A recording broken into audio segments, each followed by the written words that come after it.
Well, good morning everybody and welcome to Whilton Mill for the second round of the Whilton Mill Kart Club Championships for 2020. My name's Andrew Mather from Double Dash Motorsport Media. Great to be back again here in the commentary position for what should be a really fascinating day of racing. It is wet, as you can tell from the shot there on the last corner. A lot of rain overnight and this morning. The amount of rain coming out of the sky has receded slightly, but it is still tricky conditions for the drivers out there, particularly.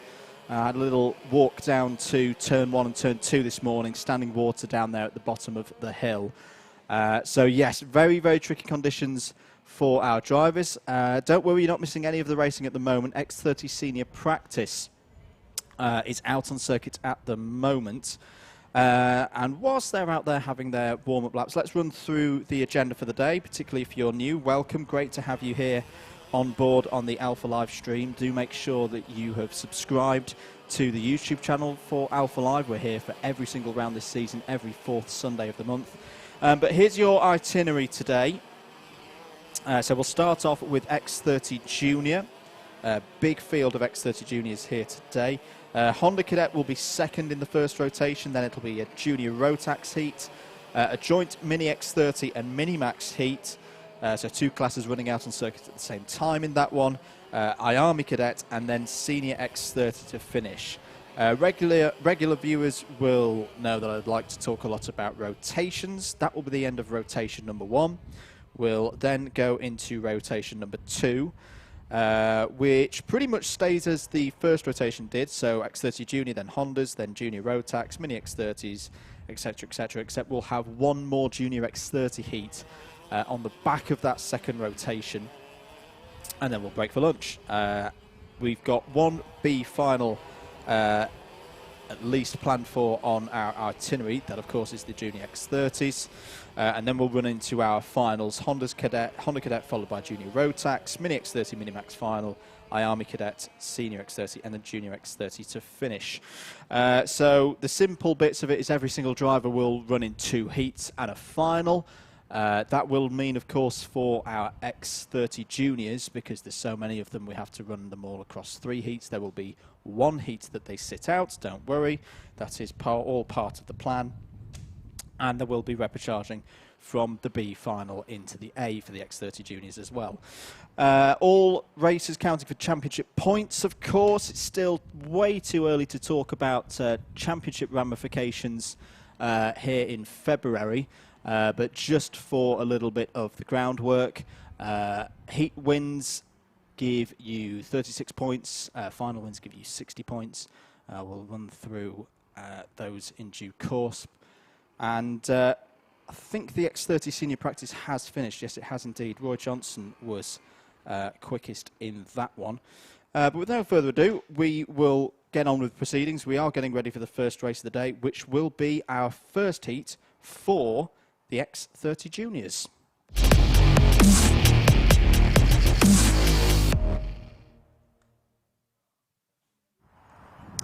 X30 Junior Heat 1 then, race 1 of the day here at Whilton Mill for round 2 of the Whilton Mill Kart Club Championships for 2020. Out they come. Here is your grid.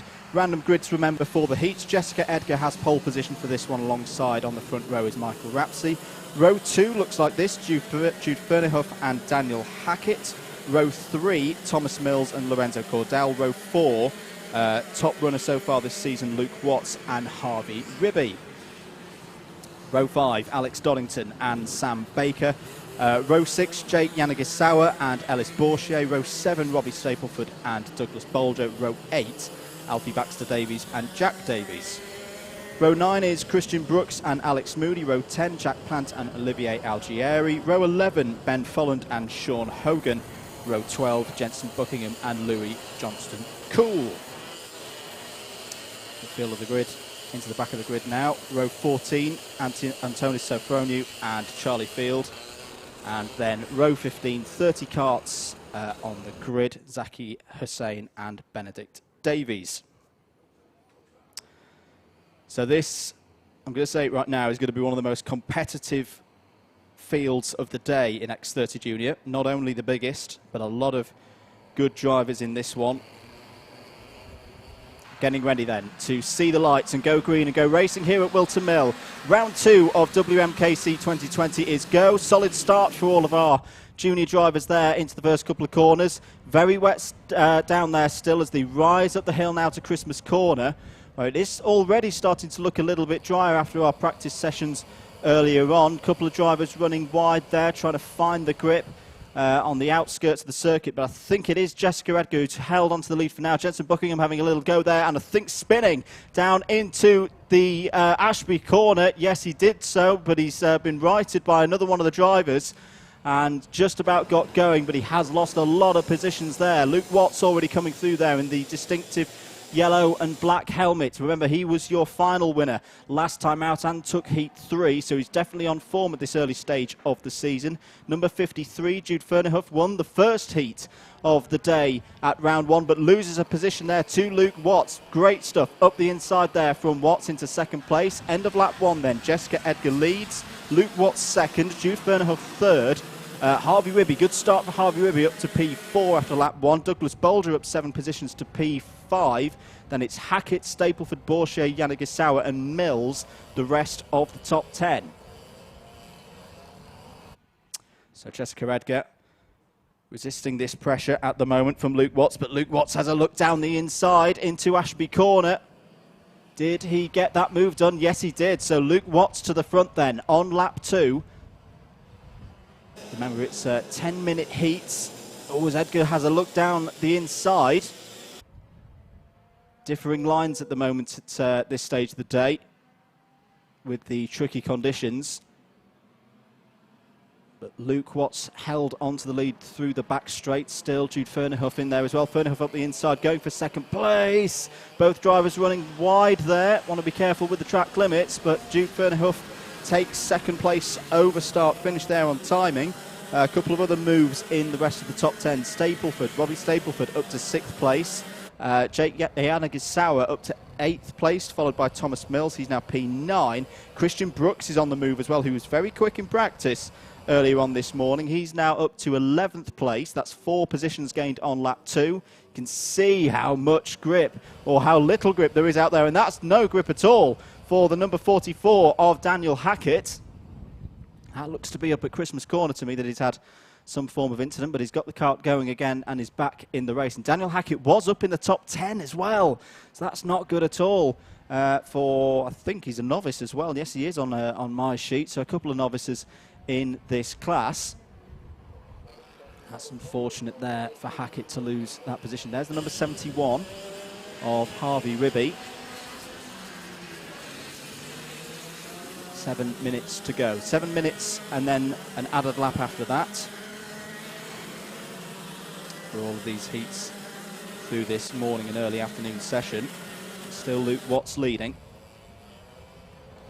And is that a move by Bolger? Yes, I think it is. So Bolger through past Ribby for 4th place. Just missed it there. He must have been up into Christmas Corner with the textbook manoeuvre. Fastest lap of the race has just gone in from Alex Moody, currently in 15th place. So that's quite a good lap considering Moody is in the midfield. We'll look out for him coming through the order as we approach halfway through this heat. Back with our battle for 4th place, Bolger versus Ribby. Bolger there in the yellow and black helmet, 277. Confirmed as timing is into 4th place, and there's a spinner on the approach to the boot. Didn't quite catch which number that was, so we'll look out for someone falling down the order. Oh, it might have been Alex Moody, actually. Alex Moody falling down through the order. So after setting that fastest lap on lap number 3, he has fallen down to the bottom of the field. As up the inside there, number 88, which is Alex Moody. So maybe there's a transponder issue on Moody's kart then, so it's clearly still back in the field. I think your fallen might in that case have been Louis Johnston-Cool, because he did a slow lap last time around. Never mind, 5 minutes, or just more than 5 minutes plus 1 lap of this first heat for the X30 juniors to go. Still Luke Watts leading, just keeping himself measured at the moment. He's not romping away at the front, but he has got a 2-second gap, make that 3 seconds now at the end of lap 5. On Ferniehoff, Edgar, Bolger, Ribby, the rest of the top 5. Oh, spin there on the last corner for one of the drivers. I think that was from the midfield. Was it the number 79 of Jack Davies? I think it was. Yeah, Jack Davies fallen down the order to 20th position. They were looking at the battle over 6th place, I think, here. That's Thomas Mills in the 21, ahead of Robbie Stapleford in the 281. Another move down the inside there. Was that Alex Moody coming through again? I think it was. Having a look there at Antoni Sofroniou, who's made good progress from the back of the grid as Antonis in the number 77.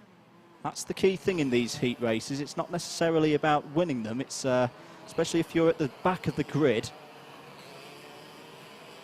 accumulating those points, because the way it all works with the random grids, if you start from the back in one of your heats, you start from the front in the other heat. So it all shakes itself out for the drivers across the course of the morning and early afternoon session.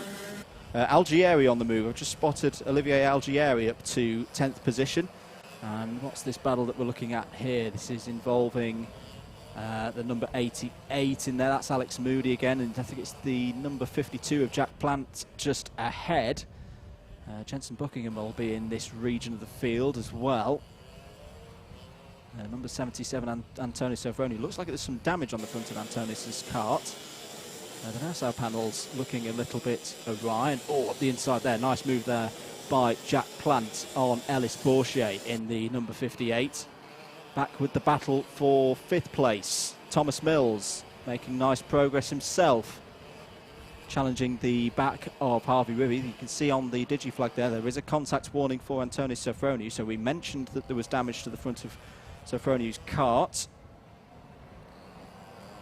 No prizes to guess how that has occurred. As Mills has a look at the inside of Ribby there. Tries to go round the outside. Oh, that's fantastic stuff there from Thomas Mills. Lost out on the run through Christmas corner, but found some grip through the little kink just before Inkermans and made a brilliant overtake there to take 5th place in this first heat of the day. 2.5 minutes of it to go. Luke Watts comfortable out front now, 4.16 seconds clear of Jude Ferniehoff. Jessica Edgar still there in 5th, has just set personal best sector times in sector 1 and 2 on this particular lap. Just holding nicely there in 3rd place. As up the inside there, the number 281 of Robbie Stapleford trying to get past Harvey Ribby as well, and does so.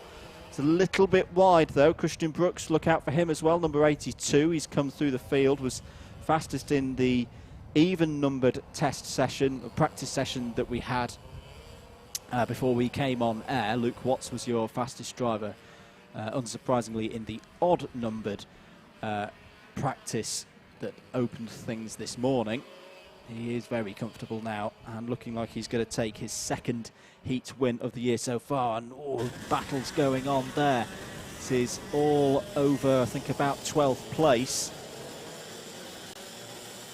as they file through. Look out for Sean Hogan as well. I can see him there in 16th place, having a decent run at this precise moment. 277 there.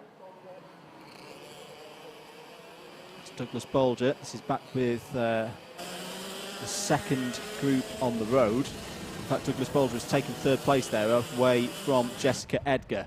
So Bolger making more good moves as Thomas Mills is now having a look up the inside there of Jessica Edgar. Forceful move, would not concede the position.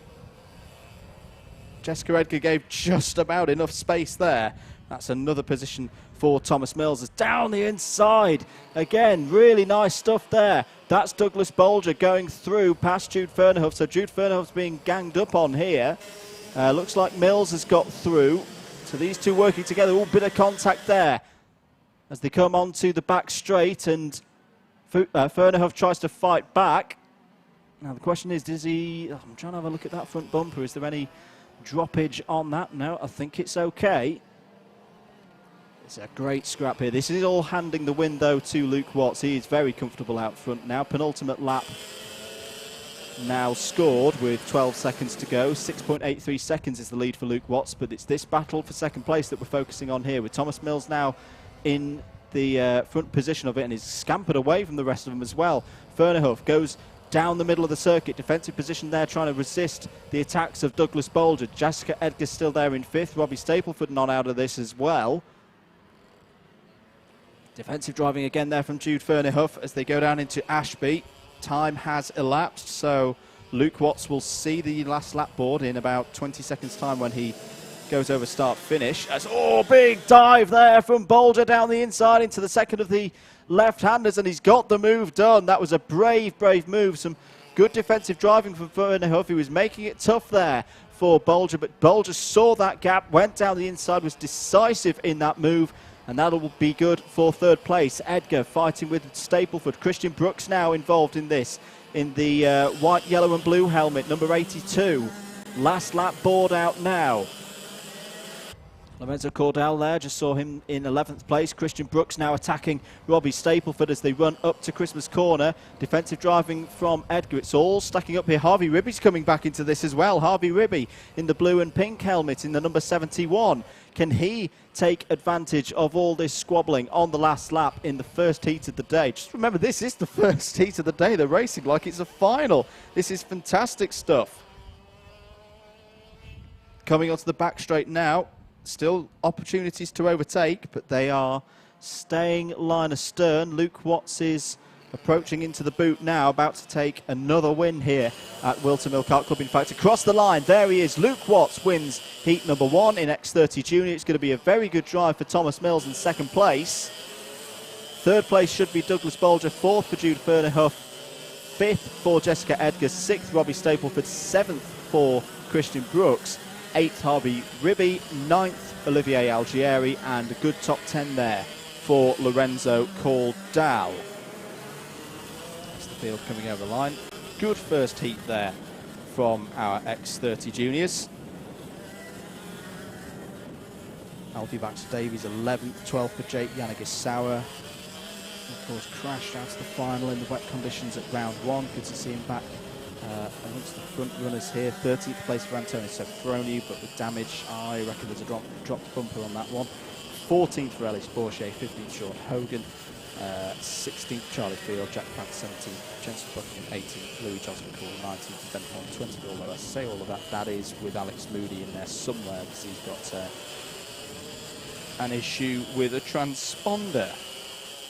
Right, we'll see the X30 juniors out later on around 11:15 for their second heat of the day. We're going to take a short break here on the commentary. Next up out on circuit will be the Honda Cadets.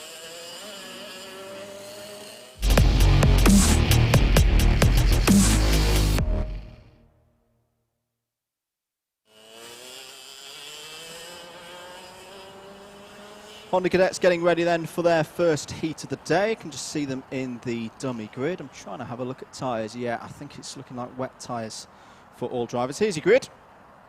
Harrison Morrow starts on pole position. Lucy Wielden alongside on the front row. Harrison Zamani and Riley Bishop go from row number 2. Jack Owen Drawbridge and Charlie Mills on row number 3. Elliot Potter and David Wizick-Score on row number 4. Ben Simpson and Ashton Wiggins on row 5. Jack Price and Dalton Hayward row 6. Ronnie Coburn and Jacob Anslow on row 7. Damien Barris Haggett, who was fastest in practice early today, alongside Joshua Bajembi on row 8. Hayden Clark and Morgan Hill start from row number 9. Hayden Gray and Adam Hill start from row number 10. Charlie Locker and Oliver Gibson are on row 11. Lucas Blandford and Jensen Pugh on row 12. Harrison Whitcomb and Hugh Roach go from row number 13. Mayan Patel and Jacob Lee will be looking to move forward from row 14. Harry Higgs and Harry Friel wrap out the top 30. Cyrus Samani and Teo Butler are on row 16. And then Rocco Leon Shenton and Frankie Smedley, son of Formula 1 engineer Rob Smedley, start from row 17. 34 karts in the field for Hondas today. Another very strong showing from one of our youngest classes running here today at Whilton Mill Kart Club. And slight pause in proceedings.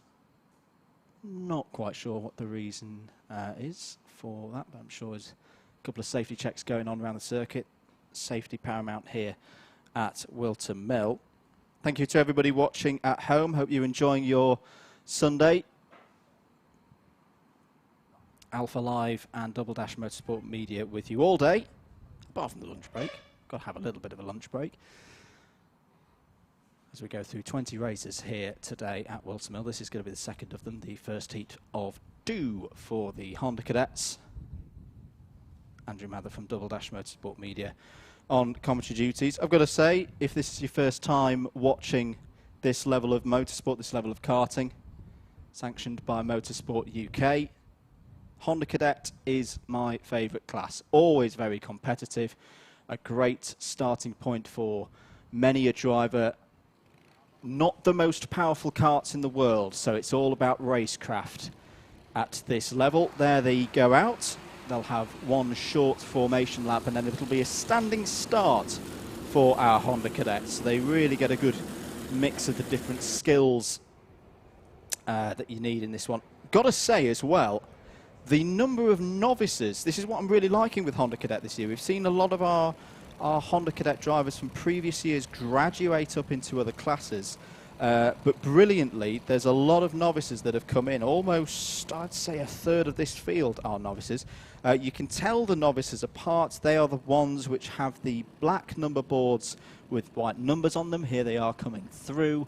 And then our non-novices, our ones with a bit more race experience, are racing with yellow background number boards and red characters. The novices, being novices, have to start from the back in the heats.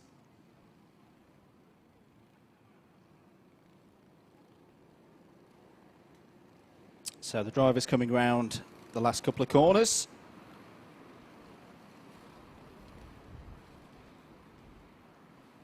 And given the number of novices that we've got here today, there's quite a few trophies on offer. Trophies to the top 3 overall and the top 2 novices here at Whilton Mill today. The grids will stack up. The marshals, our hard-working marshals here at Whilton Mill Kart Club, volunteers of course, will get everybody in the correct position.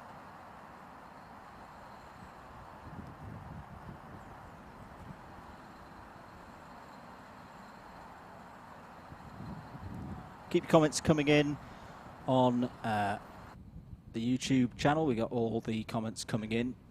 Hello to Marcus Littlewood. Good luck to Luke Ringham and Tommy Edmonds, who we'll see running out in the junior categories later on today.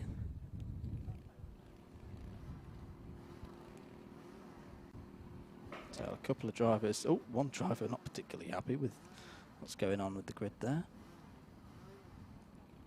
Just getting them all in the correct position. Of course, it's the same as well with the heats, all random grids, albeit the novices starting from the back. But given there's so many of them, they'll probably have the same, almost like 2 classes in this one. If you start at the front of the novices field, you'll then start from the rear of the novices field in the second heat. And same for our drivers up front, who've got off their novice plates, obviously enough experience to start from the front in these heats. Of course, novices can race through if they are quick enough and score enough points across the heats.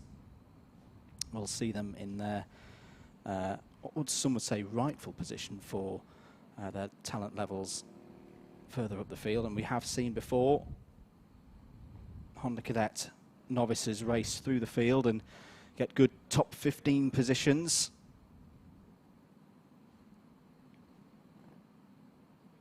So just waiting here to get everything straightened up. It will be 10 minutes plus 1 lap again.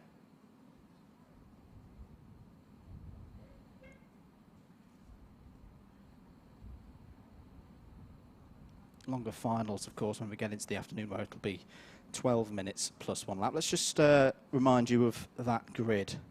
If you're just joining us here for the first heat of the Honda Cadets.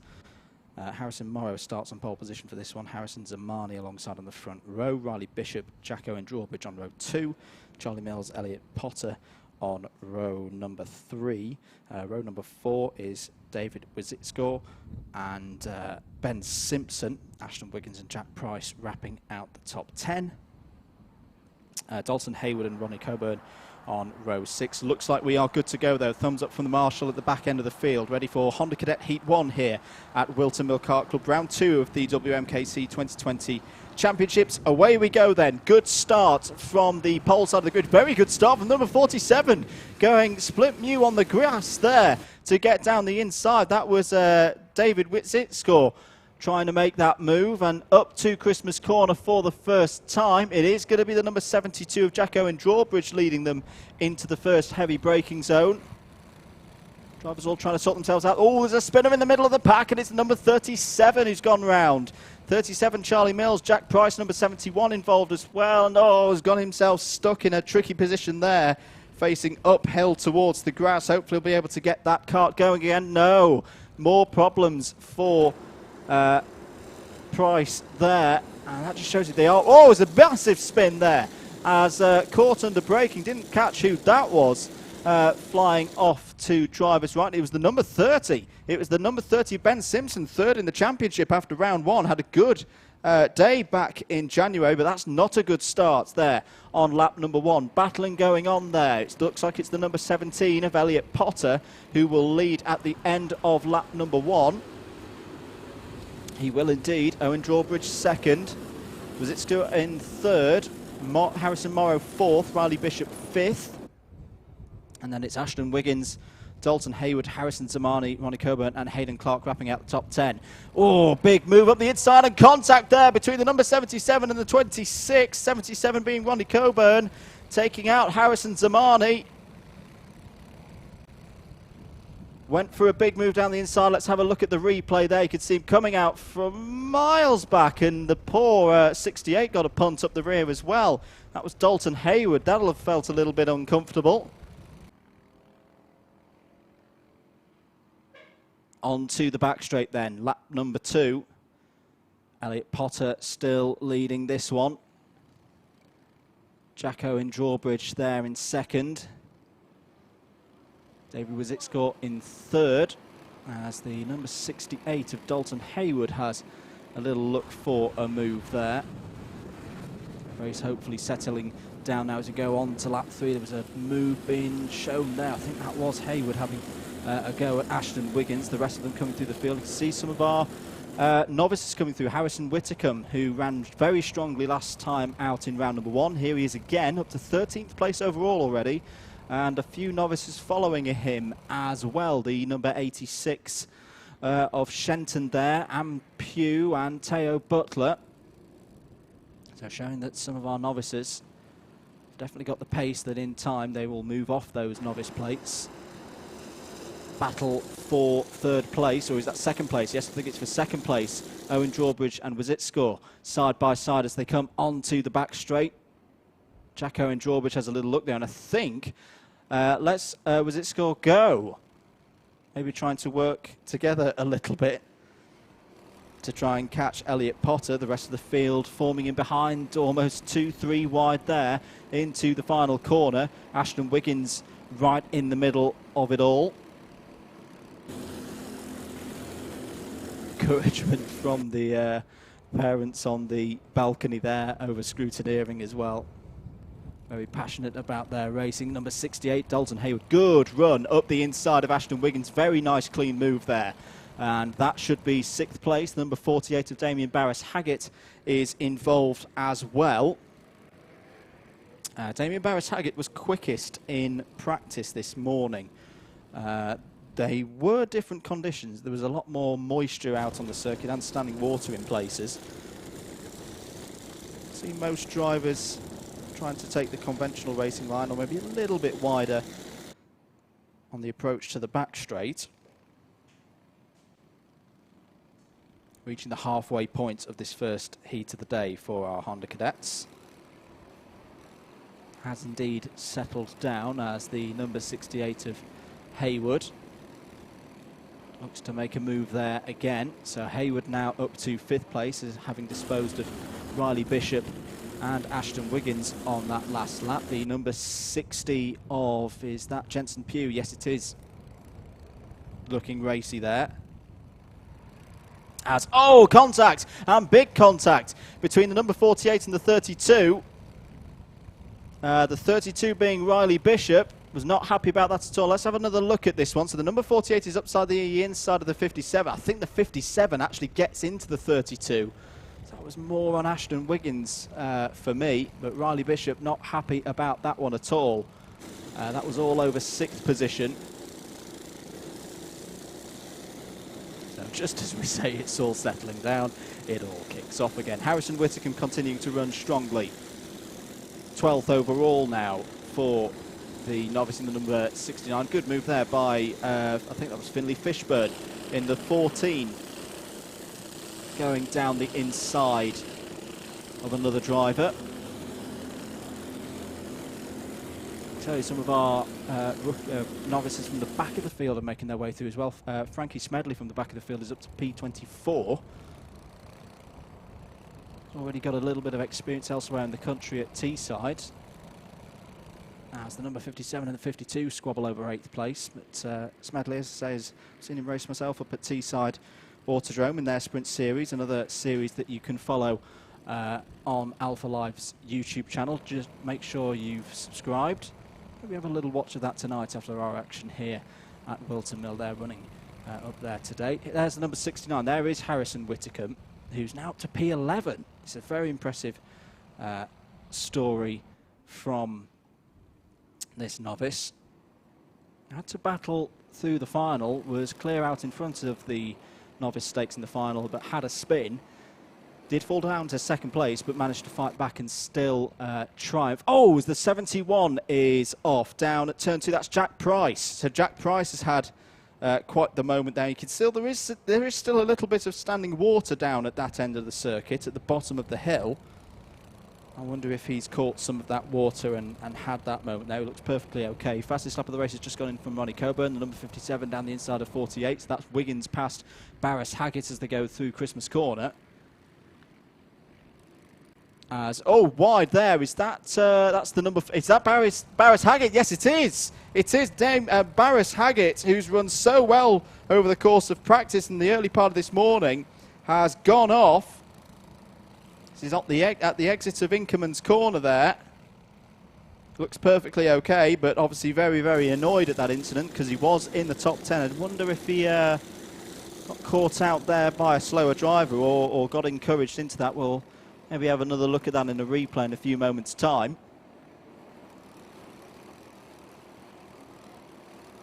Back now with those in the top 10, and yeah, you see Barris Haggett fall down, and Bajembi got involved as well. Joshua Bajembi has had problems out there. He's now down to 16th place.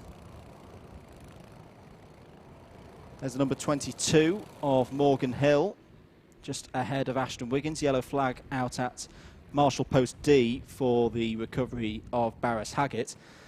I think we will just get a chance to see, yeah, I don't think we quite caught it on the replay there. Ah, there goes number 52. So that's what happened to Bajembi.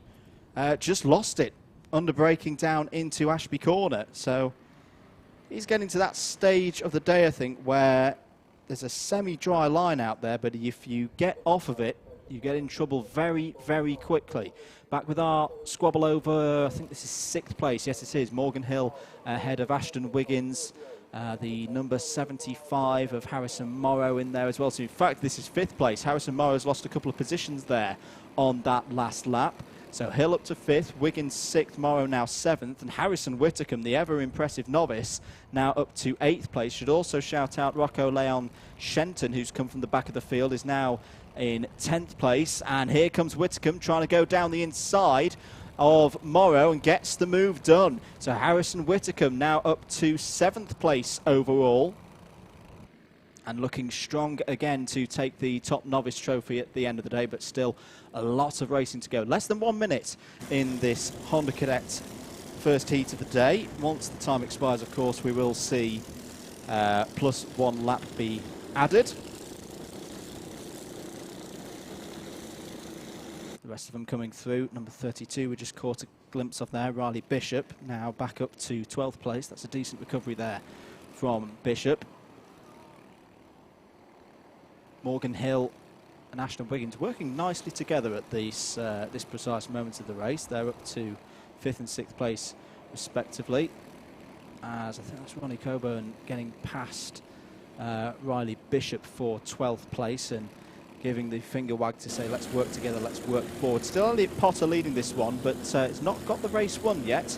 Less than a second between 1st and 2nd place. This has been a good drive from David Wizek-Score.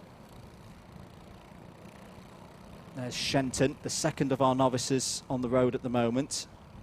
And Charlie Mills in the 37 just behind. I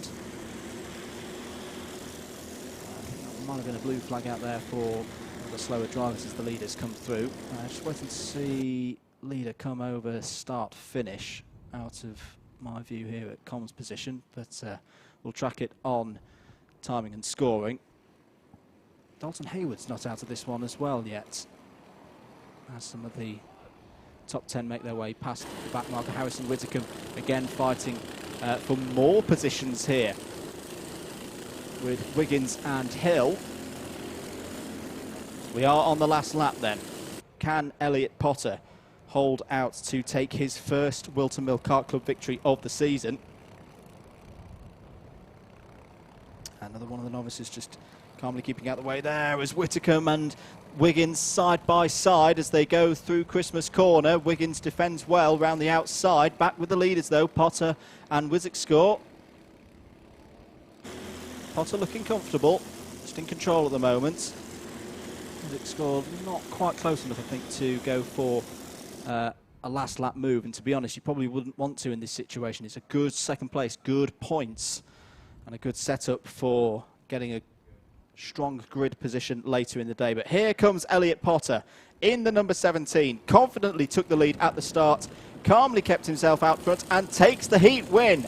Very happy with that indeed is Elliot Potter. A strong drive as well from David Wizek-Score in 2nd place. Dalton Hayward 3rd, Jack Owen Drawbridge in 4th, 5th for Morgan Hill, Harrison Whittaker in 6th place, top novice, 7th for Ashton Wiggins, 8th for Rocco Leon Shenton, which I have to say that is a top drive from the back of the field. 2nd in the novice ranks there in 8th, 9th for Charlie Mills, 10th Hayden Clark, 11th Harrison Morrow, 12th Ronnie Coburn, who had I think at least one instance out there, but he was very quick.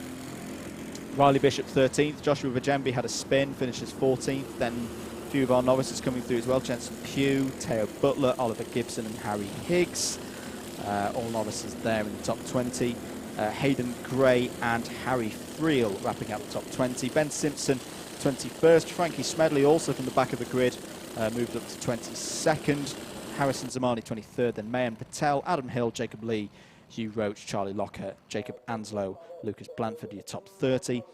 Cyrus Zamani, Jack Price and Damien Barris Haggett, who of course retired after that spin up at Inkermans. Entertaining first heat there from the Hondas, competitive as always. We're going to stay with cadets after this very short break. Next up is the first heat for the I-Army class. The I-Army cadets are out next.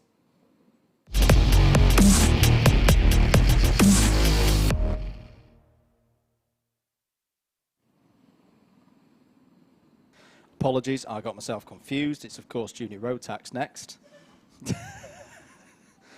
I've just given producer James a heart attack.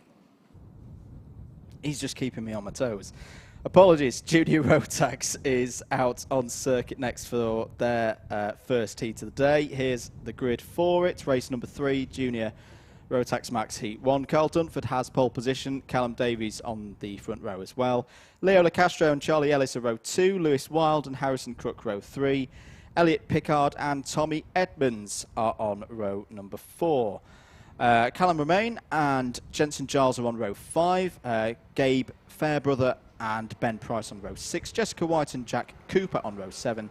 Honda Cadet champion from last year, Spencer Bropham and Lucas Skivicius are on row number 8 in the midfield. Charlie Pritchard and Daniel Parent-Smith go from row 9.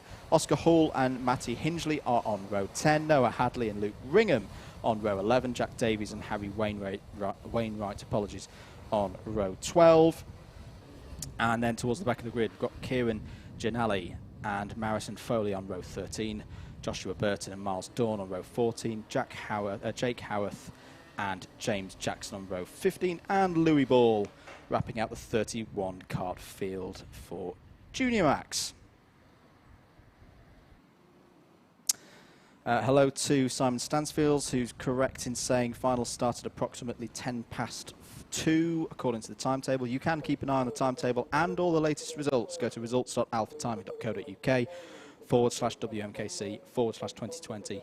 Click on the link for round number 2. Here we go then. Junior Max heat number 1 in the Rotax ranks. Away we go for 10 minutes plus 1 lap as they stream into turn 1, and there's a little bit of sunshine here at Whilton Mill. That was unexpected as I drove down from Sheffield this morning, but good start, very good start for, I think it's Carl Dunford in the number 40. We did have pole position on the random grid, as off in the weeds there is the number 27 of Jensen Giles? Yes, it is. So Jensen Giles in the yellow helmet has not had a good start there. Down into Ashby Corner, a little bit of bumping and barging in the mid to rear end of the field.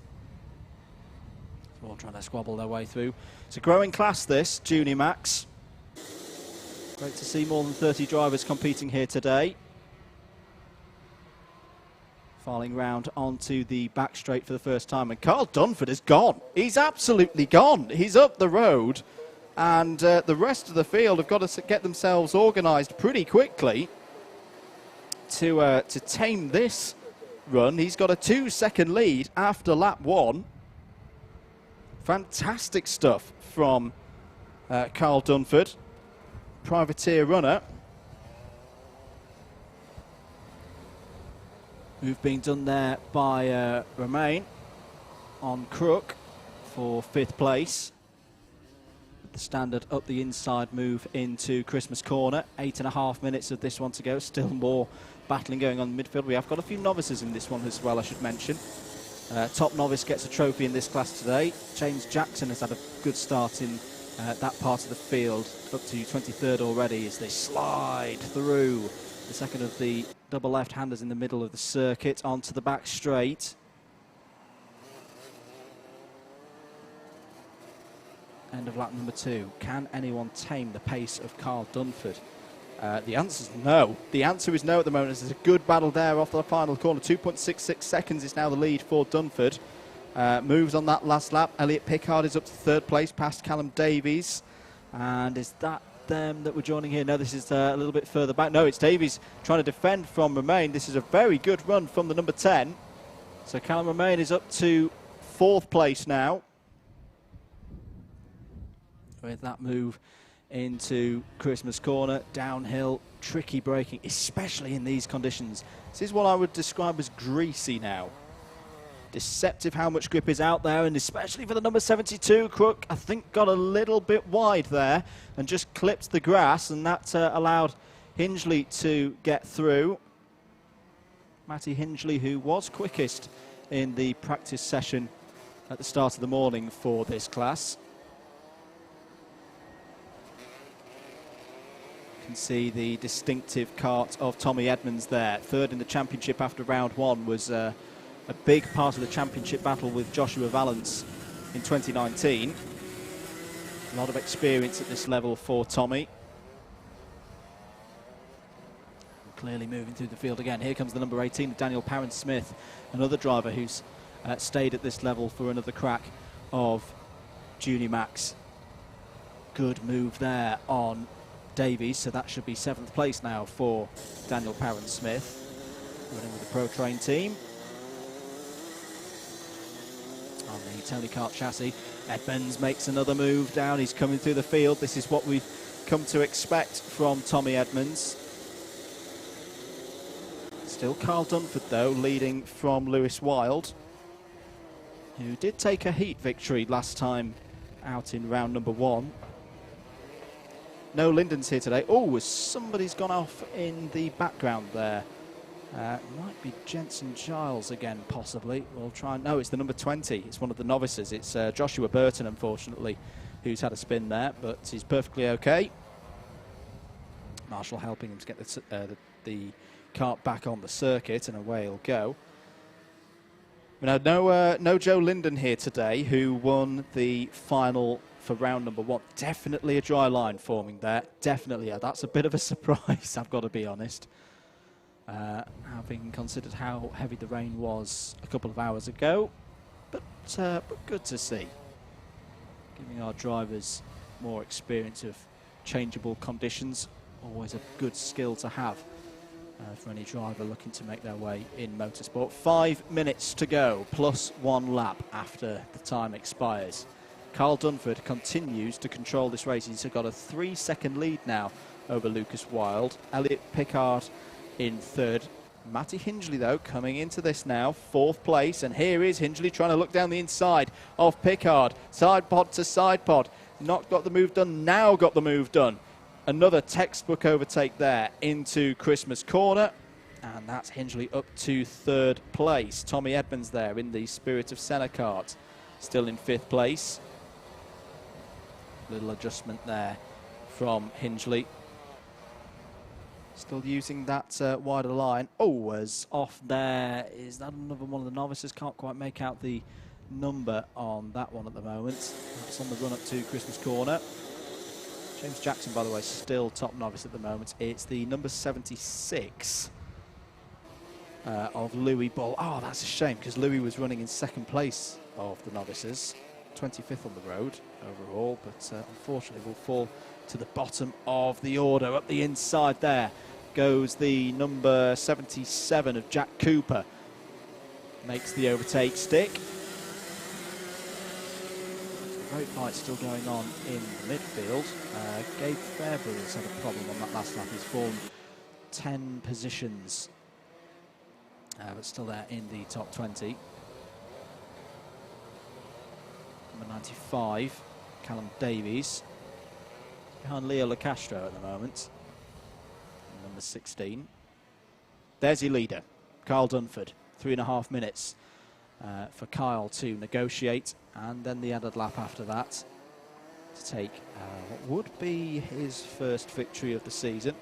As I say, Joe Linden won the final. Lewis Wilde, who is there in 2nd place at the moment, won heat number 1, and it was Brandon Klein-Nagelvoort, who I'm not sure, I don't think he's here today either, won heat number 2. Carl Dunford, experienced racer, is always there towards the pointy end of the field. The very pointy end of the field so far in this one. Crucially though, Matty Hingley, another fastest lap for Matty, 55.87. And, well, I was going to say, was Matty going to work with Lewis Wilde and try and catch Carl Dunford? I think the answer is simply no. Matty's going to go past into 2nd place. And now the hard work really will start for our leader, because this number 13 kart has got a bit of pace out here at Whilton Mill so far today in these treacherous conditions. See the turn in there that Lewis Wilde is trying to get on the last corner. So 2.25 minutes to go, as there's another spin, unfortunately, for Joshua Burton there in the novice ranks. But perfectly okay, gets going again. You can see how wet it is there. Look at that bog on the outside of Christmas Corner. You don't want to end up in there today. Move for 10th place by Lucas Ivaskevicius, past Spencer Brotham, who had a tricky time in round 1, but so far today has been looking better as tries to gain experience at this new higher level. Number 58 down the inside of 95. So that's Hall, that's Oscar Hall, the Ultimate R team, going down the inside of Callum Davies for 13th place. Response coming in from Dunford, I can tell you. He's just gone and done his fastest lap of the race so far, 56.77. But crucially, Matty Hingley has done a 55.64. The lead is down to less than a second. Tommy Edmonds has also just set the fastest lap of the race. And here it is, the battle for the lead has really closed in. Matty Hingley on a great run here with 60 seconds to go of this first heat in Junior Max. Oscar Hall has got another position, is up to 13th now. But what can Carl Dunford do here to resist this pressure from Matty Hingley, who has been the fastest driver in the class so far today? On to the back straight. Hingley looking for a move into the boot. Pulls out of it just about. That was a wise decision there as Dunford closed the door.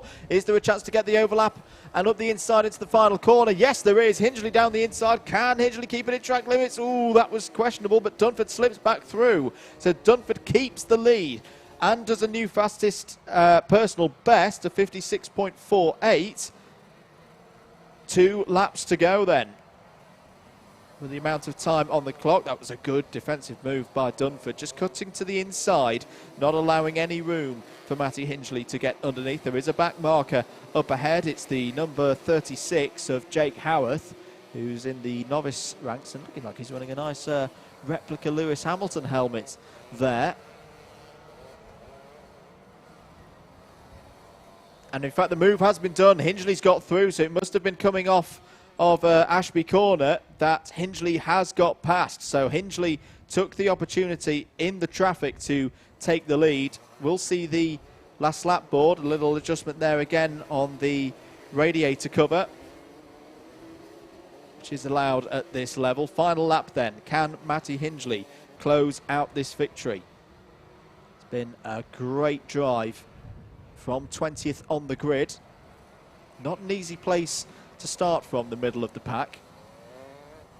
Obviously you want to make your way forward, but there's a lot of drivers behind who are looking in the early laps especially to make progress quickly, and sometimes you can get caught in the middle, but not Matty Hingley. This has been a fantastic drive. Sets Matty up for a good day. The second heat will see Matty starting a little bit further forward, but still in the midfield. He's got the number 11 ahead, which is Charlie Ellis. Charlie Ellis will let Matty Hingley through, but round the final corner, the number 13 takes the first heat in Junior Max. Matty Hingley wins from Carl Dunford. Lewis Wild will get another good result there in third. Tommy Edmonds, great experience as always, finishes in fourth. Elliot Pickard there, fifth. Daniel Powen-Smith, strong result for Pro Training, sixth. Seventh place for Jessica White, eighth for Callum Romain, ninth for Ben Price, 10th for Lucas Ivaskevicius, 11th Spencer Brothen, 12th Leo Lacastro, 13th Oscar Hall, who made some good moves in that race, 14th Jack Davies, 15th Charlie Pritchard, 16th Gabe Fairbrother, 17th for Noah Hadley, 18th Harrison Cook, 19th Harry Wainwright, 20th Madison Foley, and top novice in that race in 21st. Just lost a little bit of time there on the last lap, was the number 41 of James Jackson. Well, a calm, assured drive there from Matty Hingley. Got to give Carl Dunford credit as well. Big part of that early stage of the race gave him that second place. We'll see the Junior Max drivers back out again later on in this morning, and I think there's going to be a penalty there by that reaction from Lewis Wild, number 89, for dropped fender. But we're going to take another short break. As I say, we'll see the Rotax runners out again later. Next up on the schedule is the first appearance of both our Mini X30s and Mini Max classes.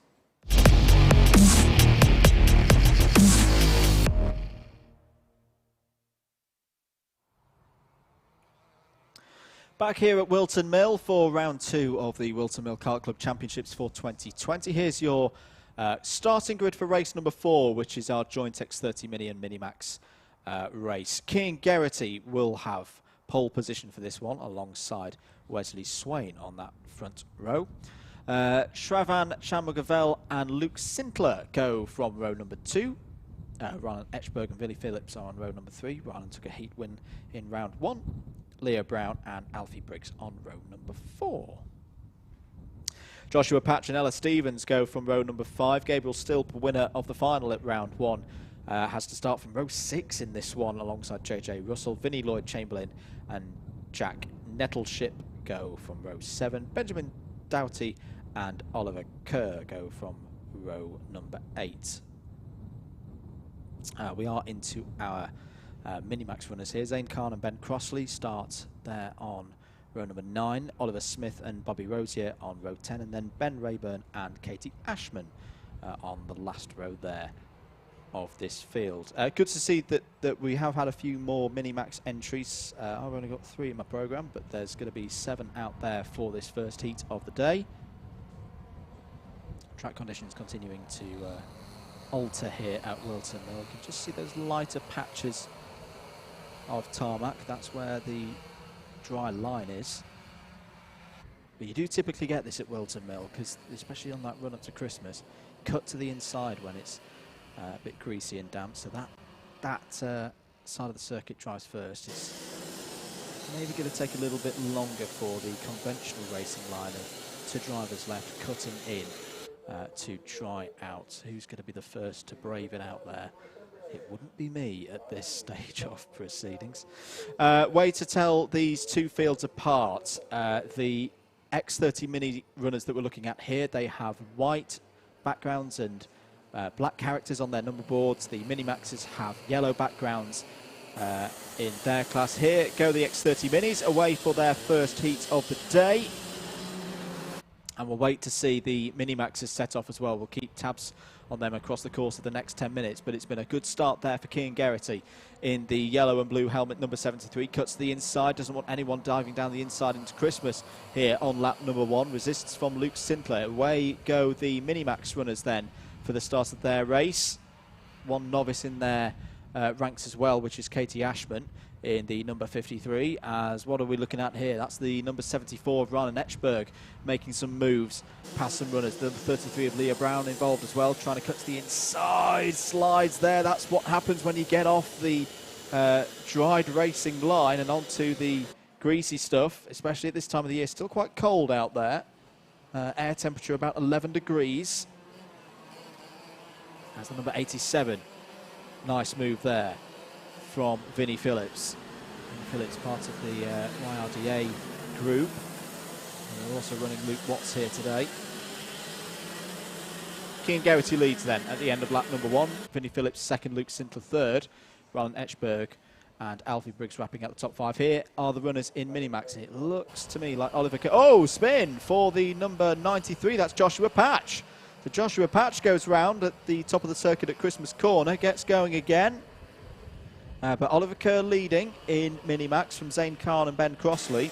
Ben Rayburn's had a good start, up to 4th place in Minimax. And down the inside there goes the number 56 of Ben Crossley, a driver who's moved up to this level this year from racing in cadets in 2019.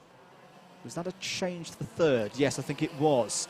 Ryan Etchberg, number 74. Ooh, now that is track limits, let's be honest. And that's a lot of track limits abuse from the X30 Minis. There may be some words about that. But Cian Geraghty leads still. Vinnie Phillips second, Roland Etchberg now 3rd. On the road at least. Back with our Minimax runners. Oliver Kerr nice and comfortable at the moment, just holding there in the lead. And I think, was there a move there by Vinnie Phillips? I just thought I caught the end of Vinnie Phillips down the inside of Cian Geraghty. That's the number 74 of Roland Etchberg getting past Geraghty. So yes, surely Vinnie Phillips is out ahead. There he is in number 87. Roland Etchberg has followed through. Vinnie Phillips won heat number 2 in round number 1.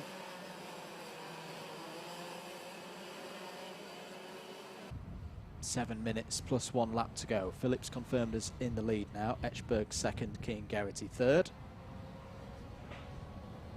Moves last lap, Shravan Shamagavel up to 11th place. Benjamin Doughty and Jack Nettleship are the drivers he's got by on that one. Ben Crossley confirmed up to 2nd place in Minimax now. Gabriel Stilp trying to come through the field as well, is now up to 8th place. Mentioned that he was starting from row number 6 in this one. Leaders coming onto the back straight then. Nice clean air for them at the moment. They may catch some of the Minimax runners. I can say that Katie Ashman has just improved her lap time last time around by 3 seconds, is now on a 60.46. Cian Geraghty is set his personal best of 54.24. It's just a little bit off the pace at the moment of Phillips and Etchberg, who are in the 54.1s. These three working together. There's the second group behind them, led by Luke Sintler, and then Alfie Briggs and Ella Stevens. Ella Stevens up to 6th place now, past Leo Brown on the end of lap 4.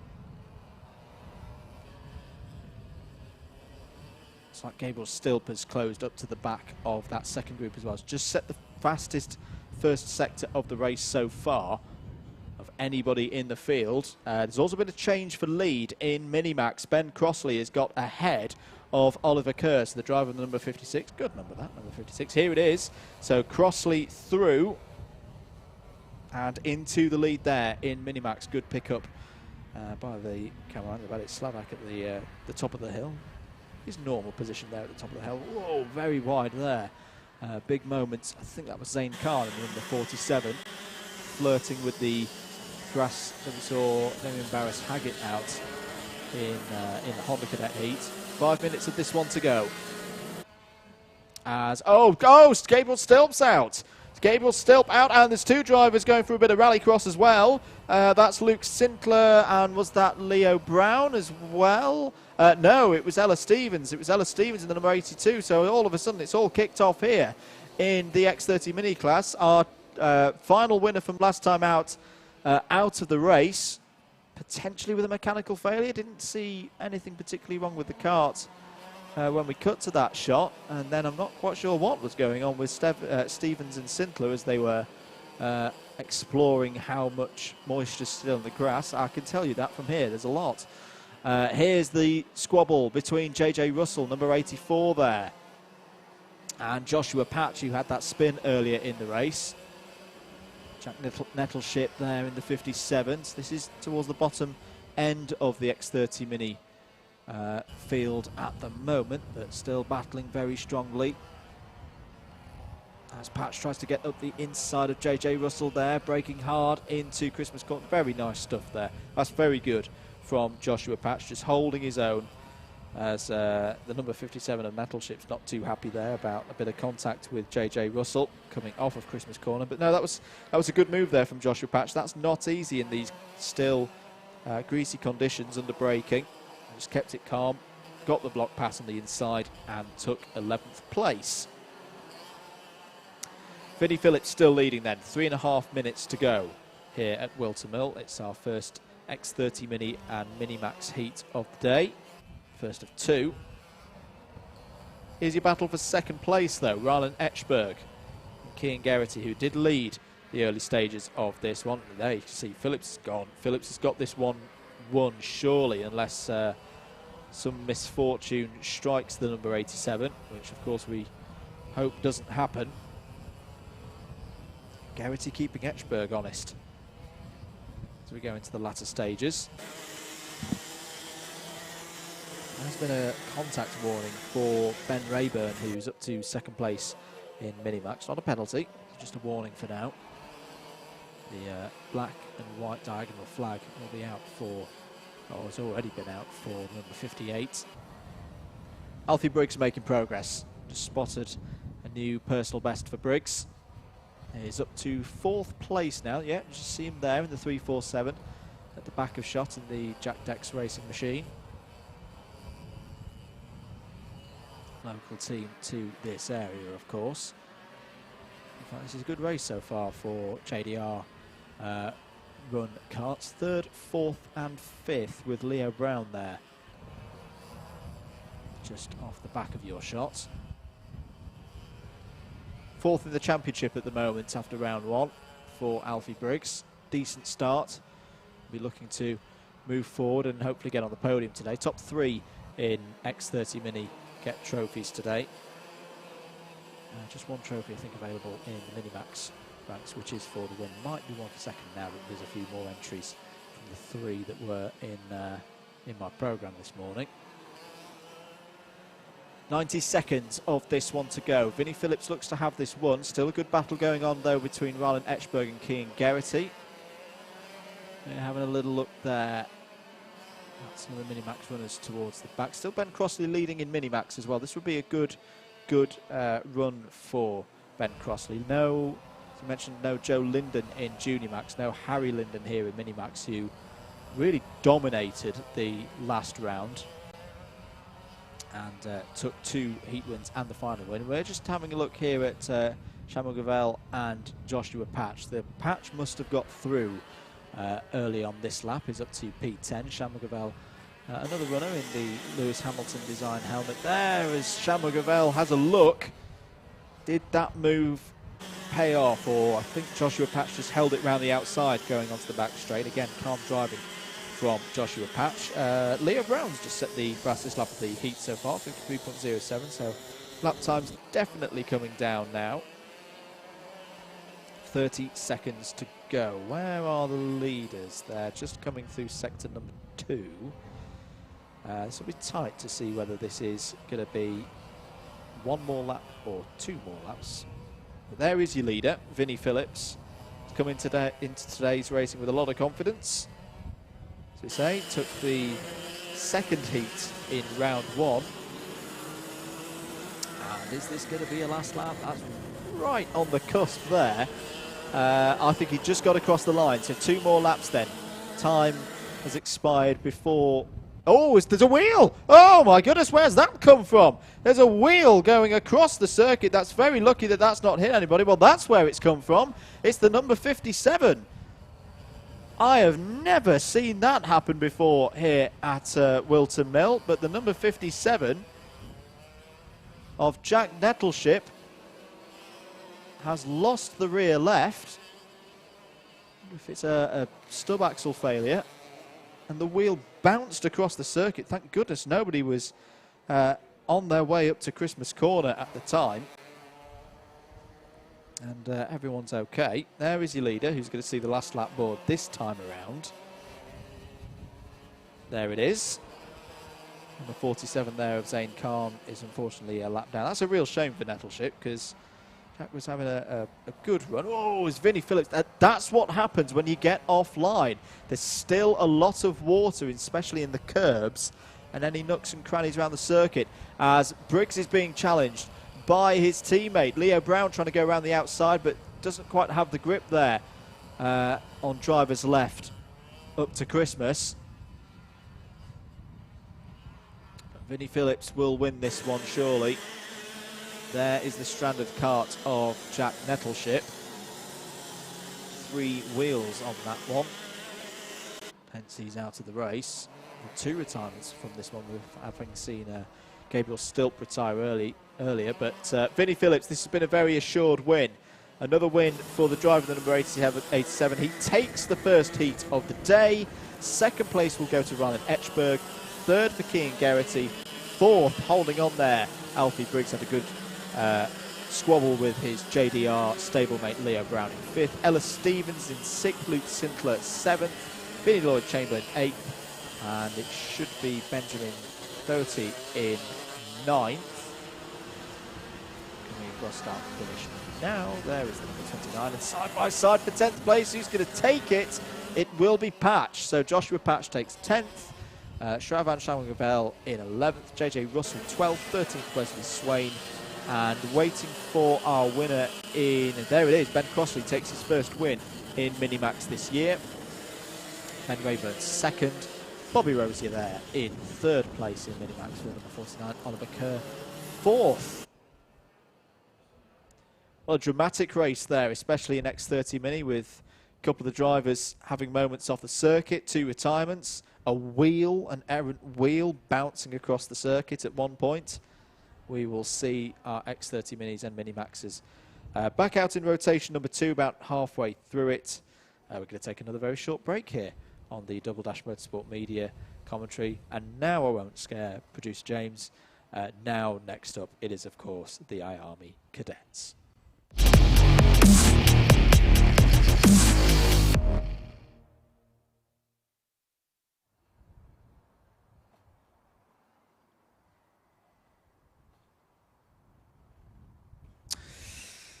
Here we go then, iArmy Cadet. Huge field again for the iArmy Cadets today. Here is your grid for heat number 1. Daniel Amor starts on pole position. Alongside on the front row is Charlie Hart. Joseph Katzentonis is back for another round. He starts this one from row 2 alongside Ian Spanswick. Ethan Jeff Hall, who had a chance to win the final in round 1, but got tipped round on the last couple of laps. He starts this one from row 3. Jack Mowat alongside on that third row. And then it's Morgan Moore and William Murtagh on row number 4. Archie Clark and Macaulay Guy go from row 5. Ethan Woodward and Micah Taylor row 6. Cole Glover and Oscar Cartmail row 7. Hadi Mamasi and Freddie La Rosa are on row number 8. So in the midfield, Macaulay Bishop, there he is. The dominant force in this class the last 18 months. Starts this one on row 9 alongside Mason Bishop. Ryan Gill and Sky Parker row 10. Connor Duncan, very strong driver, was the winner in Honda Cadet last time. He's only running in Air Armies today. Starts on row 11 alongside Finn Leslie, Freddie Housley and Jack Poole starting there on row number 12, and the first novice runner. Quite a few novices in this one as well. Fred Green and Ollie Hart start on row 13. Zach Green starts on row 14 alongside Dayton Coulthard. Welcome back, Dayton Coulthard and Dad David to Whilton Mill Kart Club. They start there from that 14th row of the grid. Kanishk Rao and James Kell on row 15. Cameron Pratt-Thompson and Lawrence Finn start on row 16. That is your full field.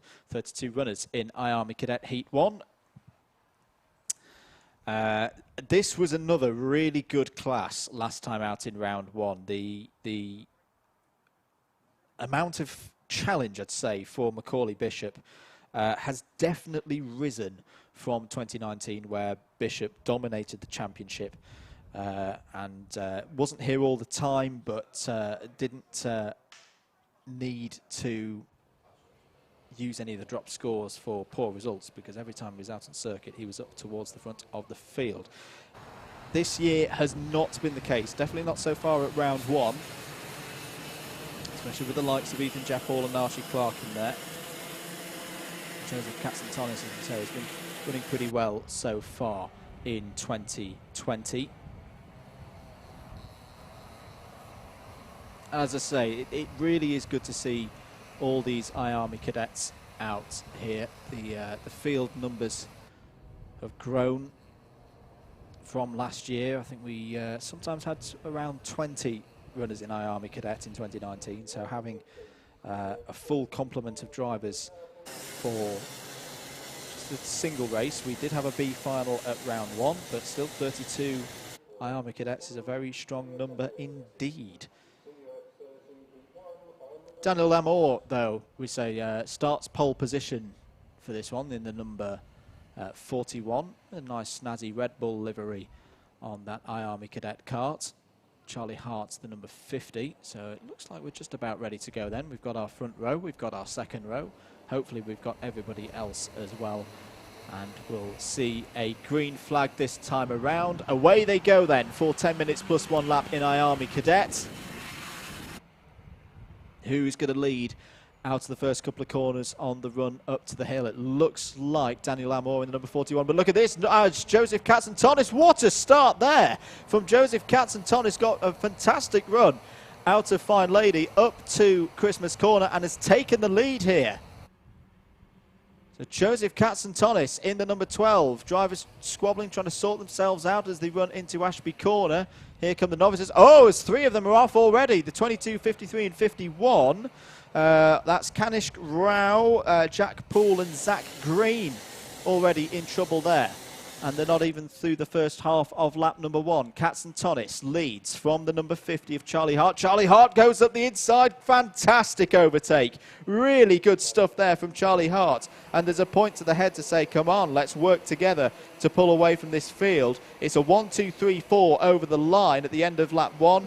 It's Hart from Katzentonis. Ethan Jeff Hall there in 3rd and Eden Spanswick now 4th, as here comes Ethan Jeff Hall in the number 5. Up the inside, he's already got Katzentonis. Can he get Charlie Hart as well? Yes, he can. Ethan Jeff Hall to the lead then here early on lap number 2. Great start here from the Army Cadets, putting on a fantastic show. Eden Spanswick was having a look there for third place to try and take that away from Charlie Hart. And don't count out Macaulay Bishop, of course, there in the number 9. He's in there. Archie Clark, the number 8.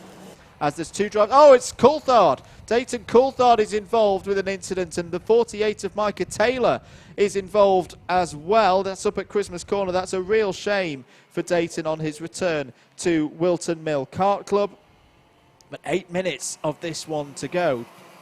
Ethan Jeff Hall should have the lead. Yep, there he is, across start finish. Katzentonis second, Hart third, Bishop now fourth.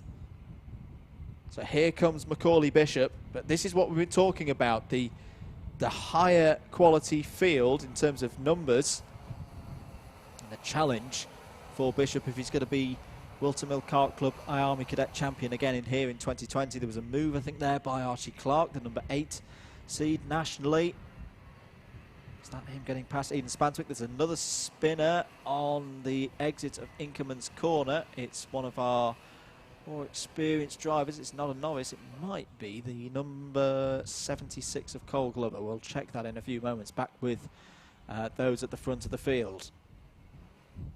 Joseph Katzentonis now trying to resist from Archie Clark, I think, and unfortunately for Joseph, Archie Clark does get through.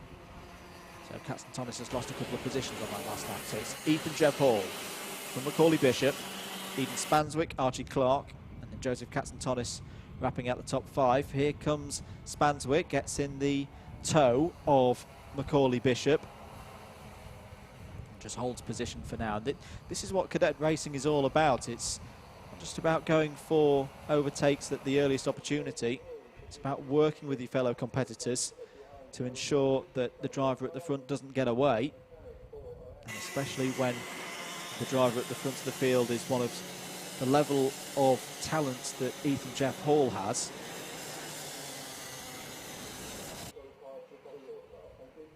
Into the boot then here on lap number 4. Lee is coming through there. You can see the number 30 of Connor Duncan, who we mentioned, ran strongly in Hondas at round 1. Just focusing on the I-Armies this time around. He's had a good start to this race. Macaulay Bishop now. These were the top 2 that we saw competing for the win at round 1 and did make contact, did come together towards the end of the final race. Gifted the final win to Nathaniel Tye that time around. But to again put into context, we often saw Macaulay Bishop wrap out the Grand Slam of all the heats and the final win in 2019. Definitely not the case at round 1. I had 4 different drivers win the 4 different races from my Army Cadet that we saw on that day. Nathaniel Tye, as mentioned, won the final. There were heat wins for Charlie Hart, Zachary Knight and Macaulay Bishop. But Bishop just using that experience at the moment. Again, trying to work with Ethan Jeff Hall at the moment. There's no point squabbling and encouraging the likes of Eden Spanswick and Archie Clark back into this battle for the lead, as there's a mechanical flag out there, the meatball flag out for Charlie Hart, who's in 6th place. Ah, that's a real shame. That's a real shame, because that means Hart will, of course, lose that position. Will have to come into the pits. But yeah, Bishop at this stage of the race, as the number 25 goes down the inside. That's Parker, Sky Parker, making a move there. I think that was on Morgan Moore. We'll just try and check that in a moment. Just to finish this point on Bishop's strategy at this stage of the race, it's to isolate Ethan Jeff Hall to at least guarantee a 2nd place, and then not be part of a 3-4-5 kart battle going on to the last couple of laps if he can avoid it. But at the moment, Eden Spanswick is holding very nicely here. Top 3 covered by 1 second. Connor Duncan, Archie Clark and Charlie Hart, they're working together as well. This race just simmering at the moment. It's not going to kick off just yet. Give it another couple of laps and then you'll see Bishop and Jeff Hall fighting over the race victory. Bishop has a little check over the shoulder there, sees where Eden Spanswick is, and is just content for now to help Ethan Jeff Hall to try and pull away as a tandem, but still Eden Spanswick I'm really impressed by this. This is a very good drive from Eden Spanswick to just keep in touch. There's a yellow flag out at Marshall Post A, which will be going through the first couple of corners. So what has happened there? Oh, there was somebody off. Charlie Hart has come in for his mechanical flag. It's the number 45. It's the number 45 in trouble, and that's one of our late entries because we don't have a number 45 on my entry list. There's Charlie Hart in the number 50. It's Freddie Housley. Thank you, Freddie Housley in the number 45, who's had that problem down coming through Oblivion. Back with the leaders. Ethan Jeff Hall, Macaulay Bishop. Eden Spanswick still there in third. The three of them covered by 0.02 of a second in terms of lap time last time around. Concentration that you've got to have in this kind of race is very high. This is very impressive from our Army cadets. 2.5 minutes to go. Eden Spanswick sets the fastest lap of the race so far at 54.78, marginally quicker than the two leaders. And here goes Bishop. He's decided that now is the time. He doesn't like Eden Spanswick closing in. He wants to be in the lead of the race and makes a calm move there past Ethan Jeff Hall, but there's a back marker. There's a back marker just ahead of them. It's Lawrence Finn in the number 19, and Lawrence does a good job there just to hold to drivers right, let the leaders go through, and the race is on now with 2 minutes plus 1 lap to go. Macaulay Bishop leads here ahead of Ethan Jeff Hall and Eden Spanswick there in third place. They have pulled away from Connor Duncan, Archie Clark and Joseph Katzentonis, so it's going to need something quite remarkable for those three drivers, that second group, to get back on terms with this top three, but you never know. Bishop confirmed as your new leader ahead of Ethan Jeff Hall. Ethan Jeff Hall will probably just hold this position right now. It's a difficult position to be in though. Do you attack? Do you defend? Eden Spanswick has closed right in now. This is a three-kart battle now for the lead. Bishop was a slightly bit defensive, had a slightly defensive line through Christmas Corner on that last run. Novice news, by the way, Fred Green is up to P12 overall, and the top two novices get trophies here today. James Kell on a good run as well. He's 17th with Cameron Pratt-Thompson, third in the novice ranks. So again, our novices impressing here. There's trouble there for the number 16, which is Freddie LaRosa, who calmly gets out of the way. Good driving there by Freddie. 2 laps to go then. 43 seconds on the clock as the drivers go over start-finish. Still Macaulay Bishop leading from Ethan Jeff Hall and Eden Spanswick. And Eden Spanswick is closer than he's ever been before as they go up to Christmas Corner. No moves being made yet. Another mechanical flag out for Charlie Hart, so something not correct there with his Army Cadet machine.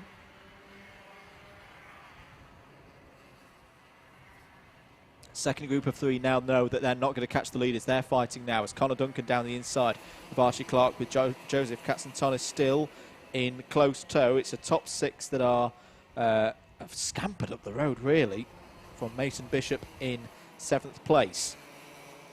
Time is up. Leaders will see the final lap board in a few seconds time as they go around the final corner. Bishop checks over the shoulder again to see where Ethan Jeff Hall is. There is the last lap board for the leaders. Eden Spanswick, I still fancy him here in 3rd place to get a good run. That is a good run. Got to be careful with the track limits. Bishop will go defensive. 2 drivers right. Keeps that line held. Really good stuff. Spanswick, no room for him to go around the outside of Ethan Jeff Hall. Will Jeff Hall have a move down the inside? Not into Ashby. Again, Bishop goes defensive.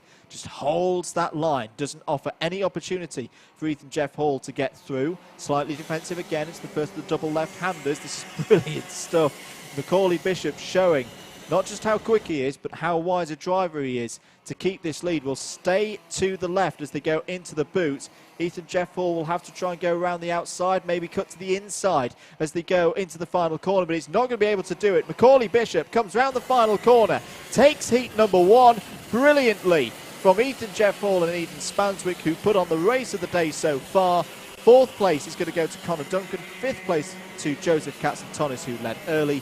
6th place to Archie Clark.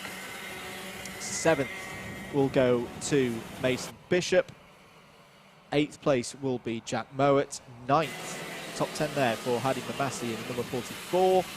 10th place for William Murtagh. 11th, Finn Leslie. 12th, Sky Parker. And a top novice run in that first heat of the day for Fred Green, the number 98, who finishes 13th overall. Oscar Cartmel 14th, Morgan Moore 15th, Ryan Gill 16th, Micah Taylor 17th, Cameron Pratt Thompson, your second top novice in that race, 18th, 19th for James Kell, and 20th for Kanishk Rao. As I say, I think that was race of the day so far. Very good stuff from our I-Army cadets, but it's another win for Macaulay Bishop there in the number 9. Ethan Jeff Hall will challenge again later on in the day, I'm sure, in the number 5, as the rest of them roll in for post-race scrutineering checks. And we'll get ready then here on the Alpha live stream with Double Dash Motorsport Media commentary for the final race of the first rotation. It'll be up in a moment, and it will be the first heat for our X30 seniors.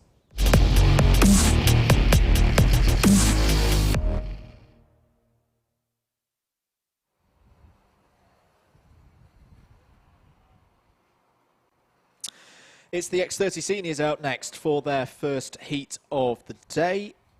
The fastest and most experienced drivers in the field. Let's have a look at the grid for their first run out here at Whilton Mill. It's down on the 23rd of February 2020. Colin Smith has pole position alongside Joseph Harrons on the random grid. Axel Laflamme starts on row 2 alongside Oliver Henwood. And Charlie Richardson and Nathan Amos start from row 3. Amos ran very well at round number 1. Caelan Burbage and Audi DTM driver Jamie Green starts on row number 4. Harry Torpey and Joshua Torpey, very strong during round number 1. The two Torpeys start there on row number 5, here for round 2. Brandon Matchell took a heat, didn't take a heat win, but was definitely involved in the battles at the front of the field in round 1. He starts this one from row 6 alongside Oliver Meadows. Great to see Thomas Fleming back in the 173, starts this one alongside Matthew Herbert on row 7. Patrick Walsh and Joseph Taylor start on row number 8.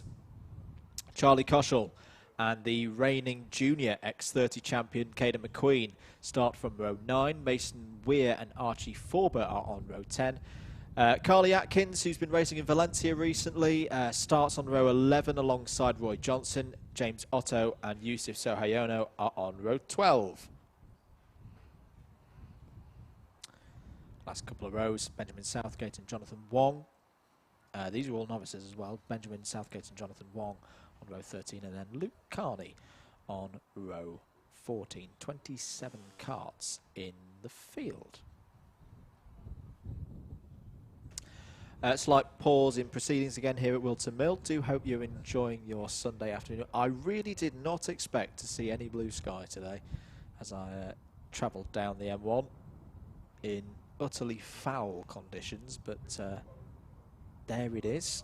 We have pretty much got dry conditions. Still quite chilly. Air temperature staying at 11 degrees Celsius. Do keep your comments coming in on the YouTube stream. Remember, you can tweet us as well at Double Dash MM. Do give us a follow as well, and do give us a like on Facebook, on our Facebook page at Double Dash Motorsport Media, where you will see a link to our latest podcast, our latest episode of the DDMM podcast, where we're covering and talking at length, me and Mr. Howard Mitchell, over all the series we have the pleasure to commentate on, including Whilton Mill Kart Club. We will have a review of round 2 of the WMKC on an upcoming episode of the DDMM podcast. Head across to mixcloud.com/Double Dash Motorsport Media for that, as there's a slight problem there for the number 16 getting out of dummy grid, which is Colin Smith. So another very competitive class this. We saw at round 1 the Torpeys. Oh, who's that going off? Is that number 47? Number 46. There's seniors spinning all over the place. It's the 17. It's the 17 of Oliver Henwood. That is a very uncharacteristic mistake from Henwood. And clearly not happy about that. Hopefully he can get back into position. Might mean that our grid is a little bit out of order, the one that I've just read out as we go round the final couple of corners. We'll wait to see if we are good to go here on this one. Yes, we are. Away we go then for 10 minutes plus 1 lap in X30 Seniors. The sun out here at a chilly February Whilton Mill. Good start has been had by the number 16 of Colin Smith, and there's a little bit of touching around the outside, but who was that darting around the outside? I think it was Axel Laflamme. Great stuff through Christmas Corner as the big boys stream down into Ashby Corner on lap number 1. As, wide and forced off there. That's the number 75 of Charlie Koschel. Not much he could have done about that. I didn't quite catch who it was forcing him wide there under braking into Ashby Corner. But unfortunately for Koschel, that's his race run, really. Not a good start to X30 Senior proceedings for him here today. So Axel Laflamme leads. Joseph Aarons is up to 2nd place. Look how much water. Now that is the problem here today, because you get offline, there's still a lot of water being held in those curbs, and that then gets dragged back onto the circuit and can cause tricky moments for unsuspecting drivers. Just to run through your top 10, Colin Smith was 3rd, Jamie Green up to 4th, Charlie Richardson 5th, Harry Torpey, good start up to 6th, and then it's Nathan Amos, Matthew Herbert, Brandon Matchell and Joseph Taylor wrapping out the top 10. Squabbling towards the back end of the field, Thomas Fleming hasn't had a particularly good start, and not a characteristic start either. Down 6 positions to 17th. There is Jamie Green in the number 54. And has he made a couple of moves? As there's problems there for the number 31, one of our novices. It's Jonathan Wong. So Jonathan Wong is out of the race, and I'm not quite sure. Yes, that's off circuit. That's on the national loop layout. So no problems there. He's not going to be in the middle of the road for anybody else. We're of course on the international loop here at Whilton Mill, as there's really a lot of fighting going on there. Nathan Amos was involved with it, and Harry Torpey, Joshua Torpey as well, number 70. Kellen Burbage looking for moves. Is the number 28 of Brandon Matchell getting a bit physical coming onto the back straight. 7.5 minutes to go. End of lap number 3. Axel Laflamme continues to lead here at Whilton Mill. Joseph Aarons has just set the fastest lap of the race so far in 2nd place. Jamie Green 3rd. Harry Torpey now up to 4th place. And a lot of frantic racing going on in the lower parts of the top 10. There is the number 39 of Matthew Herbert fighting with Kalen Burbage in the 32. Rest of them flying down. Thomas Fleming having troubles again, and with Roy Johnson trying to make a move there. Contact warning, in fact, for the number 173. Well, Axel Laflamme is out quite comfortably here. It's a good place for him to be. I'm just wondering, I think, yes, Charlie Koschel is a lap down already. So if you see him in there, in the number 75, he is not part of the front runners in this particular heat. Hopefully he'll have a stronger running in heat number 2. We do know that Charlie has the pace to be up there towards the front.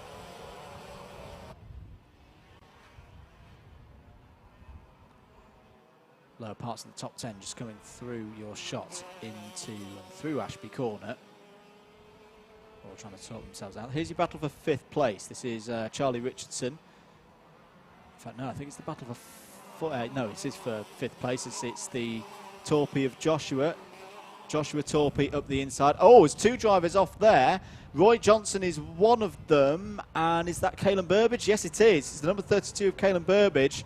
And Roy Johnson, who ran strongly at round number 1. The number 31 gets towed into shot there. Luke Carney has also already pitted. It's getting quite attritional out there. And look at the tyres. They are not in good condition for Burbage. As the number 63 sneaks up the inside there. I don't think Burbage was expecting that. It's Patrick Walsh on the scene. A couple of dark clouds starting to gather over Whilton Mill. I hope they're not going to drop any precipitation out of the sky on us here. We don't want any more of that this weekend. Should say as well, top novice at the moment. The only one, I think, of them running still, Benjamin Southgate. Not only running, but in the top 20 now as well. That's a good start to the race. As we are halfway through it now, 173, Thomas Fleming. As just trying to catch onto the back, or has caught onto the back of Joseph Taylor there. As he having a little look down the inside into Ashby Corner. Contact warning for Brandon Matchell. Matchell, who had that instance, has fallen down the order.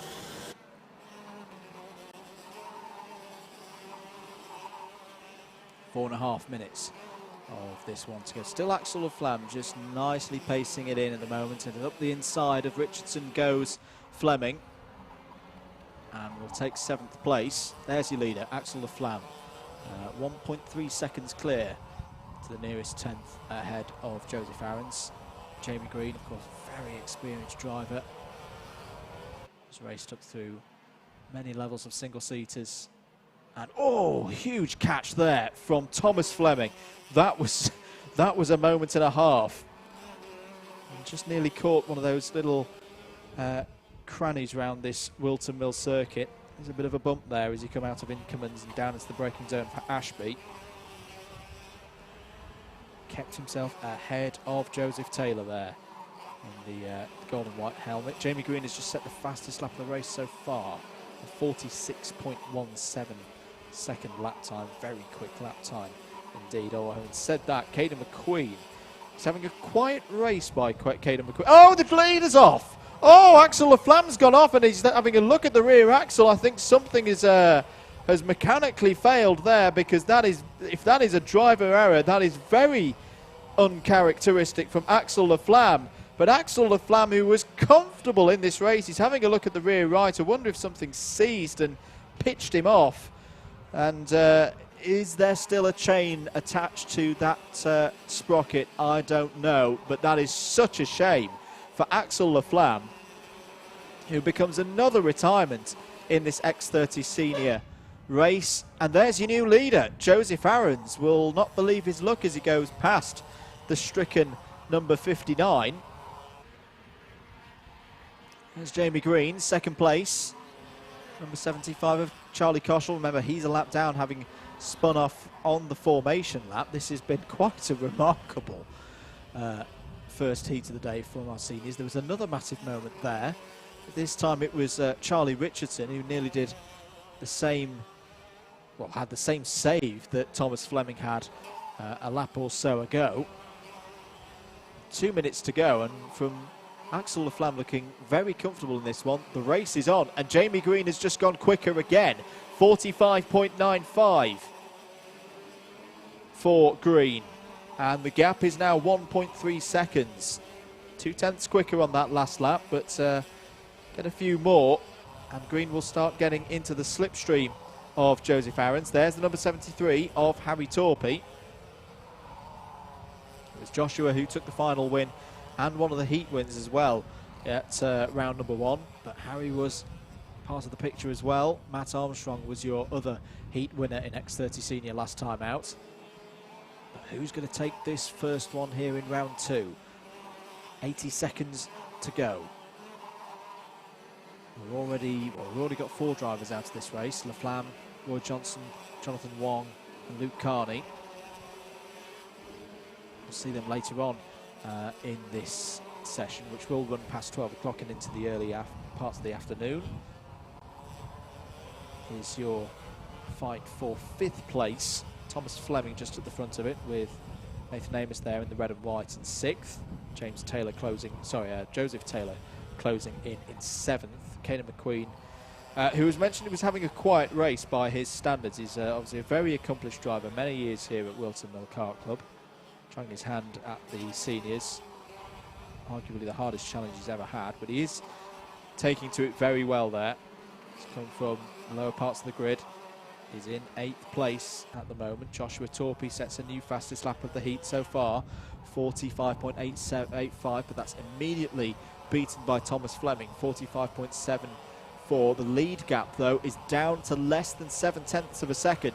This is closing in for Jamie Green. There he is in the number 54. The yellow helmet, the black suit. He can smell a victory here at Whilton Mill.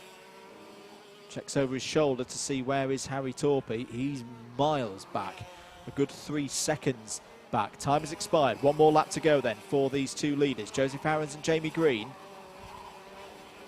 to decide who takes heat number 1 here at Whilton Mill in X30 Senior. Aarons himself just checks, sees he doesn't have to defend into Christmas Corner. He's got clear air between him and Jamie Green. Here's the next opportunity to overtake, but it's not going to present itself this time for the DTM driver. He just has to be patient. Can he close in? Can he get a run into the boot? That's probably going to be his best shot. He is closing. He definitely is closing, is Jamie Green. Aarons knows that, just checks over the shoulder again, but again has the gap he needs into the boot. It would have been one more lap, I reckon, but Joseph Aarons is going to win this race. Fantastic result for him. Jamie Green finishes in 2nd place. 3rd place will go to Harry Torpey, followed by Joshua Torpey there in 4th. Thomas Fleming 5th from the back of the grid. Very good result for him. 6th for Joseph Taylor. 7th for Nathan Amos. 8th for Caden McQueen. 9th for Matthew Herbert. 10th for Charlie Richardson. 11th Archie Forber. Carly Atkins recovers. I say he recovers, he just drove from the back of the field. Finishes 12th. Colin Smith 13th. Oliver Henry 14th. Mason Weir 15th. Oliver Meadows 16th. Yusuf Sahayono in 17th. James Otto in 18th. Benjamin Southgate, top novice there, in 19th. Caelan Burbage, after that spin, an incident with Roy Johnson, finishes in 20th. Brandon Matchell won't be happy with that, 21st. And then it was Patrick Walsh and Charlie Koshel, the last of your runners at the end of the race. Retirements for Axel Laflamme, Roy Johnson, Jonathan Wong and Luke Carney. There's your winner, though, from heat number 1, Joseph Aarons. And we will see the X30 seniors back out again in the early parts of the afternoon. There'll be the penultimate race before the lunch break at 1 o'clock. So, what we say, probably about 20 to 1, 25 to 1. We'll see these chaps out again. Very good first heat from them. But that's the end of rotation number 1. We're going to take a quick breather here on the commentary. Get ready for rotation number 2, which will kick off with the 2nd heat for our X30 juniors.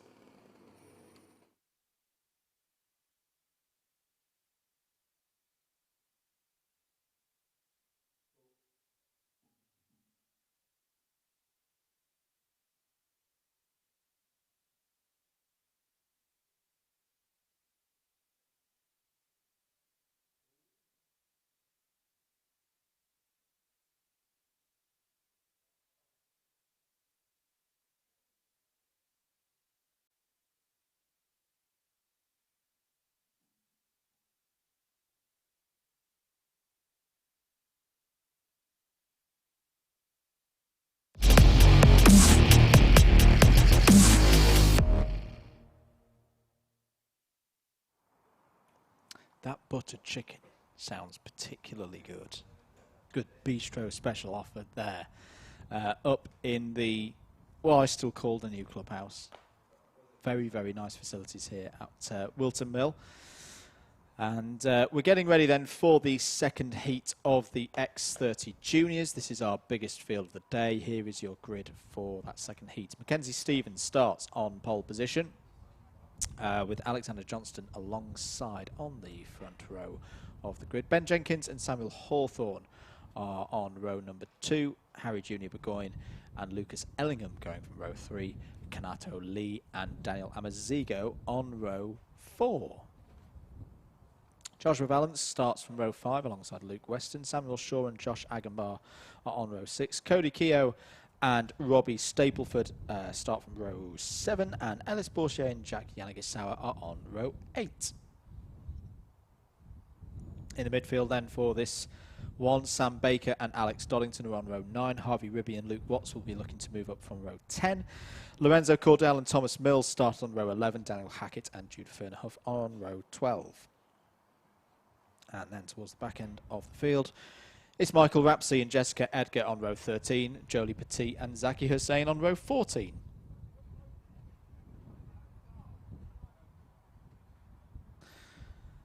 28 karts in this one. If you are supporting an X30 Junior driver that I did not just read out on that grid, do not worry. This is the heat that they sit out. For some of our drivers who were in Heat 1, who I did just read out, this is their last heat of the day. We won't see them in Heat number 3, which is the last race before the lunch break. But again, everyone has random grid positions that are the same average across the whole field. And we've got another driver off on the warming up lap. It's the number 51 that has had a bit of a moment there. Or is that more of a, that's the end of my race already because something's broken? That's Samuel Hawthorne in the number 51. I think that's a, nope, we're not racing in this one because something's happened. There is a driver that's also gone off. It's the number 25 of Michael Rapsey.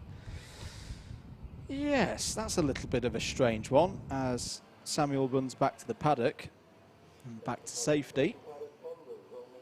And we'll get this race, this second heat of the day for the X30 Juniors underway. 10 minutes plus 1 lap yet again. Mackenzie Stevens starts from pole position alongside Alexander Johnston on the front row, who gets the whole shot off the start. Couple of drivers running wide, false start. False start. First false start of the day if you're new to this form of karting. The marshals, race control, were not happy with something there. There you just saw the restart flag, which is the yellow chevron with the green background. This, we're just having a little look at, oh dear, that's not a happy driver.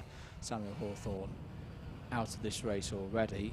Was due to start 4th in this one as well, so that's a real missed opportunity for a good result for Samuel. But we'll try and form up that one again. I told that there was something strange there because Lucas Ellingham came across first on timing for the false starts there. Is actually due to start in P6, so I'm guessing the front row of the grid didn't get themselves in position in time.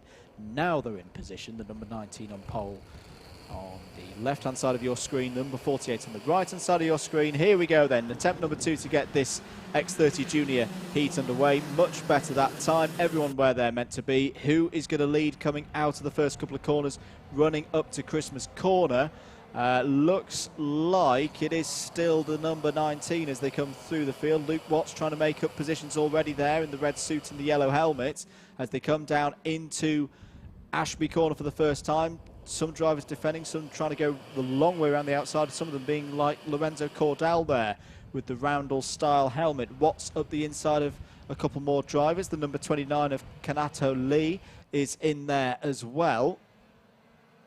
I think we have had a change of lead. It's the number 54 of Ben Jenkins who started P3. An incident into the boot. 3 drivers involved and 2 of them going again. Let's have another look at that again. And, ooh, 3 wide into the boot. That's not going to work. And there's big contact there. The number 43 is one of the drivers caught out in that incident. Harry Jr. Burgoyne and I think Samuel Shaw were involved as well as they've fallen down to the bottom of the order. The number, it might have been the 53 actually, of Jude Fernerhoff, but we'll track that in a moment. Luke Watts again making positions. He's already up to P6. Make that P5 from the middle of the pack. You see the number 21 there of Thomas Mills, who raced well in heat number 1 coming through. A lot of drivers who have already seen the conditions out here today enjoying this second heat. But Lucas Ellingham has snatched the lead at the end of lap 1. I don't think we've mentioned that. Oh, spin there. And off the road goes the number 19. That's Mackenzie Stevens. So Mackenzie Stevens, who started on the front row of the grid, unfortunately is going to fall a long, long, long way down the order now and outside of the top 25. So Lucas Ellingham leads. Ben Jenkins second. Side by side there. And a move by Jessica Edgar past Ellis Bourchier. The wind is quite strong. You can see that, the blades of grass being blown away. There is the number 53. That's Jude Fernehoff. So Jude Fernehoff is out of this race. Lorenzo Cordell side by side with Jessica Edgar. I think Jessica Edgar got out in front there. 3 karts going for 4th place there. Josh Eckenbar, Kanato Lee, Daniel Amazigo, as the rest of them file through. Running up the hill then.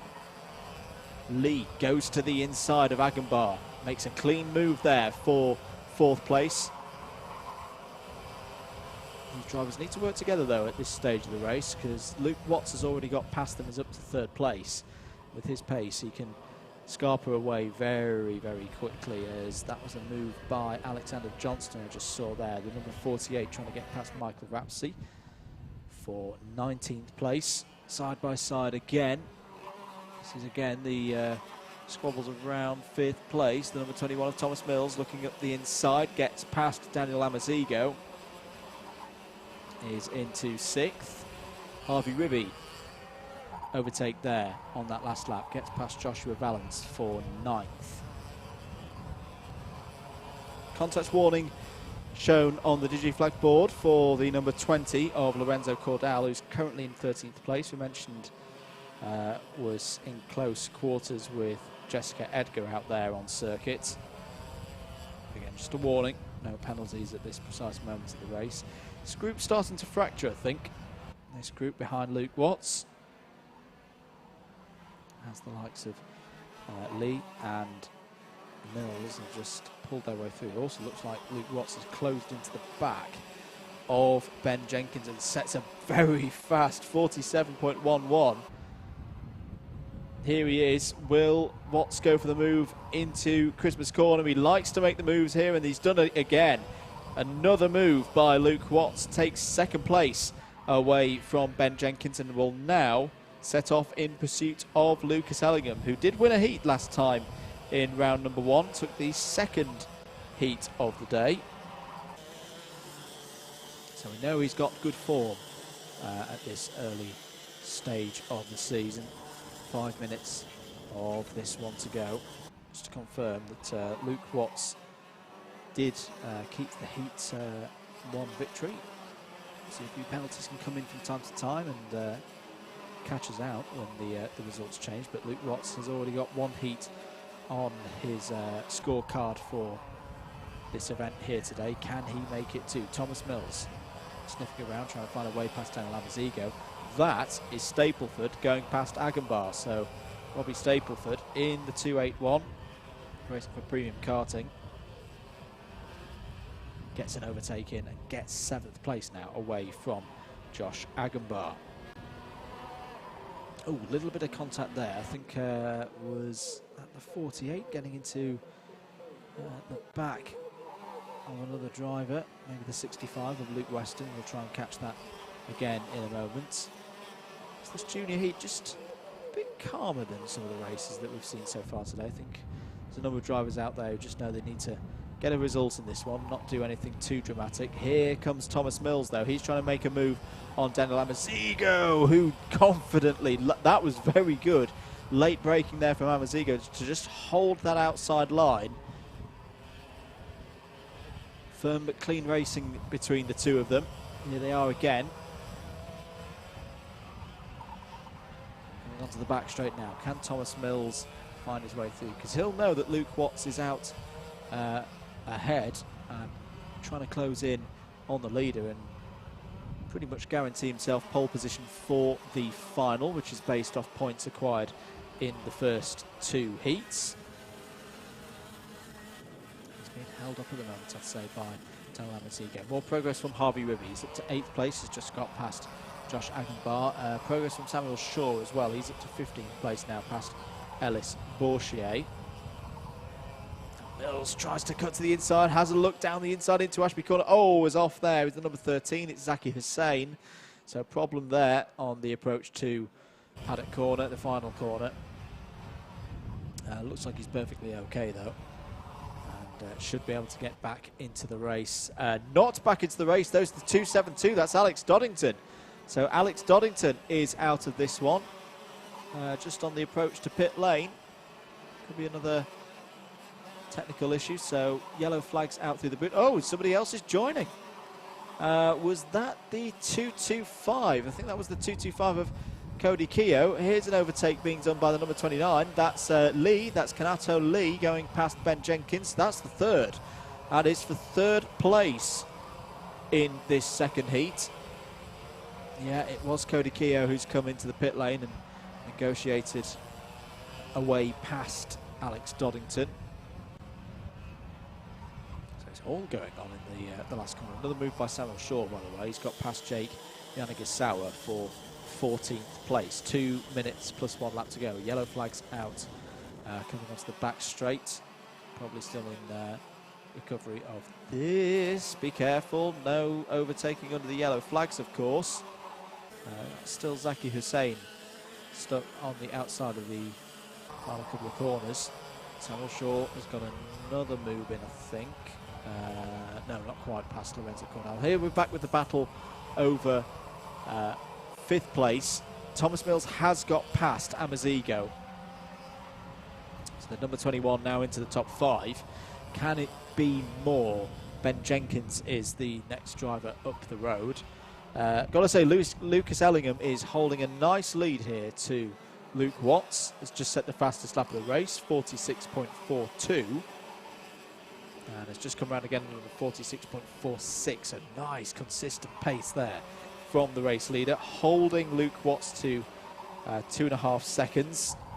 Oh, more actually, 2.6 seconds now. And Kanato Lee is now finding the pace, 46.38 last time around. That's a new fastest lap of the race, consolidating third.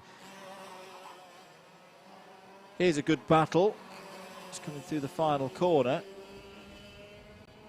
I think this is Josh Agenbar and Samuel Shaw. No, apologies, it's Mackenzie Stevens and Daniel Hackett. So Mackenzie Stevens getting that position back. Thomas Mills trying to find a way past Ben Jenkins now. 2 laps to go with 25 seconds on the clock. Lucas Ellingham, I think, has got this race under control. His lead is now 2.8 seconds. It's all fighting over 4th and 5th, and Mills goes down the inside and takes 4th place away from Jenkins. Now, did Amazigo slip through as well? Yes, he did. So Amazigo, good overtake there, gets 5th place, follows Mills through. Time has expired. Stapleford still in there as well. Samuel Shaw, we need to keep an eye on Samuel Shaw for later in the day, because he's just done a 46.22, new fastest lap of the heat so far. He's up to 12th place, side by side. Here comes Stapleford past Ben Jenkins, so Stapleford now up to 6th place. Last lap board for the leader is out. 3 seconds is now the lead for Lucas Ellingham. As they run up into Christmas Corner. There's Luke Watts still there in 2nd place. That should be fine for him. Lucas Ellingham, we haven't really seen him much in this race. Took the lead quite late in lap number 1 and has just kept his eyes forward. Bridged that gap to Luke Watts, which is a task definitely easier said than done. Coming around the final couple of corners now for what will be Lucas Ellingham's 2nd heat win of the season so far. Lucas Ellingham takes heat number 2 here at Whilton Mill Kart Club in the X30 Juniors. Luke Watts, a win and 2nd place. A very good morning for him in the heats so far. Kanato Lee 3rd. Thomas Mills should be 4th. Yes, he is. Daniel Amazigo 5th. Robbie Stapleford 6th. Ben Jenkins 7th. Harvey Ribby in 8th. Jessica Edgar with some good news there, up into 9th place. Samuel Shaw, very, very quick pace, fastest lap of the race in the top 10. Josh Agenbar 11th. Lorenzo Cordell 12th. 13th. Josh Agenbar 12th. Who slipped in there? Sam Baker got slipped in there in 11th. I think with a transponder issue, been manually put back in. So Agenbar 12th. Cordell 14th. Harry Jr. Burgoyne 14th. Ellis Bourchier 15th. Joshua Valance 16th. Jake Yanagisawa 17th, Luke Weston 18th, Alexander Johnston 19th, and Michael Rapsey in 20th. Top novice was Jolie Petit. Well, we'll see the X30 Juniors again before the lunch break for their third and final heat. We're going to take another short break here on the commentary from Double Dash Motorsport Media at Whilton Mill Kart Club, round 2 of the WMKC Championships for 2020. Next up on the agenda is the second and final heat for our Honda cadets.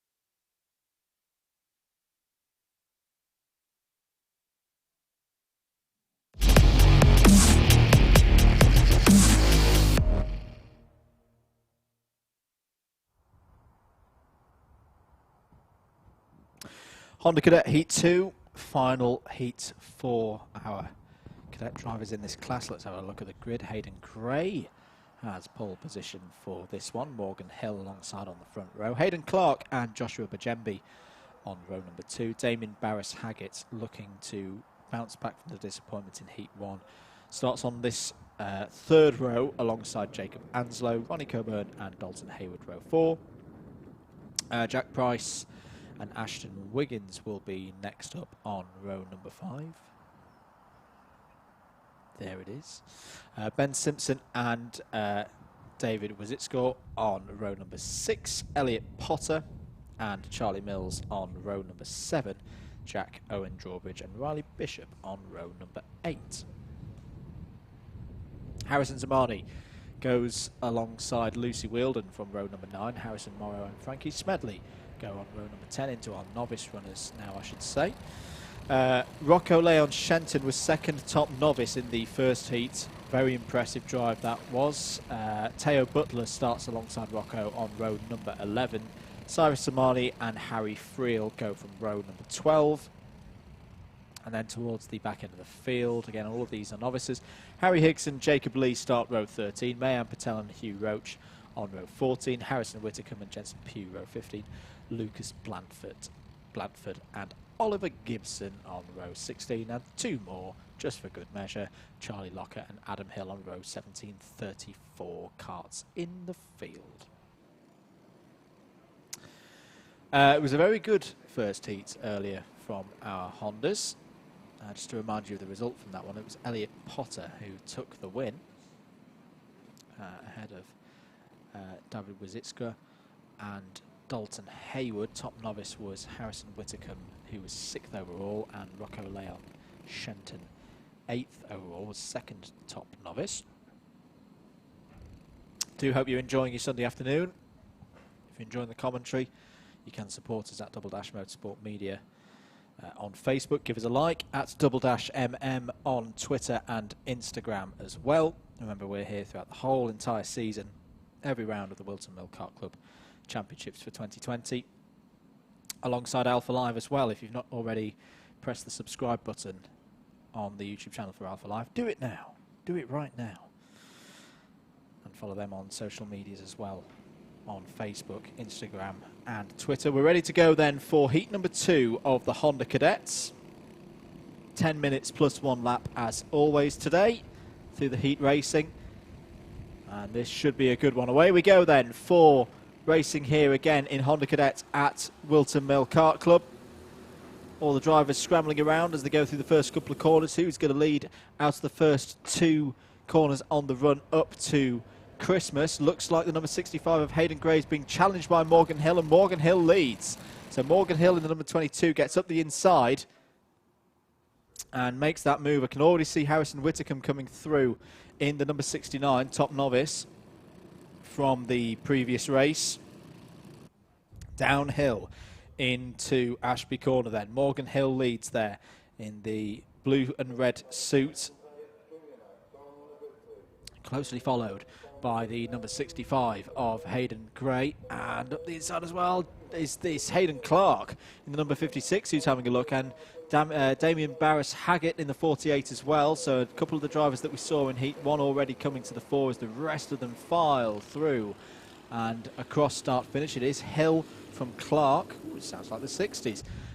Barris-Haggett, Gray, Bajembi, Coburn, Hayward, Wiggins, Mills and Anslow. That's your top 10 at the end of lap 1. There up the inside goes Barris-Haggett past Hayden Clark for second place on the road early on, and this is a key race for Damien Barris-Haggett. Remember, if you were with us for heat number 1, Barris-Haggett had a spin and was out of the race in the grass, just on that patch of grass that you just saw to the right of your screen then, out of the Inkerman's fast right-hand kink. So he's got to get a good result in this one to kind of recover back some of the points and get a decent grid position for the final. Remember the A final, which will start, I think, yes, Honda Cadet is the first A final that we will see later on this afternoon. Currently scheduled for about 2:05 in the afternoon, so do stick about for that one. Morgan Hill, though, continuing to lead now from Damien Barris-Haggett there in second place. Number 77 of Ronnie Coburn looking up the inside of Hayden Clark. Clark defends round the outside, confident speed there through Christmas Corner to hold on to fourth place. Joshua Bajembi has got through as well, though, up into third. I don't think we mentioned that. And up the inside now, Ronnie Coburn. Is he going to hold on to the position? Yes, he is. So Coburn now up to fourth place. Hayden Clark, unfortunately, going backwards at the moment. Novice ranks, Rocco Leon Shenton. We talked about him in the read of the grid and heat number 1. He leads. He's the top novice at the moment. He's up to P13. Harrison Whitcomb second, then it's Harry Higgs and Teo Butler in that level of the standings. All of those drivers denoted by... Oh, now why is there smoke coming off the number 81 there, which is Oliver Gibson? No, it's not off the 81, it's off the 61. Something is very wrong there with Lucas Blandford's kart, and that's going to have to come into the pits very quickly. I can't tell if that is engine smoke or the tyre rubbing on some bodywork, perhaps. It might be tyre. I think that's tyre. Oh, it's tyre running on chain guard. Tyre running on chain guard, I think, there. So race control are probably not going to like that, and I wouldn't be surprised if there's a mechanical flag out very soon there, unfortunately, for the number 61. 4 minutes to go, so this one's flown by already. There we go, mechanical flag for the number 61. Actually, I might be wrong. Oh, there's a puncture. That's a full-on puncture now for the number 61, and he's going to have to come to the side of the road, and now has a little look down. Doesn't know what's happened, but yeah, unfortunately, that was always going to happen. Lucas doesn't quite know what's happened there. Obviously will have felt that puncture and that rear left tyre go on him. Back with the leaders, though. Morgan Hill ahead of Damien Barris-Haggett, who has closed in nicely here to be second by 0.2 of a second. Now again, this is the key point of Honda Cadet racing. If I'm Damien at the moment, I think I push Morgan Hill along. Don't go for the move. Oh no, he is going to go for the move. Up the inside, clearly got a lot of confidence here. Gets past Morgan Hill with a nice clean overtake into the boot. Now, can he drive away? This is the key thing now. It's very, very hard leading these races because you have no help in terms of a slipstream from anybody else, and a lot of drivers behind looking to work together and close in on you. Side by side, number 32 and 57 there. That's Riley Bishop and Ashton Wiggins. They were fighting over 7th place, but Morgan Hill's retaken the lead. So Morgan Hill goes back into first position, and look what this has caused. Ronnie Coburn and Joshua Bajembi are now right there.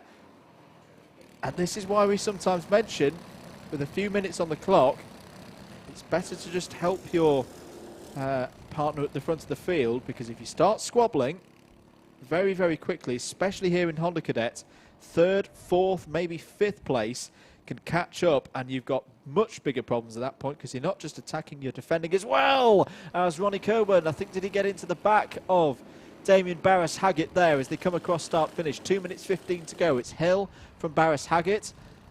Coburn and Bajembi as well. I'm just looking back. The gap back to Dalton Hayward is 2.5 seconds. Sounds like a big gap. It's not at this level. And up the inside now, Coburn goes for second place past Barris Haggett. Barris Haggett holds around the outside and doesn't lose third place to Bajembi. Just keep an eye out for Dalton Hayward, because we've seen before many times in Honda Cadet racing here over the years at Whilton Mill Kart Club that a 2.5 second gap can disappear very, very quickly if there's a group of drivers squabbling over their own positions.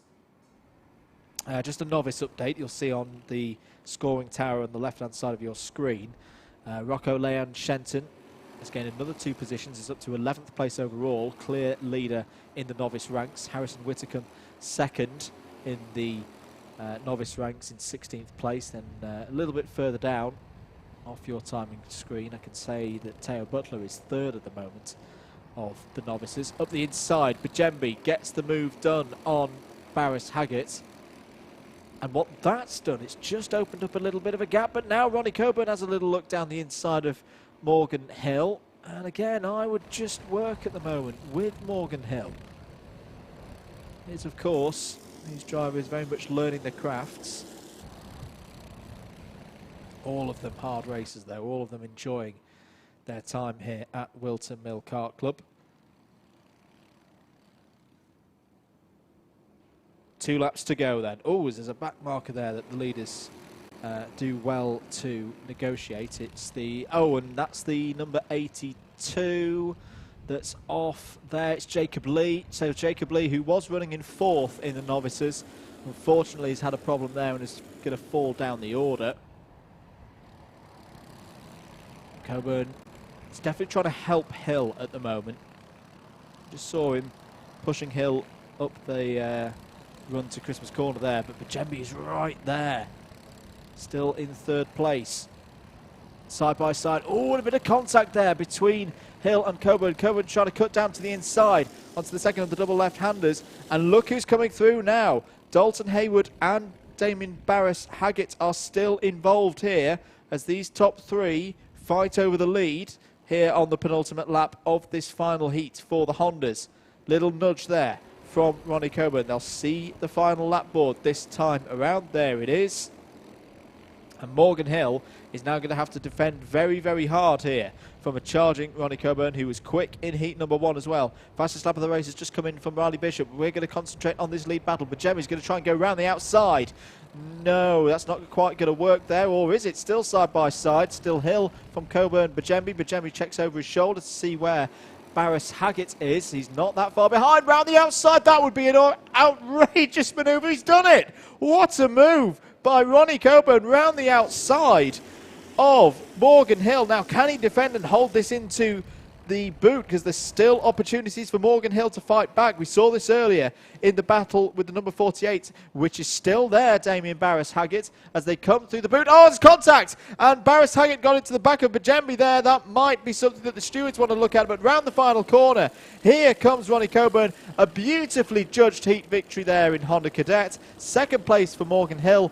3rd place provisionally for Damien Barris Haggett. 4th for Dalton Hayward. 5th for Riley Bishop. 6th place, another really impressive drive there from Rocco Leon Shenton. He's the top novice. 7th place for Hayden Clark. 8th place for Joshua Bajembi. 9th place for Nathan Ashton Wiggins. And then wrapping out the top 10 was David Wizitscore. Well, let's have a look at this move again. Round the outside. Hill did go very defensive. Left the lane there for Ronnie Coburn to go round the outside. You don't often see that move pulled off. Just to go through some of the other standings in that one. Jacob Anslow in 11th. Charlie Mills 12th. Elliot Potter, the winner from Heat 1, in 13th. 14th for Hayden Gray. 15th Jack Owen Drawbridge. 16th for Ben Simpson.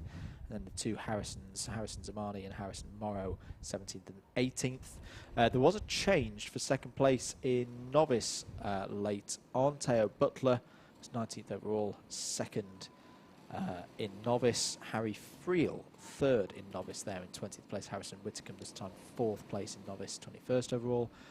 Adam Hill, 22nd overall, top 5 novice. Frankie Smedley, Good drive from Frankie there. 6th place in novice, 23rd overall. Mayan Patel 7th, Jensen Pugh 8th, Pugh Roach in 9th, and Harry Higgs, the top 10 there in the novice ranks for heat number 2. As we say, we will see the Hondas back out again. They are the first A final to run later on this afternoon. Keep an eye on results at alphatiming.co.uk/WMKC/2020. Click on the link for round 2. All the latest results and itineraries are on there. I think we're still looking at a round about 5 minutes past 2 start time for the Honda Cadets. Right, as I say, we'll see them later on in the afternoon. We're going to take another very short break. Next up is the second and final heat for our junior Rotax class.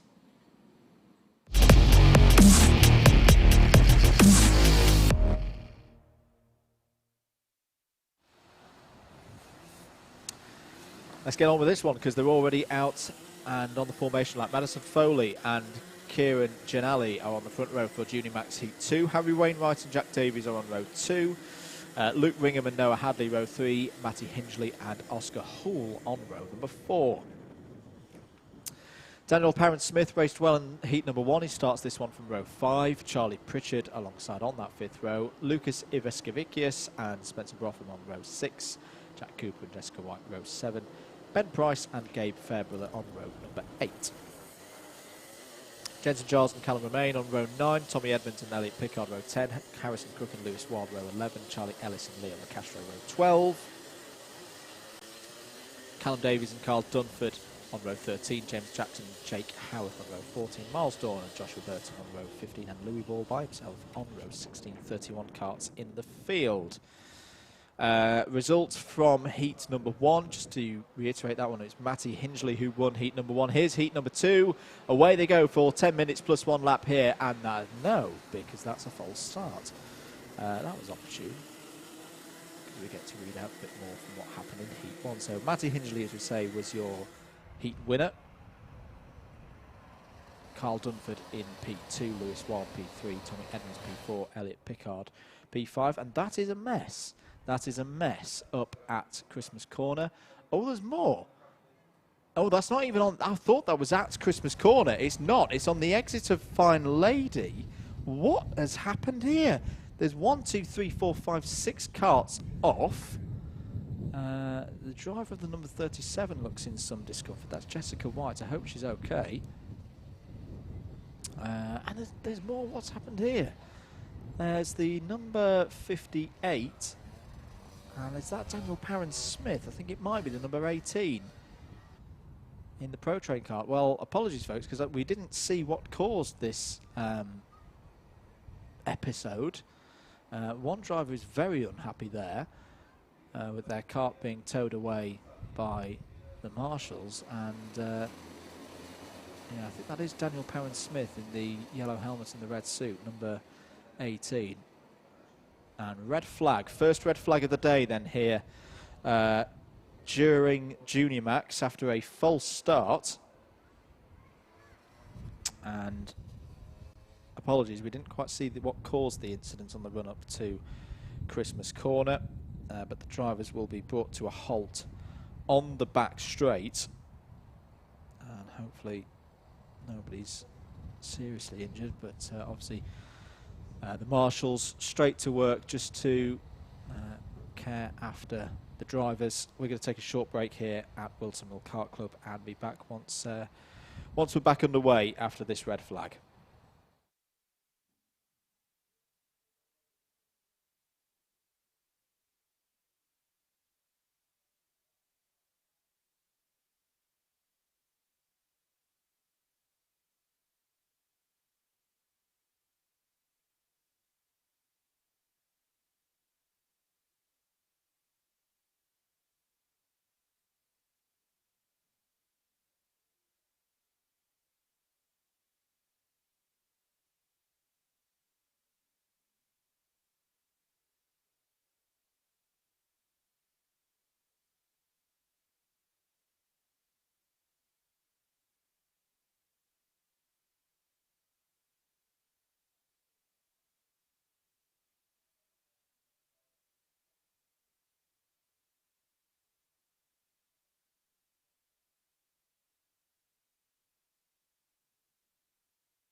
Welcome back to Whilton Mill Kart Club. It's round 2 of the Whilton Mill Kart Club Championships for 2020. We are currently under red flag conditions for an incident immediately after a false start for the second heat of the Junior Max category.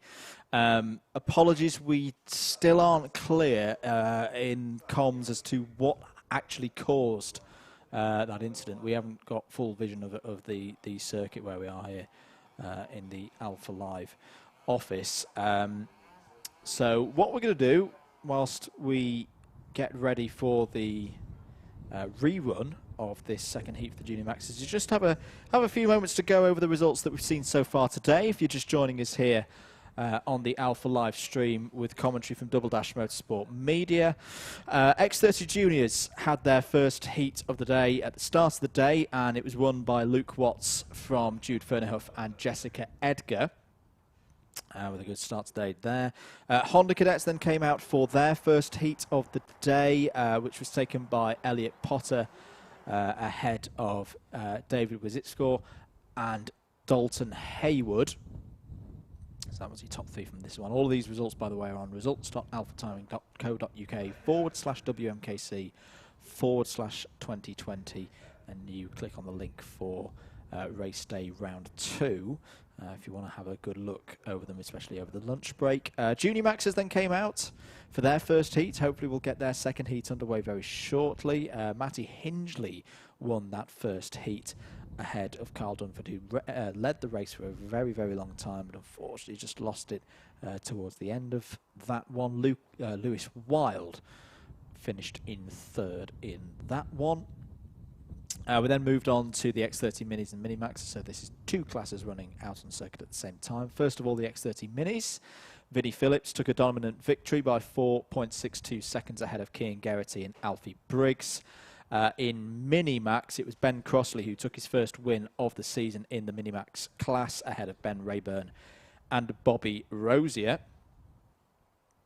And then we moved on to iArmy Cadets. Big field here today of iArmy Cadets. Macaulay Bishop, the reigning champion, who is definitely having to work harder for his race victories this season at WMKC in 2020. He won by less than 1/10 of a second ahead of Ethan Jeff Hall. Eden Spanswick pushing him all the way. The top 3 covered by 0.22 of a second there in iArmy Cadet after 10 minutes plus 1 lap. X30 Seniors then came out for their first heat to wrap up the first rotation. It was Joseph Aarons who won ahead of Audi DTM driver Jamie Green. Joshua Torpy continuing the good Torpy form early in the season here at Whilton Mill. He finished 3rd in that race. Hello, Stu Stretton. There he is with his beautiful pink tabard. And the camera, which he does many, many great photographical things with. Do find him on Facebook and Instagram. Some brilliant karting photography that Stu does. Give a shout out to Josh East as well, who's here today in the photography team.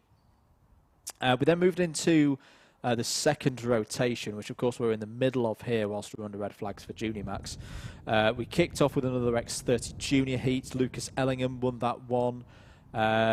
Probably one of the best wins so far of the day, because he had a charging Luke Watts coming through the field trying to catch him, but Ellingham held on. Well, more than held on. He actually pulled out a bit of a lead over Luke Watts and won by 3.26 seconds, as I say, from Luke Watts. Thomas Mills finished in 3rd. And then the last heat that we saw just before this Junior Max heat was red flagged was, of course, the Hondas. The Hondas with their final heat of the day. Ronnie Coburn winning that one on the last lap ahead of Morgan Hill. Damien Barris-Haggett held his 3rd. Okay, I thought there may be a bit of an inquiry, and in fact I am just going to say there's always a note at the top of these timing sheets that I read out here that the results are provisional, because there was contact between Damien Barris-Haggett and Joshua Bajembi on the last lap, but at the moment the declared result, albeit provisional, is Ronnie Coburn ahead of Morgan Hill, Damien Barris-Haggett, your top 3. And then we got on to this one, which of course is the Junior Max second heat of the day. Still under red flag. Reports of a coolant leak. I will state that is reports, that is not confirmed here in comms. but something obviously awry on the run-up to Christmas Corner. Just after a false start had been given, that resulted in a number of karts being off the circuit and a couple of drivers being attended to by the marshals and the medical response team. As soon as we have more news on those drivers, we will get it to you as soon as possible. Do keep your comments coming in on the YouTube stream.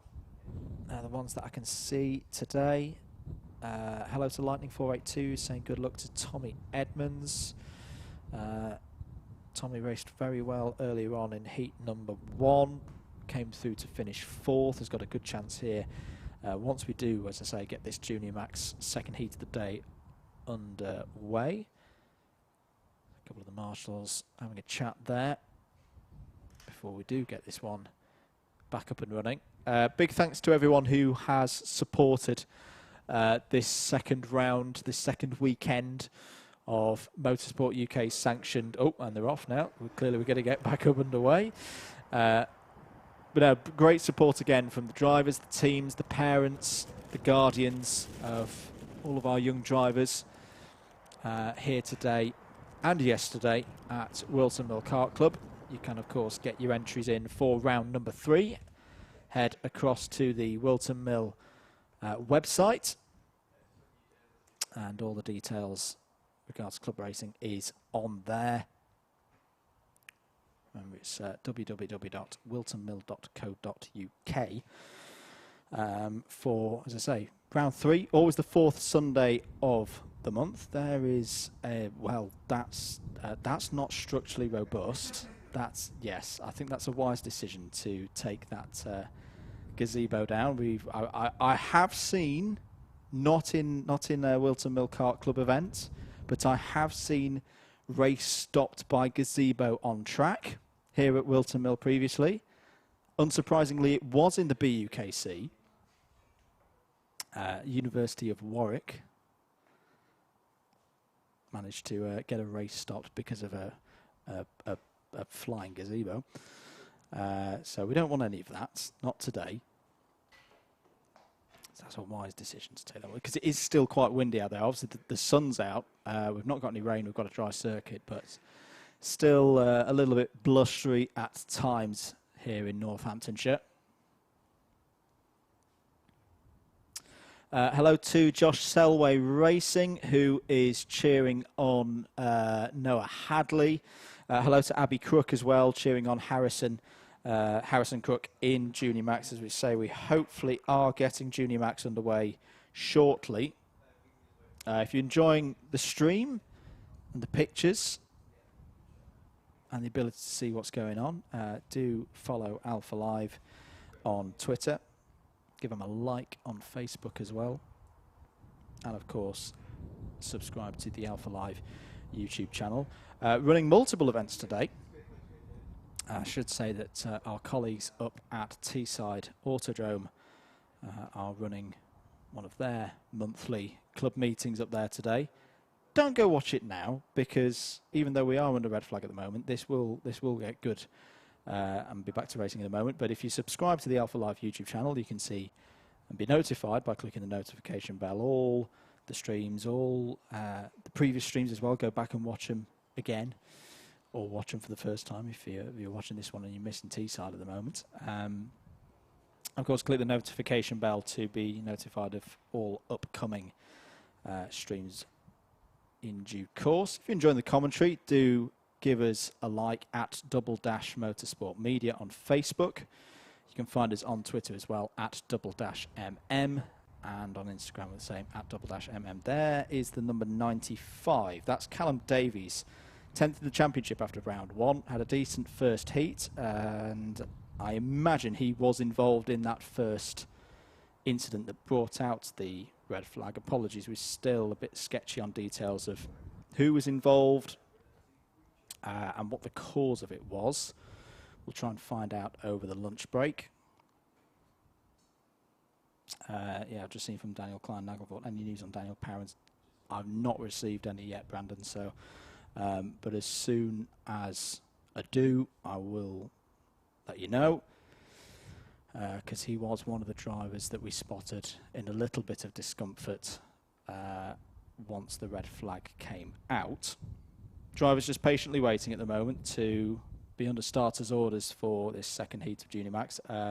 Apologies, this will throw the timetable out the window. So we were saying before that finals were due to start, well, first B final for Junior X30 due to start at 1:45. A finals to then start from 5 minutes past 2. Probably add a bit of time to that now, but not to worry. Just wanting to make sure that everybody's safe out there. Some dark clouds, there we go, over the circuit, but you can see the level of the wind. They are blowing over fairly quickly. We will keep an eye on the weather. Got our good sources that keep us up to date as to what's going on meteorologically in the area. But then again, this is Northamptonshire. We're not that far from Silverstone. If you're watching from further afield and you're a Formula One fan or any kind of racing that happens at Silverstone, and you will probably know that it has a bit of a microclimate of its own. And we can be surprised from time to time with a quick little shower. And talking of little showers, I have just run our little our sources that says rain starting in 14 minutes. So just as I said that it wasn't going to rain, we have got a notification saying that a shower is going to start in 14 minutes and last for about half an hour. Oh, this could get interesting then. We did see a little bit of this in round one. Showers come over, where tyre choice then became pretty crucial. I'm just going to try and have a look out in the pit lane, because I just can see through a window our next class warming up. I think they are all on slicks. They are all on slicks there. The next class to run out, of course, being the Mini X30s and X30 Mini Maxes. They might be interested in that news then. Right, we are back underway for Junior Max. This will be classified as a false start again as they get back up to speed, but that is good news. We are good to go racing again then here at Whilton Mill. Let's just go through the grid again for you as we do get back up to racing speed. Apologies, I'm just pressing some buttons to find it. There it is. Madison Foley has pole position for this one. Remember, random grids through the heats. Kieran Gianelli alongside on the front row. Harry Wainwright and Jack Davis on row 2. Luke Ringham and Noah Hadley row 3. Matty Hingley and Oscar Hould on row 4. Daniel Parron-Smith was due to be on row 5, but I don't think he's taken the restart. Charlie Richard alongside on that 5th row of the grid. Lucas Ivaskevicius and Spencer Brotham row 6. Jack Cooper and Jessica White, Jessica White was receiving medical attention during the red flag. They are due to start on row 7. Ben Price and Gabe Fairbrother row 8. Jensen Giles, Callum Remain row 9. Tommy Edmonds and Elliot Pickard row 10. I'm going to stop there because I think we are good to go then for heat number 2 of the Junior Maxes. Hopefully we can get a good clean start here under green flag, under starters orders. Away we go then for the second heat of Junior Max after the red flag delay. And someone towards the back of the field is already in trouble. It is that the number 32 or 82. If it's the, we'll try and track that in a moment. It might have been Gabe Fairbrother, but they go through Christmas corner for the first time. It was indeed Gabe Fairbrother. It was the 92 who didn't get away at the start.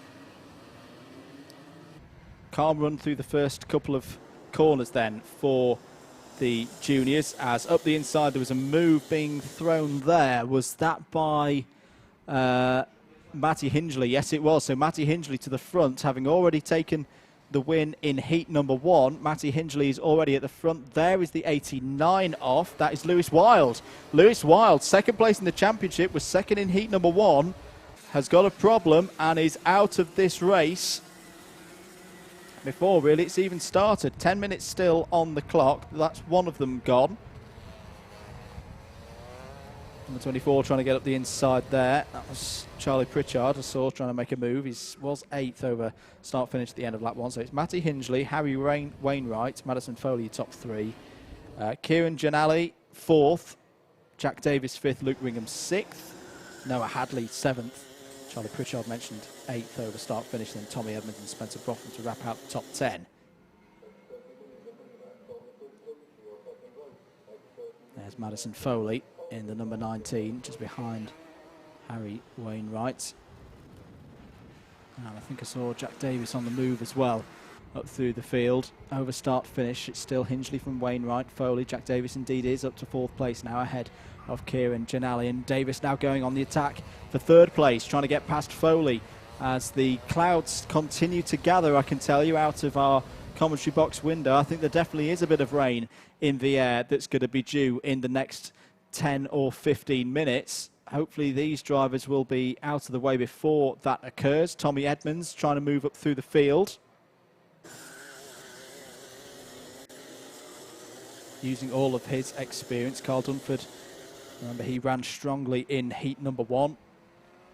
He's trying to make his way through. Oh, Tommy Edmonds closed up onto the curb there by, I think that was by the number 60 of Luke Ringham. Those two obviously know each other pretty well. Apologies, it was the number 50 of Kieran Giannelli that defended hard there from Tommy Edmonds. And Tommy Edmonds now trying to close in again. Cuts into the inside. Oh, very, very nearly to contact there between the number 50 and 23. This is all over 6th place. As down the inside of Wainwright goes Davis. So Jack Davis now up to 2nd place. Matty Hingley, if you're wondering where Matty is, 3.41 seconds up the road, out of shot, completely gone. Should have this race won with just under 7 minutes to go. There is Matty. Rest of them filing through. Edmonds still stuck behind Giannelli. You still see this water being kicked up out of the cattle grid curb just off of the last corner. And here comes Pritchard. We saw Pritchard making moves into Christmas earlier, and there's another one. So Charlie Pritchard gets past Madison Foley for 4th place.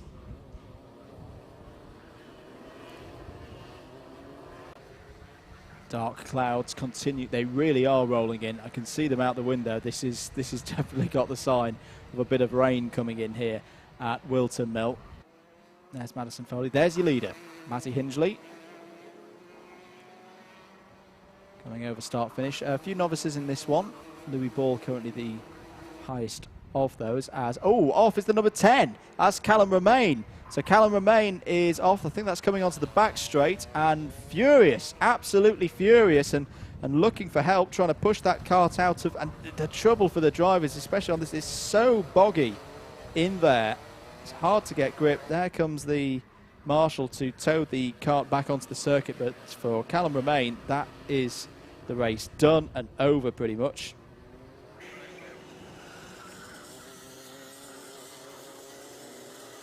Nice and sunny at the moment on that camera shot, but look at those clouds. Look at those clouds rolling in as Tommy Edmonds is side by side with Madison Foley all over the curbs. Number 40 of Carl Dunford. That's brilliant. That is brilliant from Carl Dunford, nipping through, taking 2 positions in a matter of corners up to 5th place.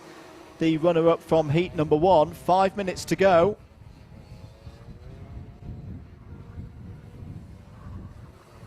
Number 74 of Noah Hadley. He's got support in the comments.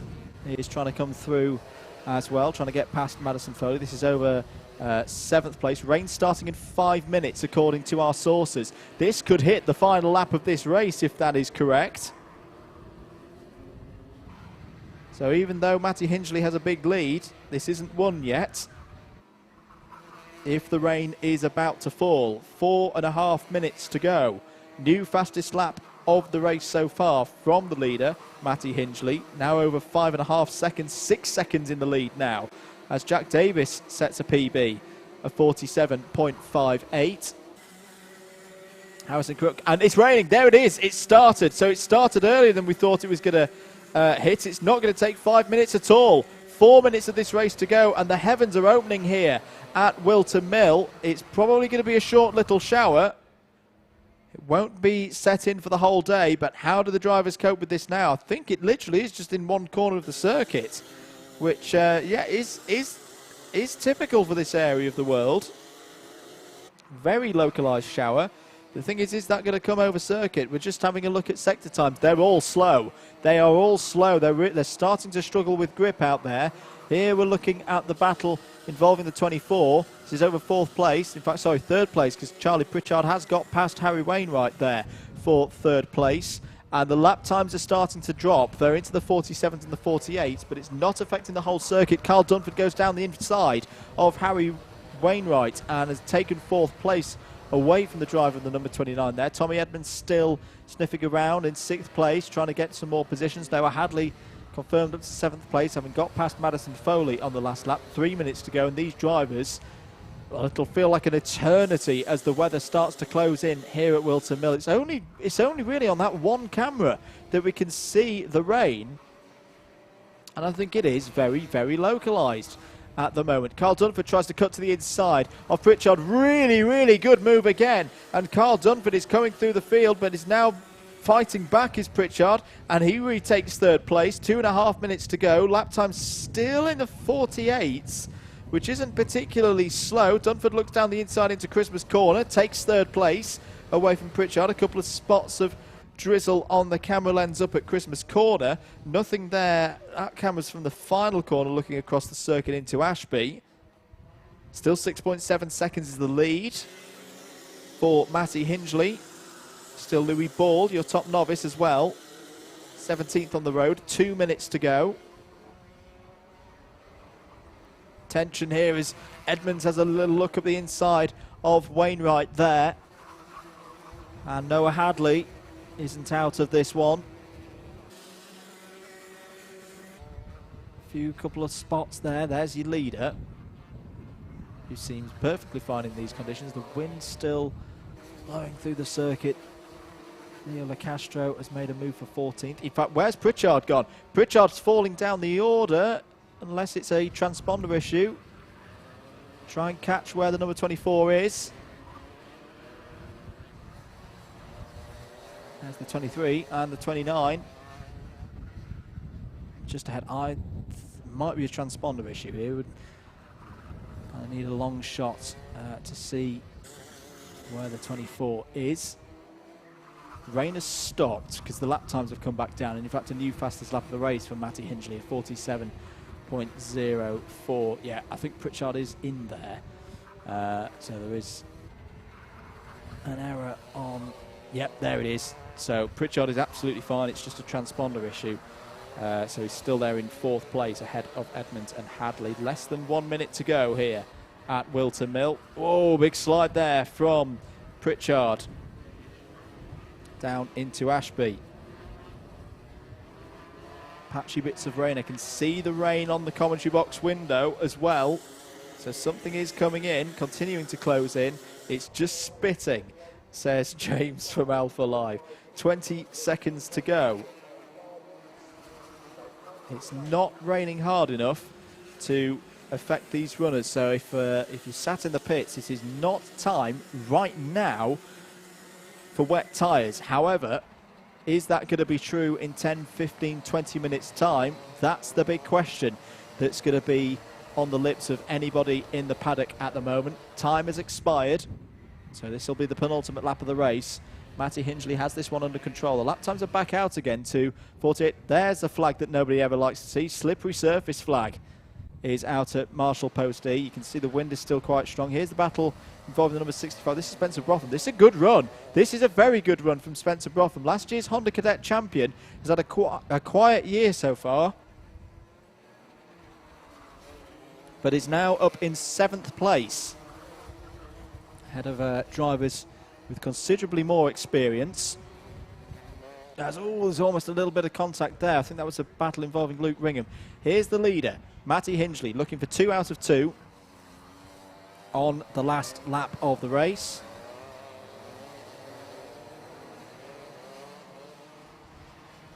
coming onto the back straight now, has dominated this race from the start of it. Could win by over 10 seconds, which in a 10-minute plus 1 lap race is quite remarkable. Here comes Matty Hingley. There's even blue flags out for somebody. I don't think Hingley will catch. Round the final corner, there's a problem there for the number 76, which is Louis Ball. So Louis Ball is out and loses top novice, but Matty Hingley wins. Who's going to take second place? It's quite a wait as the rain continues to fall here at Whilton Mill. Now it's starting to come down. Look at the grip. There's none of it there. Second place for Davis. Third place for Edmonds. Fourth for Pritchard. Fifth, Dunford. Sixth for Noah Hadley. Seventh for Harry Wainwright. Spencer Bropham gets the top 10. Madison Foley and Luke Ringham 10th. Drama. And drama will continue to unfold here.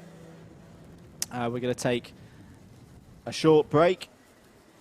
And the next heat out on circuit is going to be Mini X30 and Mini Max.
Welcome back, everybody, to Whilton Mill.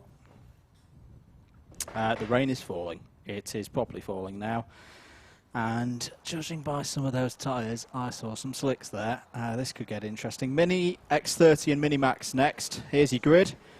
Benjamin Doty and Jack Nettleship on the front row. Vinnie Lloyd-Chamberlain, JJ Russell on row 2. Gabriel Stilp, who retired from Heat 1, starts this one from row 3 alongside Ella Stevens. Joshua Patch and Alfie Briggs, row 4. Moving into the midfield, Leo Brown and Billy Phillips, winner from Heat 1, row 5. Rylan Etchberg and Luke Sintler on row 6. Jovan Chandler and Wesley Swain, row 7. King Geraghty in the first of the Mini-Maxes, Ben Rayburn on row 8. Bobby Rosier and Oliver Smith, row 2 of the Mini-Maxes. Row 3 of the Mini-Maxes, Ben Crossley and Zane Khan, and then Oliver Kerr and 1 novice in this race, Katie Ashman. That is your grid.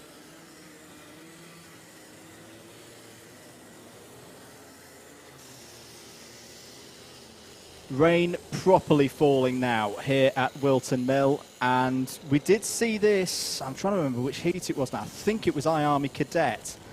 Last time out in round 1 we had a wet race with everyone already stuck with tyre choice on slick tyres. For me, For me, it's one of the best bits of training that young drivers can get.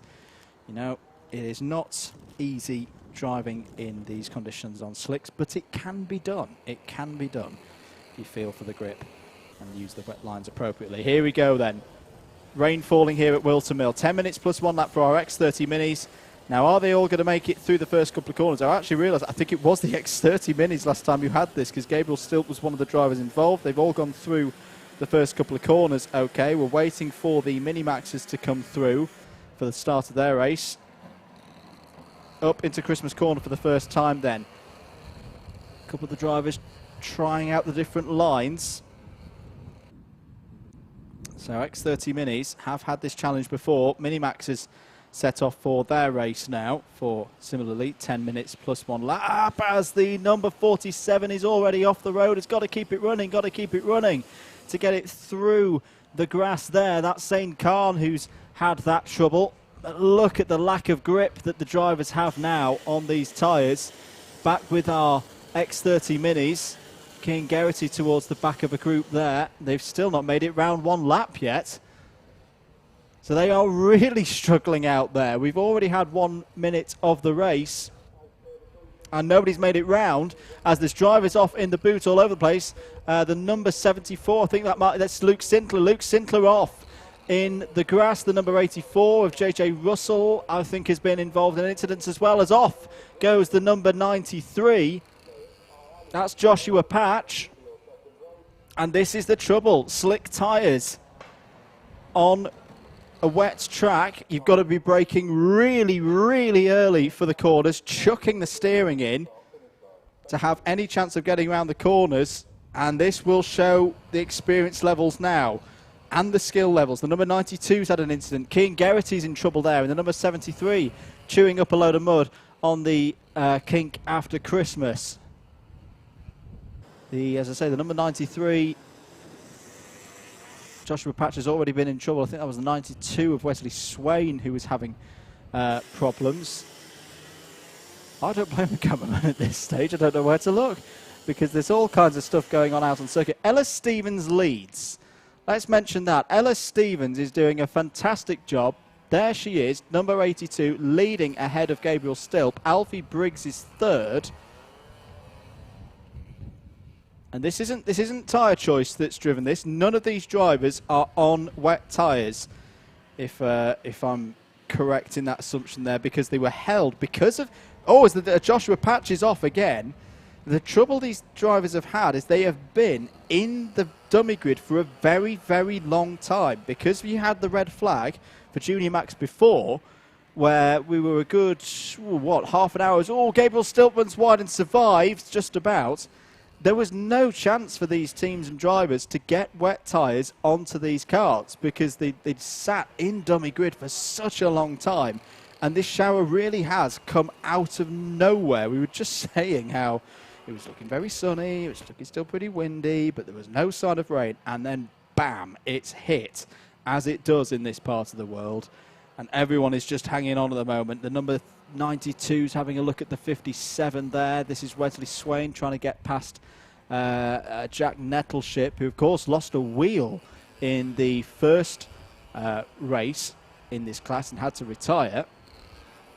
So good to see that they've got the kart back together and running. As off is the number 58. That's the leader in Minimax. Minimax leader off. Ben Rayburn spins just after Christmas Corner. That's the number 47 of Zane Khan going through. So Rayburn's lost a lot of positions there. Mechanical flag for JJ Russell in the number 84. So he's had some form of incident that's dislodged something that's not pleased race control. 6 minutes to go. We've only completed 3 laps because the pace, I mean, we're about 20-25 seconds off the pace of what these karts normally run in dry conditions. That shows you what wet tyres can do for you as well, because the track surface isn't that bad. It's not any, we can't see any, there's more problem. It's the same problem that we saw earlier for one of the earlier classes. Damage on the front, on the rear left rather, on the number 84 of JJ Russell, and if JJ's not careful, that's going to be a puncture, as we saw before. 5.5 minutes to go. Still Ella Stevens doing a fantastic job in the lead of this race from Gabriel Stilp Alfie Briggs, Rylan Etchberg, who has just set the fastest lap of the race. Vinnie Phillips 5th. Just having a look on the window. Has the rain stopped? It might have stopped, which will be good news for everybody. There's a couple of the Mini X30s trying to negotiate their way past some Minimax drivers. This is Joshua Patch, number 93, and the 29 of Benjamin Doughty. Oliver Kerr is now your leader in Minimax, by the way. The number 22. Bobby Rosier second, Oliver Smith in third. I think the rain has stopped. Now, I am saying this as a person inside a building. I'm in probably the best place on the whole site at the moment, so I'm not having to deal with these conditions. The drivers are getting on top of, I'd say, now on lap number 6. Ella Stevens still leads, but by less than 0.1 of a second ahead of Gabriel Stilp. Fastest lap of the race has just been set by Vinnie Phillips as well in 5th place, so it is closing up at the front of X30 Mini. There's Luke Sintler, who obviously had a spin on the first lap of the race down at the boots. He's currently 13th, but running quicker than JJ Russell, also that JJ Russell is in. So JJ Russell, after that mechanical flag and the damage that we saw on rear left, has pitted. Where are our leaders? I think, is this them coming through? Yes, I think it is. Gabriel Stilp's there, as Joshua Patch is having trouble. Gets overtaken by the number 22 of Oliver Kerr. 3.5 minutes to go for these drivers to just keep going round, as off is the number 53, which is Katie Ashman. That's our one novice in this race. It's coming over start finish. Ella Stevens still being recorded as leader, which I'm trust. I've not actually seen the 82 on our screens for a little bit. Move for 7th place. Jack Nettleship has got past Vinnie Lloyd-Chamberlain. The rain, I think, is starting to fall again. There is your leader, Ella Stevens, 82. There is Gabriel Stilp, number 10 in the silver and red machine, almost a little bit akin to a Vodafone McLaren Mercedes back in the day. The number 29 there is one of our runners in Minimax. That's Oliver Smith, who's running well. 3rd place in Minimax at the moment. Ella Stevens continues to lead. I think Stilp was a little bit annoyed there with the back marker that they didn't concede position earlier. You see the different lines that Ella is using here. And if she can hold on, it will be her first heat win of the year.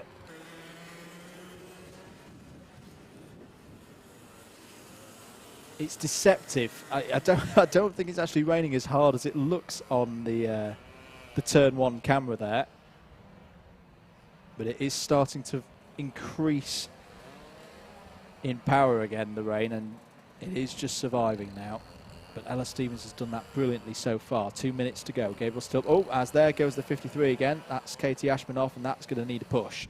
That's not going to get out of there under power alone. As, oh, Alfie Briggs, you lucky, lucky boy, survives. He's going to lose a position to Rylan Etchberg there, but got up on the curb coming out of Inkermans and was nearly in the grass. And again, now the rain starts to fall. Now it's getting heavier again. And the tyres that these drivers are on are definitely not what you want to be on, but it's what they are on. And they've just got to keep going round now for another, ooh, what are we going to say? Well, it's going to be 2 more laps, because they're going to cross the line with time to spare on this particular lap. There is 1 minute. And now traffic for Ella Stevens to deal with as well. This is possibly some of the toughest racing conditions I've seen for an individual driver in a good while here at Whilton Mill. Can Ella Stevens navigate her way through this traffic with a fast driver behind her in Gabriel Stilp? Still got the lead for now. Oh, but there's the mistake. There's the error, and Stilp is through. Stilp is through and into the lead. Good pressure applied by Gabriel Stilp, but now he's got the challenge. Can he get through the traffic? There's the number 22. That's Oliver Kerr. That's the leader in Minimax. They've got past Oliver there pretty cleanly. Good to see. None of the leaders affecting each other. Ella Stevens now down the inside. Oh, what a move that is. That is brilliant from Ella Stevens. Down the inside. Judged that perfectly to retake the lead. We've got 5 seconds to go. Time will expire. Final lap board will be out now. Joshua Patch is the back marker just ahead of them. And there's another back marker in there as well as Stilp tries to get a bit of an overlap on Stevens. Stevens shuts the door. Last lap then. The lap times have got a little bit quicker. We're into the 108s. We were down in like the 113s a few moments ago. Joshua Patch will be receiving blue flags. Oh, that's not what you want to do. Joshua turning in on the leader, but now realises and lets the leaders through. Stevens has got a bit of a gap now. A bit of a gap ahead of Gabriel Stilp. Stilp gets past the back marker. He's still, in these conditions, you wouldn't rule out Ryan Etchberg because he's only 3 seconds down the road there in third. Trying to hold off Vinnie Phillips and Alfie Briggs. On to the back straight for the final time in this heat. And what a tough heat it has been for Ella Stevens. There's Andre, I think Cian Geraghty's off in the background there. We'll check that in a few moments' time. But what a drive. This has been superb. Absolutely exemplary. Ella Stevens takes her first win of the season in horrendous conditions. Wet track, slick tyres, and wins ahead of the final winner from last time out, Gabriel Stilp second. Rylan Etchberg third, fourth for Vinnie Phillips, fifth Alfie Briggs, sixth, and it is Cian Geraghty who has spun on the last lap. Jack Nettleship comes from a retirement in Heat 1. Brilliant stuff, sixth place in these terrible conditions, seventh for Vinnie Lloyd-Chamberlain, eighth for Wesley Swain. Ninth, I think, will be Leo Brown. Yeah, there he is over the line. 10th we're waiting on is Shravan Shamagavel. There is Shravan drifting out of the final corner. We'll get a top 10.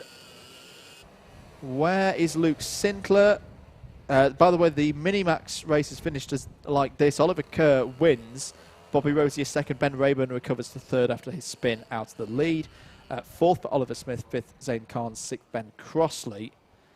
Luke Sintler has come across the line in 11th, Cian Geraghty 12th, and Ben Doty in 13th. But what a drive. For me, that's drive of the day so far, easily. Ella Stevens, in wet conditions, on slick tyres, had to judge that perfectly. Lost the lead, and some would have thought that Gabriel Stilp would have romped off into the distance, but a millimetre perfect overtake from Ella Stevens means she wins this heat here at Whilton Mill. What a race. Proper racing.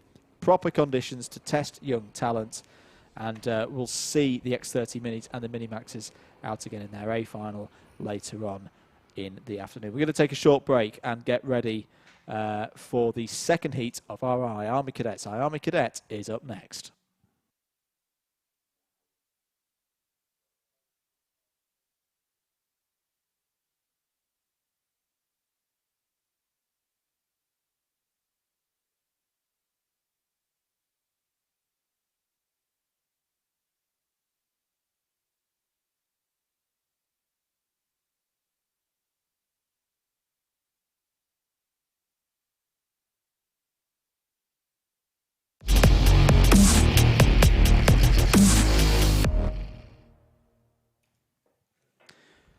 Getting ready then for the second heat for our Army Cadets.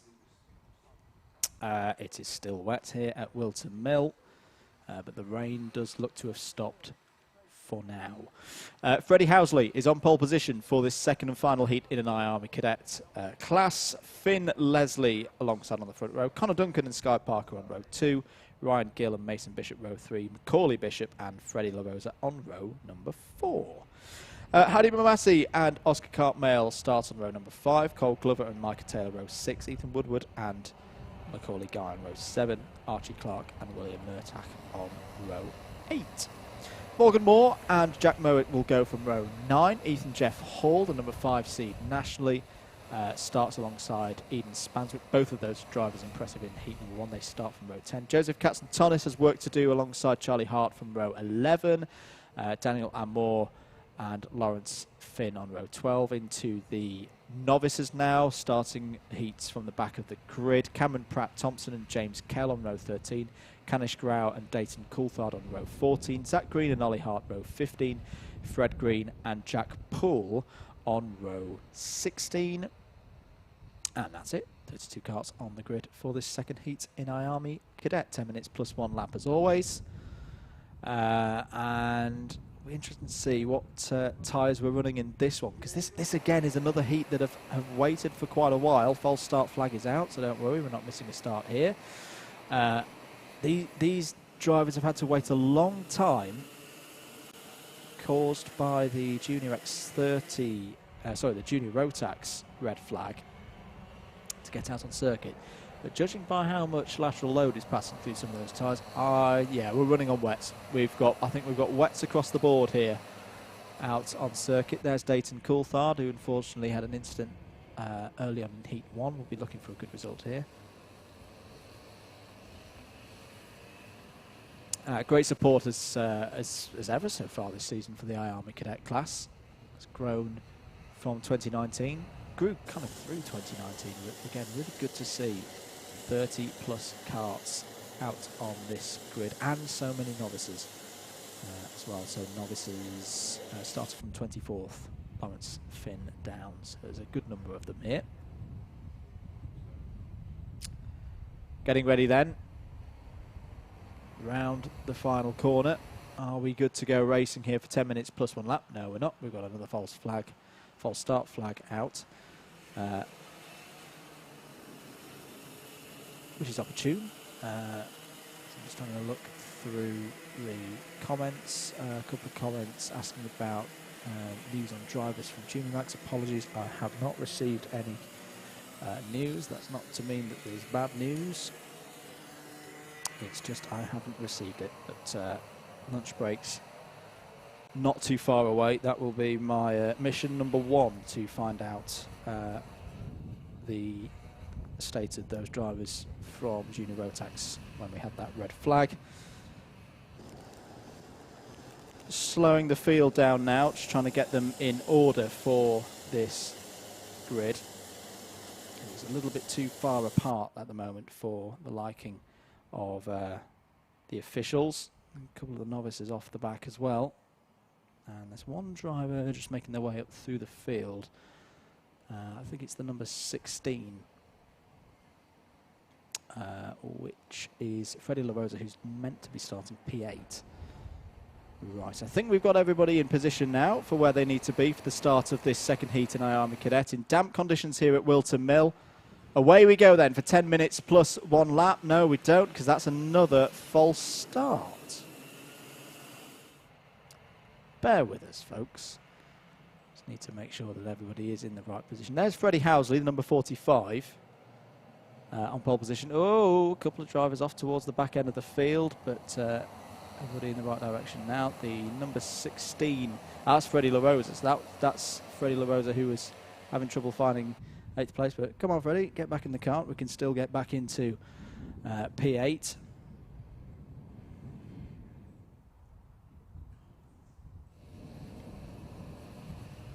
But your grid, just to remind you, Freddie Housley, Finn Leslie on row 1, Connor Duncan, Sky Parker row 2. Red flag.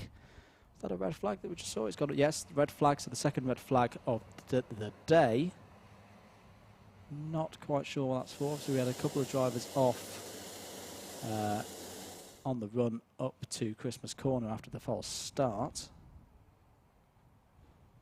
So drivers will be brought to a stop on the back straight again. We'll take a short break here on the commentary. If you are enjoying the commentary, do feel free to press the like button on Facebook at Double Dash Motorsport Media. Give us a follow on Twitter as well at Double Dash MM. We're going to be back shortly. I think the drivers are going to get talking to from the officials. We will leave them to do that and be back with more action here from Whilton Mill Kart Club very, very shortly.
Back here at Whilton Mill Kart Club, the Army cadets have received their re-education, shall we say, and we are getting ready to go again. I have just had a quick run up to race control to ask Ded Woodcock up in race control what is the state of drivers involved in the red flag causing incidents in junior road tax. The two words I love to hear, all fine. So no need to worry for any of the drivers in junior road tax, Max, is the message from race control. Can you still have just gone for a run? So the Army cadets are going to reform this grid. And we are about set to go then for this 10 minutes plus 1 lap heat. I say that, I'm assuming it's 10 minutes plus 1 lap. They may have reduced a bit of time. There's Dayton Coulthard just passing through your shot. We'll go through the grid again just to remind you of that one. Freddie Housley and Finn Leslie on row 1. Connor Duncan, Sky Parker row 2. Ryan Gill and Mason Bishop row 3. Macaulay Bishop and Freddie LaRosa row 4. Hadi Mamasi and Oscar Cartmel row 5. Cole Glover and Micah Taylor on row 6. Looks like we are good to go then. Still spitting with rain here at Whilton Mill. Wet tyres across the board. Away we go for Army Cadet Heat 2. Are they all going to survive through the first couple of corners? Looks like they are indeed going to survive. On the run up to the first hairpin then. 45 in the lead. That's Freddie Housley.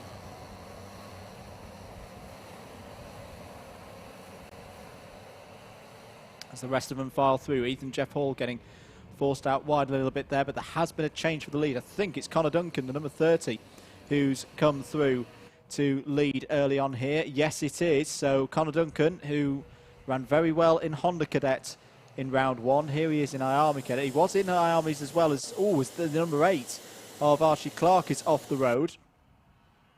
But Connor Duncan did run in Army's in round 1. Not to quite the same level of success that he had in the Hondas, but here he is, leading this race as they come round to finish lap number 1. Sky Parker in second place, Joseph Katzentonis. Joseph Katzentonis has made some good progress there in the number 12, because he's already up to, what's that, about 12th or 13th position. In fact, yes, 12th position. So it's Duncan from Parker, Freddie Housley third, Hadi Mamasi, good start for Hadi in 4th place there in the number 44. Macaulay Bishop there, you can see having a look up the inside of Freddie Housley, so that's now Mamasi up to 3rd. Bishop up to 4th, Housley down to 5th. Archie Clark, Micah Taylor, Mason Bishop, Ethan Jeff Hall and Charlie Hart wrapping out the top 10. Novice ranks, Ollie Hart leads, Cameron Pratt Thompson in 2nd, Fred Green and Zach Green 3rd, 4th, James Kell and Jack Poole 5th, 6th, Dayton Coulthard 7th, Kanish Rao and Lawrence Finn 8th and 9th. 8 minutes to go then, so we're still on 10 minutes plus 1 lap for the race time in this one. There's Ethan Jeff Hall in 5th place. He's had to battle through a little bit, but he's up into the top 10 already at the early stages of this one. Let's just see the number 69 of Eden Spanswick as well. So those two drivers involved in the race win battle spin for the number 76 of Cole Glover, and I think the 38 of Macaulay Guy is involved as well. As here comes the champion Macaulay Bishop up the inside of Sky Parker, takes 2nd place. Nice run up to Christmas Corner, very clean move there, and has also got the fastest lap of the race so far, a 62.89. So definitely the right tyres on these karts now, running quicker than the bigger X30 mini karts that we saw beforehand. Now Macaulay Bishop trying to close in on Connor Duncan, but we know that Connor Duncan is a quick peddler. Big move on the last lap, just to say. Ryan Gill got up 6 positions up into the top 20. Eden Spanswick on the move as well. Battle being led here by Ethan Jeff Hall, which I think is out for 6th place now. Is Ethan Jeff Hall? Yes, he's got through past Freddie Housley and Micah Taylor. So Ethan Jeff Hall now up to 6th, Charlie Hart 7th, Freddie Housley down to 8th. Leaders, Connor Duncan out ahead. And PMR machine there The Synergy chassis. Same chassis as Macaulay Bishop. As down the inside of Sky Parker goes Archie Clark. So Archie Clark is now up to third place. All the usual contenders come to the fore. There's a bit of contact there between Clark and Parker. Will Parker try and fight back? No, he's just going to hold position there in fourth. Hadi Mamasi still there in fifth. Ethan Jeff Hall, though, is trying to challenge for that fifth place now.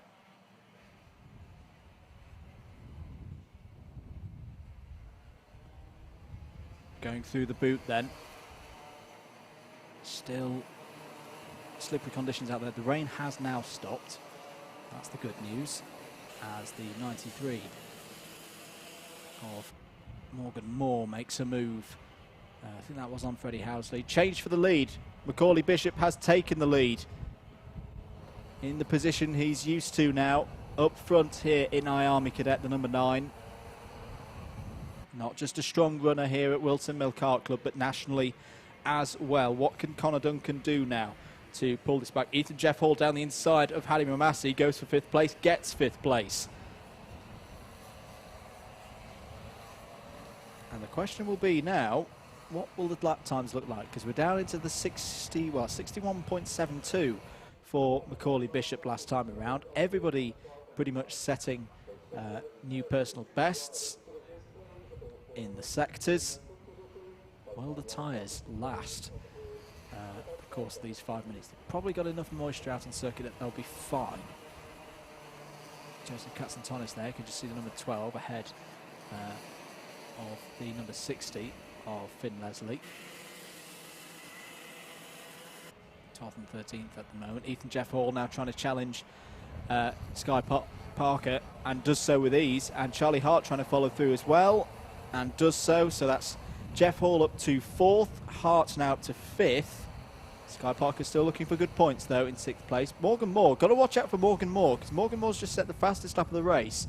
First driver into under the 61 second bracket, so 60.65, currently in 11th place, trying to close in on Mason Bishop. Just watch out for Morgan over the course of the next 4 or 5 minutes.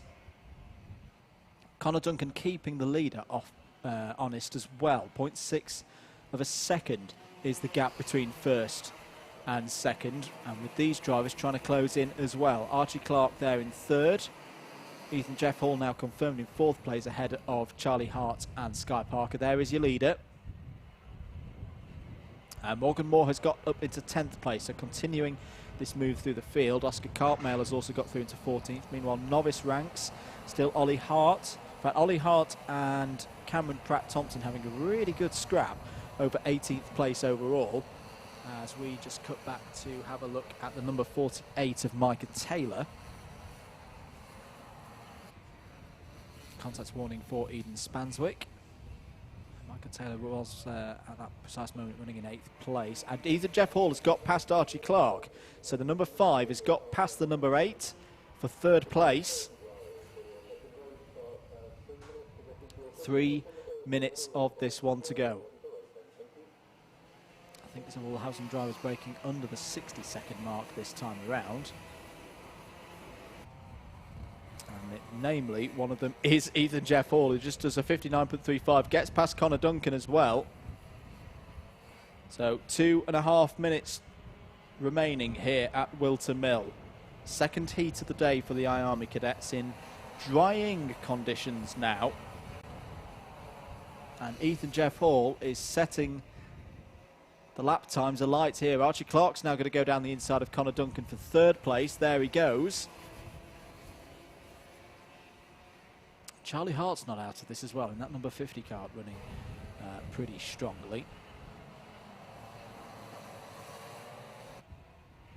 2 minutes to go. Macaulay Bishop knows he's got a challenge now. Look at the speed of Ethan Jeff Hall's kart and the drive that he gets off the final, or the run onto the back straight.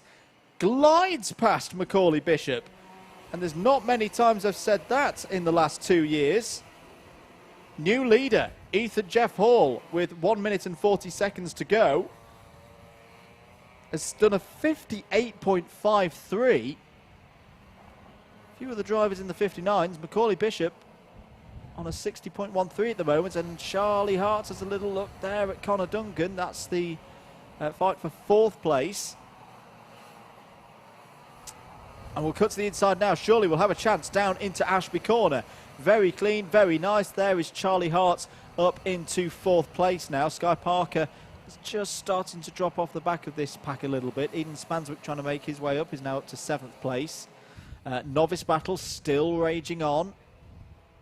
Also for 18th place overall, Ollie Hart and Cameron Pratt-Thompson. We'll try and watch out for them in the latter stages of this race. Less than 60 seconds to go then. 2 more laps for our Army cadets. Charlie Hart confirmed there in 4th place. Coming up on some lap traffic now. That's Lawrence Finn, the number 19 kart there. Gets out the way in a proper manner. Good driving there from Lawrence. But Ethan Jeff Hall has just done a 57.72. So he's really good. Macaulay Bishop still there in 2nd place. Has now got a bit more pace. A 58.83 last time around. Daniel Amour, by the way, I don't think we mentioned, has had a problem in this race because he pitted after 1 lap. So unfortunately, Daniel Amour, who ran well in race number 1, not a good story in heat number 2. He's retired from this race. Last lap then for Ethan Jeff Hall, who I think I'm right in saying, this sounds it's a little bit bizarre saying this considering how close to the front of the field he's been in pretty much every single race in Army Cadet so far this season. This would be his first heat win. Macaulay Bishop currently has 2, Zachary Knight has 1, Charlie Hart has 1, Nathaniel Ty, not here today, has a final win as we're watching this battle over 3rd place between Charlie Hart and Archie Clark, and Clark tries to go around the outside or do the switchback through Ashby Corner, but that's well dealt with by Charlie Hart. We'll go slightly defensive into the first of the double left-handers, and defensive again into the second of the double left-handers, making Archie Clark work really, really hard here, but Clark's got a good run off onto the back straight, but there's no way through. This is really good defensive driving, I've got to say, from Archie, from Charlie Hart. Stops it on the apex as well. Ethan Jeff Hall comes around to win the race and take his first heat win of the year at WMKC. 2nd place for Macaulay Bishop. 3rd holds on there, does Charlie Hart, ahead of Archie Clark. Connor Duncan takes 5th place. 6th place for Morgan Moore. Very impressive drive from the back of the field. Sky Parker 7th, Eden Spanswick 8th, Mason Bishop 9th, and Joseph Catton-Tonnis wrapping out the top 10. Hadi Murasi 11th, Oscar Cartmale 12th, William Murtagh 13th, Finlay Leslie in 14th, Micah Taylor 15th, Freddie Houndsley 16th, Jack Moe at 17th, Ryan Gill 18th. Ollie Hart is your top novice in 19th overall. Cameron Pratt-Thompson, 2nd of the novices in 20th. Canish Grau, good drive from Canish Grau, 3rd novice. 4th novice was Zach Green. Then came Ethan Woodward, 23rd overall. 24th overall and 5th novice was Fred Green. And then it was Cole Glover, Jack Ball, Jack Kell, Dayton Coulthard, Macaulay Guy, and then Lawrence Finn a lap down with 1 retirement, Daniel Amour. Well, a very, very good win there for Ethan Jeff Hall, and well deserved and arguably overdue as well. We'll see the Army Cadets out later on in the afternoon for their A final, which should be a hotly contested race as it was back at round 1. We're going to take another very short break. Next out on circuit here at Whilton Mill with the 2nd and final heat for our X30 seniors.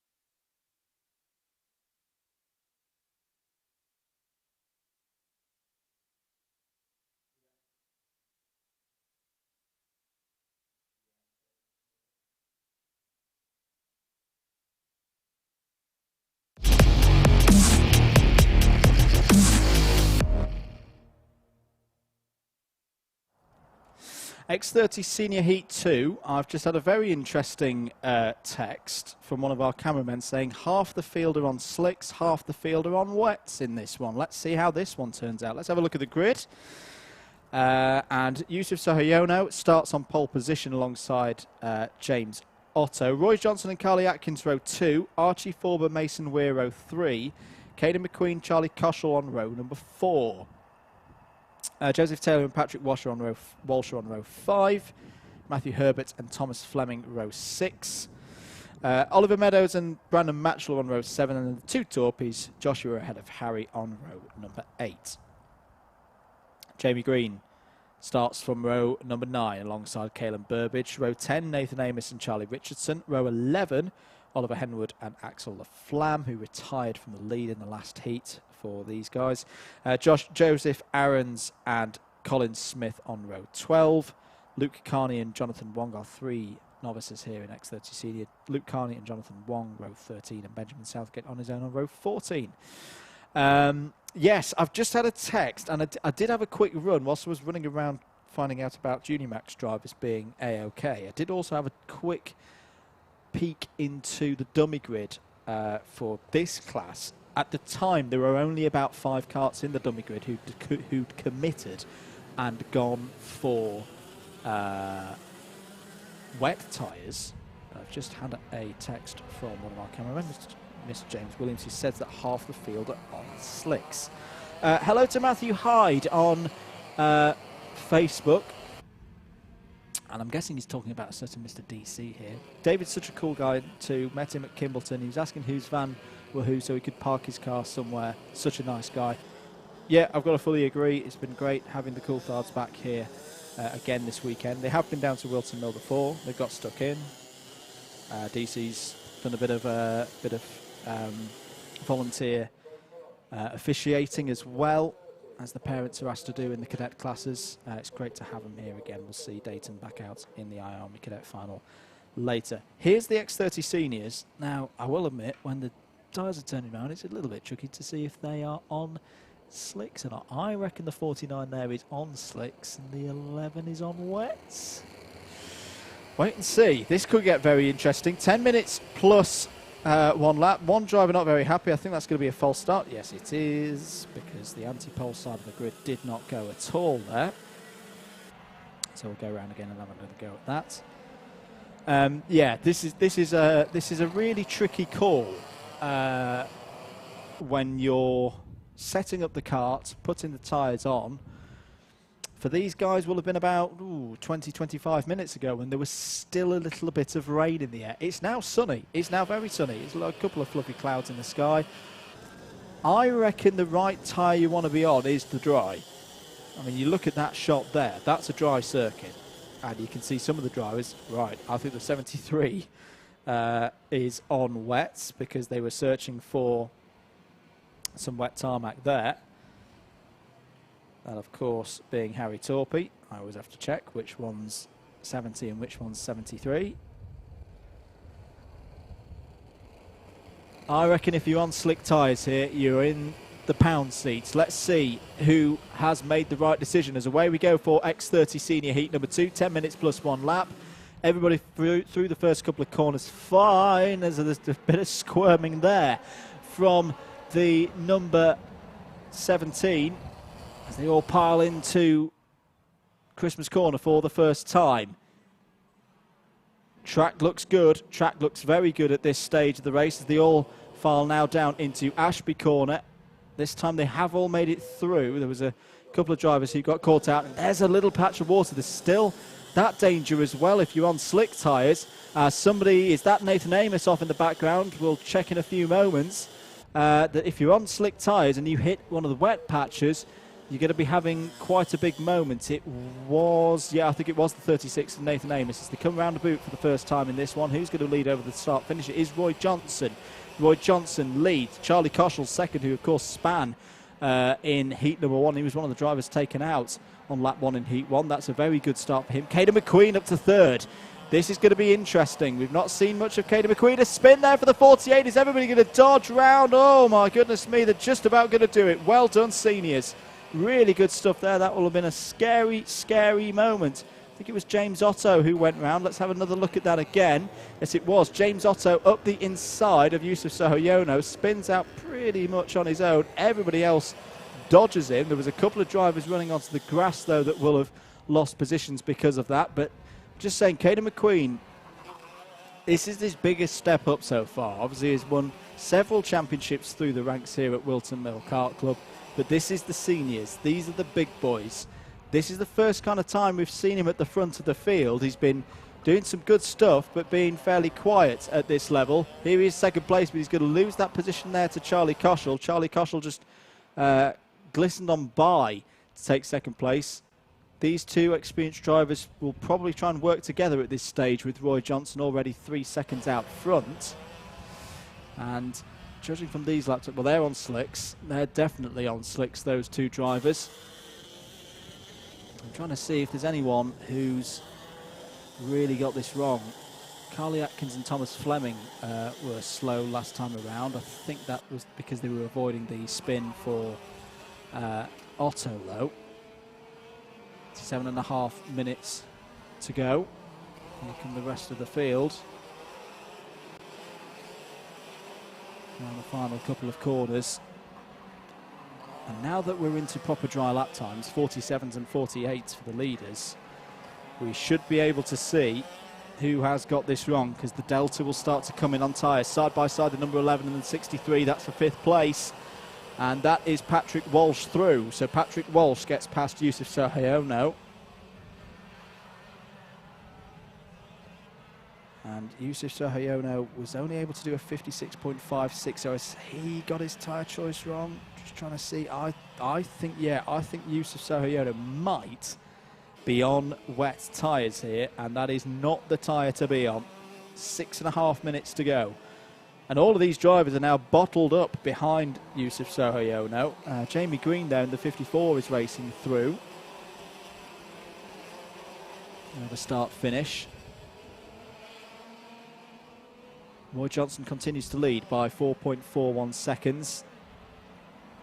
Jamie Green trying to find his way past Joshua Torpey up the inside. There goes the experienced driver, Jamie Green, beautifully through there. Takes 8th place away. Patrick Walsh, interestingly, might be on a tricky tyre, because he's almost a 1.5 seconds slower through Sector 1 than the top. Definitely the top 3, maybe top 4, because Mason Weir has got through into 4th. So there were a couple of questions about where Mason Weir was. Here he is, running very, very quickly in X30 Senior, as the number 14 is trying to find his way through. There's contact there. Archie Forber being a bit forceful there, and I think it was Caelan Burbage who came off worst there in the number 32. Here's the number 21 of Taylor. Started to come through the field, and now I think we're starting to see where people have got the tyre choices right or wrong. Walsh is in the 51s, Sohoyono is in the 52s, Roy Johnson, your leader, is in the 46s, and everybody else is just bottled up behind Walsh and Sohoyono here, unable to get through. I mean, it's a great position now. I mean, Jamie Green's just got through, of course, and into 5th place, and immediately done a 48.83. Someone is slow coming onto the back straight there, side by side. There's the number 91 of Charlie Richardson, and I think Nathan Amos was trying to force his way past. There is your leader, Roy Johnson. We've not seen much of him in this particular race. He didn't have a good first heat. Was in the mix for taking round number 1, but in the end got forced out of that position by the two Torpies. Had good fun along the way. Joseph Taylor has just made up 3 positions on that last lap, by the way. We saw him making a move in the number 21. And so another report that Nathan Amos is carving through from the back. He is carving through from the back. There he is. So he's just got past the number 73 of Harry Torpey. So that's 12th place. Unfortunately for Amos, obviously he had that moment on lap 1 and fell off, but look at that, he's clearly on slicks. He's clearly on slicks. He's flown past the other Torpey, Joshua Torpey, in the number 70. And you'd hope, well, I think he's got to hope that he can try and get through to about 7th place, which I think is where the front runners of those on the correct tyres are. The number 23 coming through now. It's Joseph Aarons, who won heat number 1.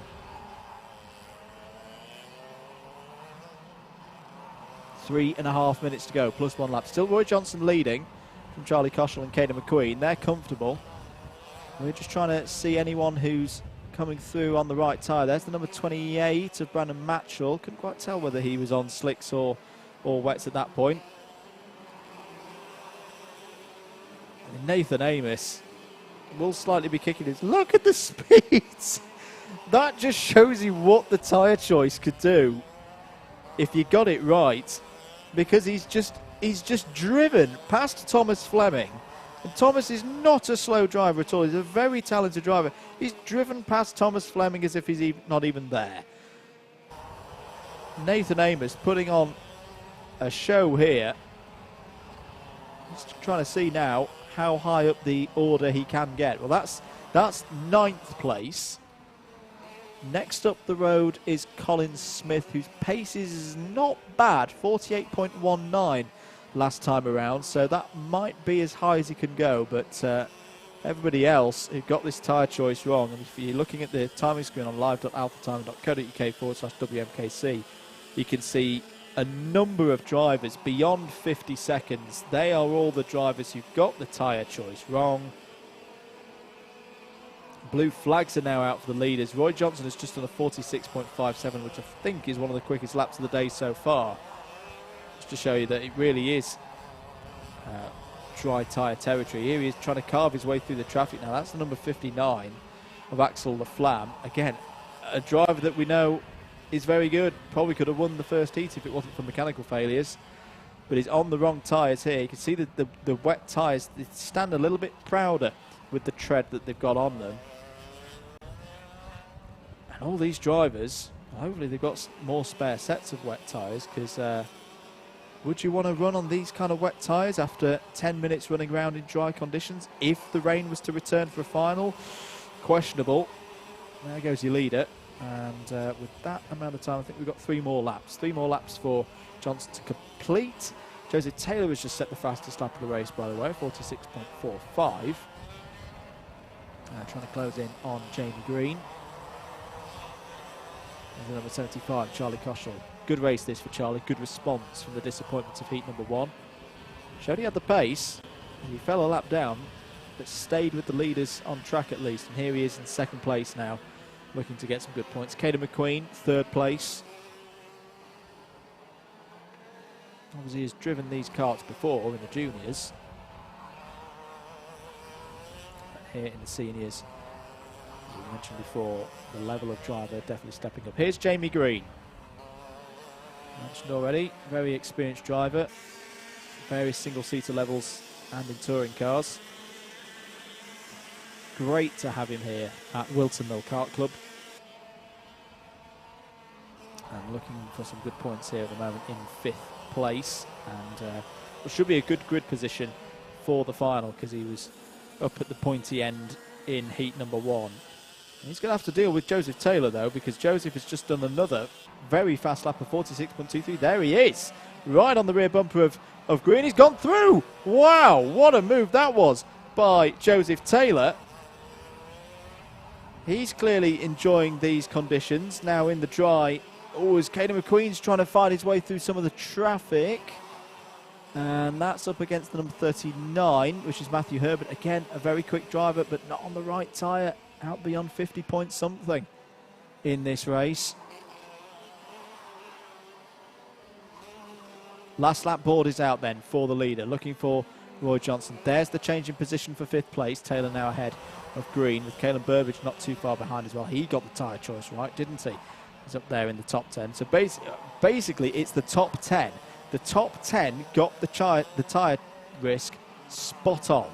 They looked at the weather, they saw what it was doing, they thought, we're going to punt for some dry tyres here, and they're going to reap the rewards. But here comes Roy Johnson, round the final couple of corners, across start finish, and wins a really good win in X30 Senior for Roy Johnson. Charlie Koshel recovers from the disappointment of Heat 1 to take second in Heat 2. Third place for Caden McQueen, which I think is his best result so far at this level here at WMKC. Fourth place will be Mason Weir. There he is over the line. Fifth place is going to be Taylor. So Joseph Taylor takes fifth, Jamie Green sixth, Caelan Burbage seventh, eighth will be Colin Smith, ninth Nathan Amos, who had a spin lap one but got the tyre choice right at least and recovered back into that top 10. Charlie Richardson 10th, and then we wait a fair while for Thomas Fleming to finish 11th. And no, in fact, James Otto finished 11th, Thomas Fleming 12th, and that was everyone who finished on the lead lap. How about this, a list of names that finished a lap down? Harry Torpey, Patrick Walsh, Joshua Torpey, Joseph Aarons, Brandon Matchell, Axel Laflamme, Matthew Herbert, Archie Forber, that was the top 20, Oliver Henwood, Jonathan Wong, top novice in 22nd, Benjamin Southgate 23rd, Yusuf Sohayono, Carly Atkins, well, Yusuf Sohayono a retirement, as well as Carly Atkins and Oliver Meadows. Well, we said it was going to be a race all about tyres, and 10 drivers got the tyre choice absolutely spot on. 16 drivers got the tyre choice completely wrong, and that's motorsport. That sometimes happens, but we will see the X30 seniors out again there. They have the penultimate final later on this afternoon, so do stick around for that. And we've got one more race then before the lunch break, and we're going to take a short break just before it. It is, of course, going to be the third and final heat for our junior X30s.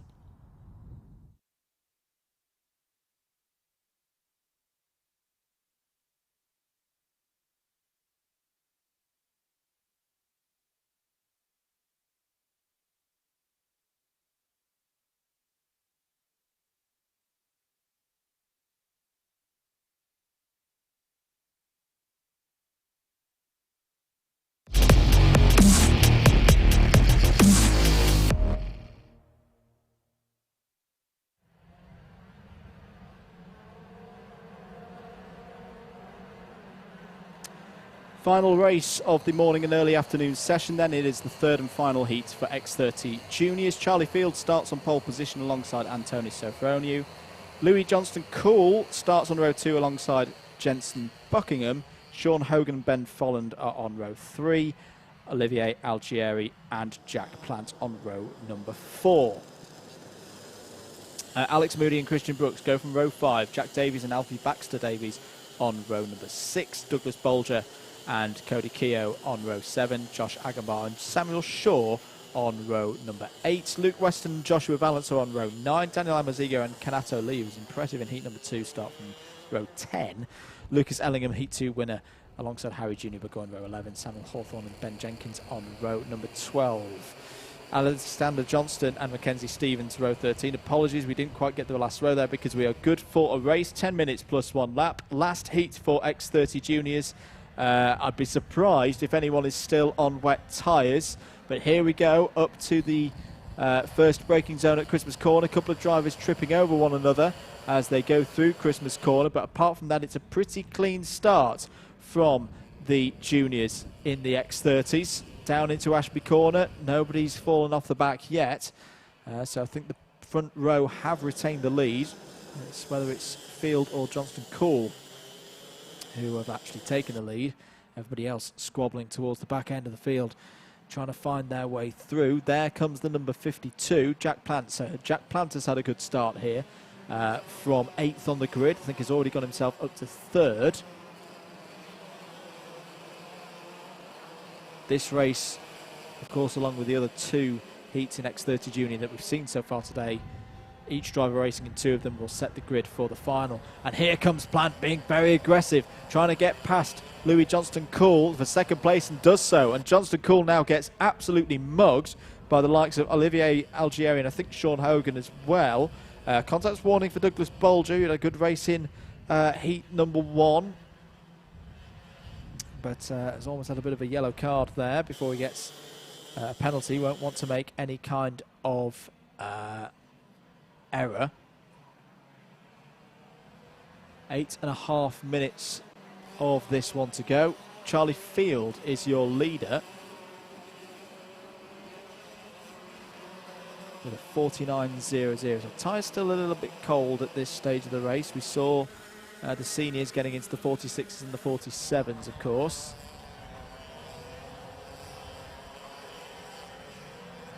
Move down the inside, going in there, number 66, Samuel Shaw.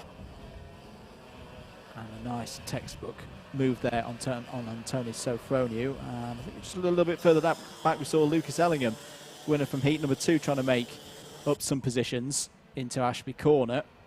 We'll check next time around whether he did or not. 7 minutes 40 to go. Good pace at the moment from Jack Plant. He's just gone purple, purple, sector 1, sector 2.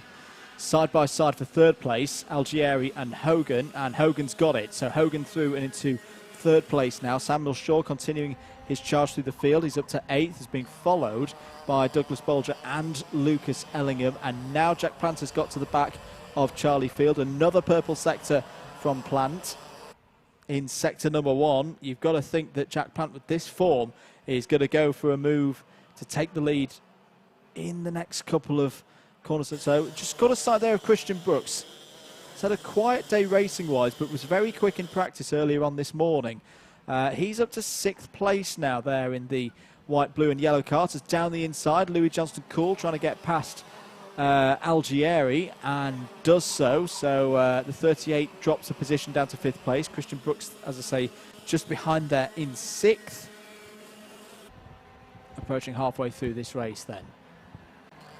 Charlie Field has responded. I've got to, now that is impressive. That is impressive. Charlie Field has pulled out a lead here of a second over Jack Plant. So digging deep, Jack Plant now responding to that new pace from Charlie Field. Samuel Shaw, by the way, is the fastest driver out on circuit. Change for position there. Brooks past Algieri. Algieri trying to fight back, trying to retake that 5th place.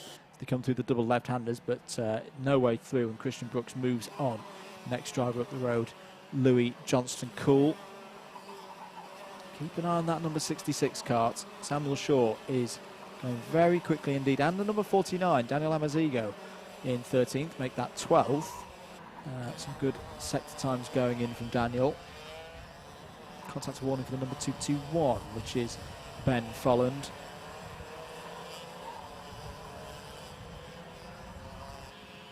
Jack Plant responding again, starting to pull the gap down. It's hovering around 0.9 seconds, 0.9 of a second after the last lap as Samuel Shaw makes another move, this time on Olivier Algieri. So that's 6th place now for sure.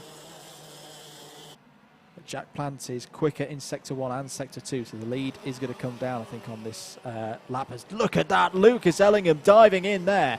Number 99, clearly with a lot of confidence after that win in heat number 2, makes the move on Alex Moody for 8th place. 5 minutes to go. The lead gap is down to 0.56 of a second. What is the sector time looking like through the first sectors? Douglas Bolger going past Moody now. Another 10th out of Field's lead then, as Samuel Shaw, I think, just made a move there on Johnston-Cool. So that was that 4th place now for Samuel Shaw. Yes, it was. Algieri still there in 6th. Has got back ahead of Christian Brooks. And Lucas Ellingham starting to close in now as well. As there again, same points as the lap before, and Alex Moody. Lucas Ellingham this time dispatches of Christian Brooks. So Ellingham now up to 7th place. Lap times down into the 46s now. Douglas Bolger now the fastest driver out on circuit. There he is in the 2.77 up the inside of Brooks. So Bolger now up to 8th place. Lead battle, here it is. 0.33 of a second over start-finish last time around. Charlie Field trying to dig deep again. Another personal best, sector number 1. But ever so slightly quicker is Jack Plant now. Will Jack Plant just hold position here? Because there's still a good amount of this race to go. Sean Hogan is about 3 seconds further behind this pair. Of course, we've seen Samuel Shaw coming through. We've seen Lucas Ellingham come through. Samuel Shaw has just set the fastest lap at a 46.04. That is quick. And here goes Plant. Up the inside of Field has decided this is the time to make the move and try and take his assertive nature on this race, but Field is going to try and fight back here, back down the inside. Really good stuff there from Charlie Field. Retakes the lead a couple of corners after losing it. Now, do these drivers want to be doing this at this stage of the race? There's still 3 minutes plus 1 lap to go. You just caught a sight there of Samuel Shaw right on the rear bumper of Sean Hogan for 3rd place. Charlie Field, helmet colours almost a little bit like Lewis Hamilton's when he was racing in karting, with the blue, red and green with the yellow base colour. Now it looks like Plant is just willing to work with Field now. Have they identified the risk behind, which is Samuel Shaw? There he is. 2-2-1 is out of the race. It's Ben Folland. So Ben Folland in trouble there. He's not having the best of seasons so far in X30 Junior, unfortunately.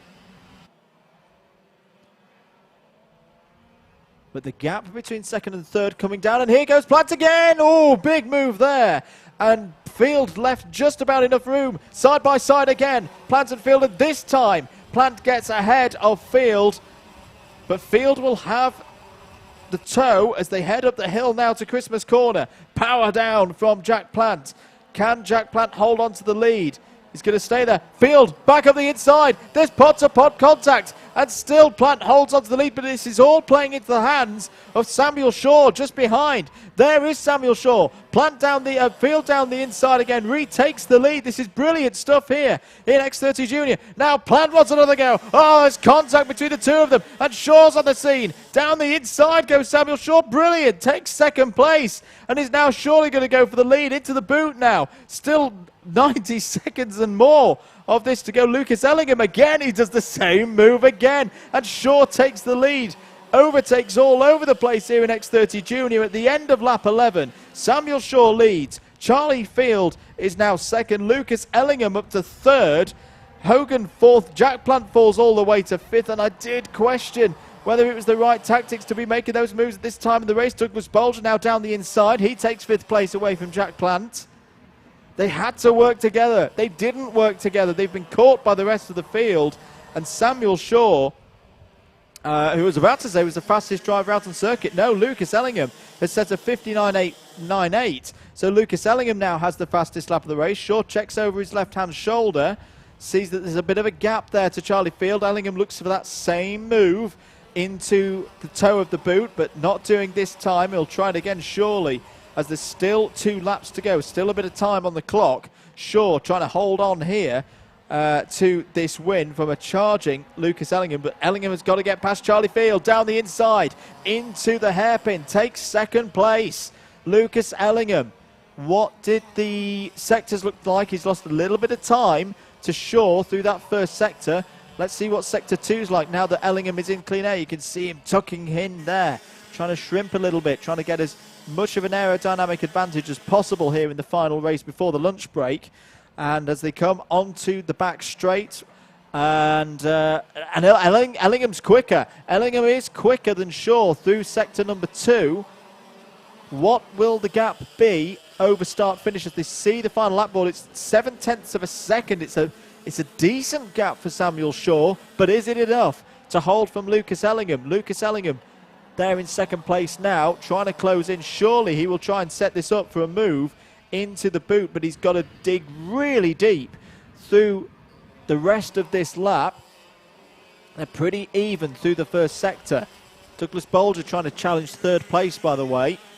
Will Bolger go for the move on Charlie Field? Not into the left-handers. I think Samuel Shaw has got this run.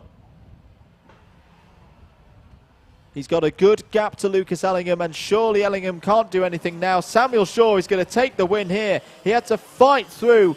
He timed it perfectly and wins the 3rd and final heat in X30 Junior. Lucas Ellingham looks very, very strong for the final there in 2nd place. Douglas Bolger 3rd. Charlie Field led for a while, fought there with Jack Plant, and in the end it's 4th for him. Olivier Algieri, good strong result there in 5th. Kanato Lee comes through again, is in 6th. Sean Hogan 7th. Jack Plant finishes 8th. Finishes 8th. Might be a little bit disappointed with that, considering he led at certain points. Alex Moody 9th. Daniel Amazigo strong again in P10. Louis Johnston Cool in 11th. 12th, Harry Junior Burgoyne. 13th for Christian Brooks. Didn't seem in that second phase of the race to have the pace that I would have expected, but we'll see him in the final. 14th for Samuel Hawthorne. 19th, Antonis Sofroniou. 16th for Alfie Baxter-Davies. 17th, Josh Agambar. 18th for Alexander Johnston, Joshua Valance in 19th, 20th Luke Weston, 21st Jensen Buckingham, and it was Ben Jenkins in 22nd, Benedict Davies top novice in 23rd, Jack Davies, Jolie Petit, Mackenzie Stevens, and a retirement or a delay at least for Ben Folland. Wow, well that brings to an end the racing in the morning and early afternoon session. All the heats have now been completed. We are going to head into the lunch break, which I think will last about half an hour. Keep the page open with wherever you're watching the stream, whether it be on Facebook or on YouTube. We will be back starting with the X30 Junior B final, and then we will head into our A finals in this order: Honda Cadets, Junior Rotax Max, Mini X30 and Mini Max in one race, Army Cadet, Senior X30, and then Junior X30 final to finish. My name's been Andrew Mather from Double Dash Motorsport Media. Do hope you've enjoyed the commentary. If you have, do give us a like on Facebook at Double Dash Motorsport Media, and a follow on Twitter and Instagram as well, both at Double Dash MM. The stream has been brought to you, of course, by the fantastic Alpha Live. Do give their Facebook page a like, follow them on Facebook and Instagram, but of course, most importantly, do subscribe on YouTube as well. We will be back for the finals later on this afternoon here at Whilton Mill Kart Club for the culmination of round 2 of the WMKC Championships 2020. We'll be back after the lunch break.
Welcome back, everybody, to Whilton Mill for the live coverage of the second round of the Whilton Mill Kart Club Championships for 2020. My name's Andrew Mather from Double Dash Motorsport Media.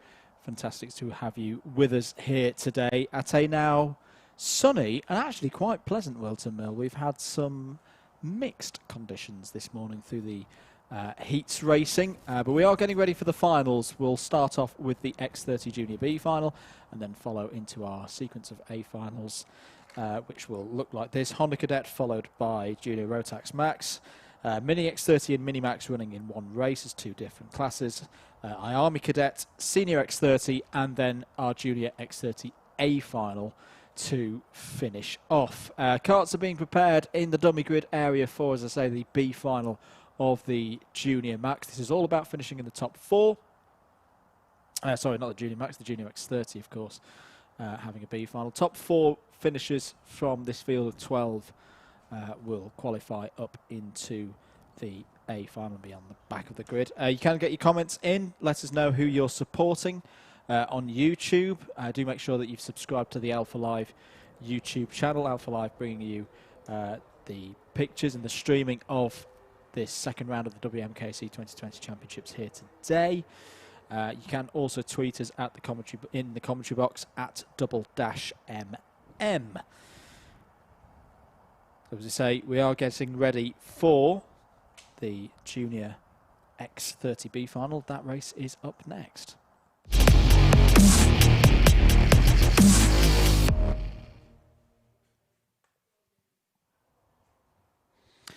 So the Junior X30B final here today at Whilton Mill for the second round of this year's championship. 12 runners in it. 4 of them will repechage onto the back of the A final grid. The other 8, unfortunately, their day will be over. Unfortunately, we haven't got a grid graphic for this one, so we'll just I'll just have to read this one out. Alexander Johnston has pole position for this B final. And alongside him on the front row will be Samuel Hawthorne. Alex Doddington and Jolie Petit are on row 2. So if the race was to finish like that, those 4 drivers would progress onto the A final and have extra opportunities to get themselves further up the order and get more points. The drivers trying to stop them, though, are trying to move themselves up the order in this B final to get in that top 4, look like this. Michael Rapsey and Zaki Hussain are on row number 3. Mackenzie Stevens and Benedict Davies are on row number 4. Daniel Hackett and Ben Folland are on row 5. Cody Keogh and Jack Davies on row 6. I'm looking down in the dummy grid and I cannot see 12 karts down there, if I'm being perfectly honest. So let's have a little bit of a recap of the day so far, especially if you're just joining us here at Whilton Mill for the afternoon session of finals. We've had a number of races this morning, 13 races this morning and into the early parts of the afternoon, all the heat racing. Junior X30, as we say, we're about to see their B final. They're the only class, that have had 3 heats so far this morning. Everybody else has had 2.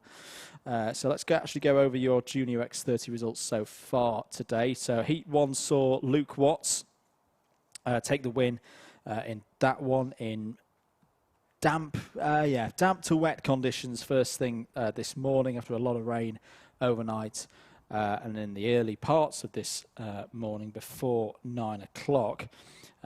So, as I say, Luke Watts took the victory in heat number 1 in damp conditions. Jude Fernhoff second, Jessica Edgar third in that one. Luke Watts, of course, your winner of the final from round number 1 in January. Heat number 2 looked a little bit like this. A really good drive from Lucas Ellingham, holding out again against Luke Watts. So Luke Watts charging through the field, gaining 20 positions, but a 3.26 second gap between Ellingham and Watts in heat number 2. Thomas Mills driving through the field as well to take third place, just ahead of Daniel Amazigo. And then our third heat, I should say as well, all the drivers in Junior X30 running in 2 of the 3 heats. So basically you sit one out. That's not a problem. It's all part of the plan because there's so many of them. And there's a maximum number of karts that can be run out on circuits at any one time. But heat 3 looks a little bit like this. Samuel Shaw taking the win again, or taking a win from Lucas Ellingham, who was up there again. Second place for him in this one. Douglas Bolger fought through to third, but that race was really typified, or characterised, I should say, by a frantic battle between Charlie Field, who finished 4th, and Jack Plants, who finished 8th. Initially, they were fighting for the lead. Made a bit of a tactical error, if you ask me, in that they were fighting for the lead when they should have been working together to pull out a gap over the guys who eventually were in that top 3. So it really just shows around this circuit in particular how things can swing very, very quickly. So that summarises your X30 Junior running. As we say, we're about to see their B final. And I can hear some engines running, so that is some karts heading out on circuit. Just to run through the other heats that we've had so far today, Honda Cadet have had 2 heats. Heat 1 won by Elliot Potter from David Wazitska and Dalton Haywood.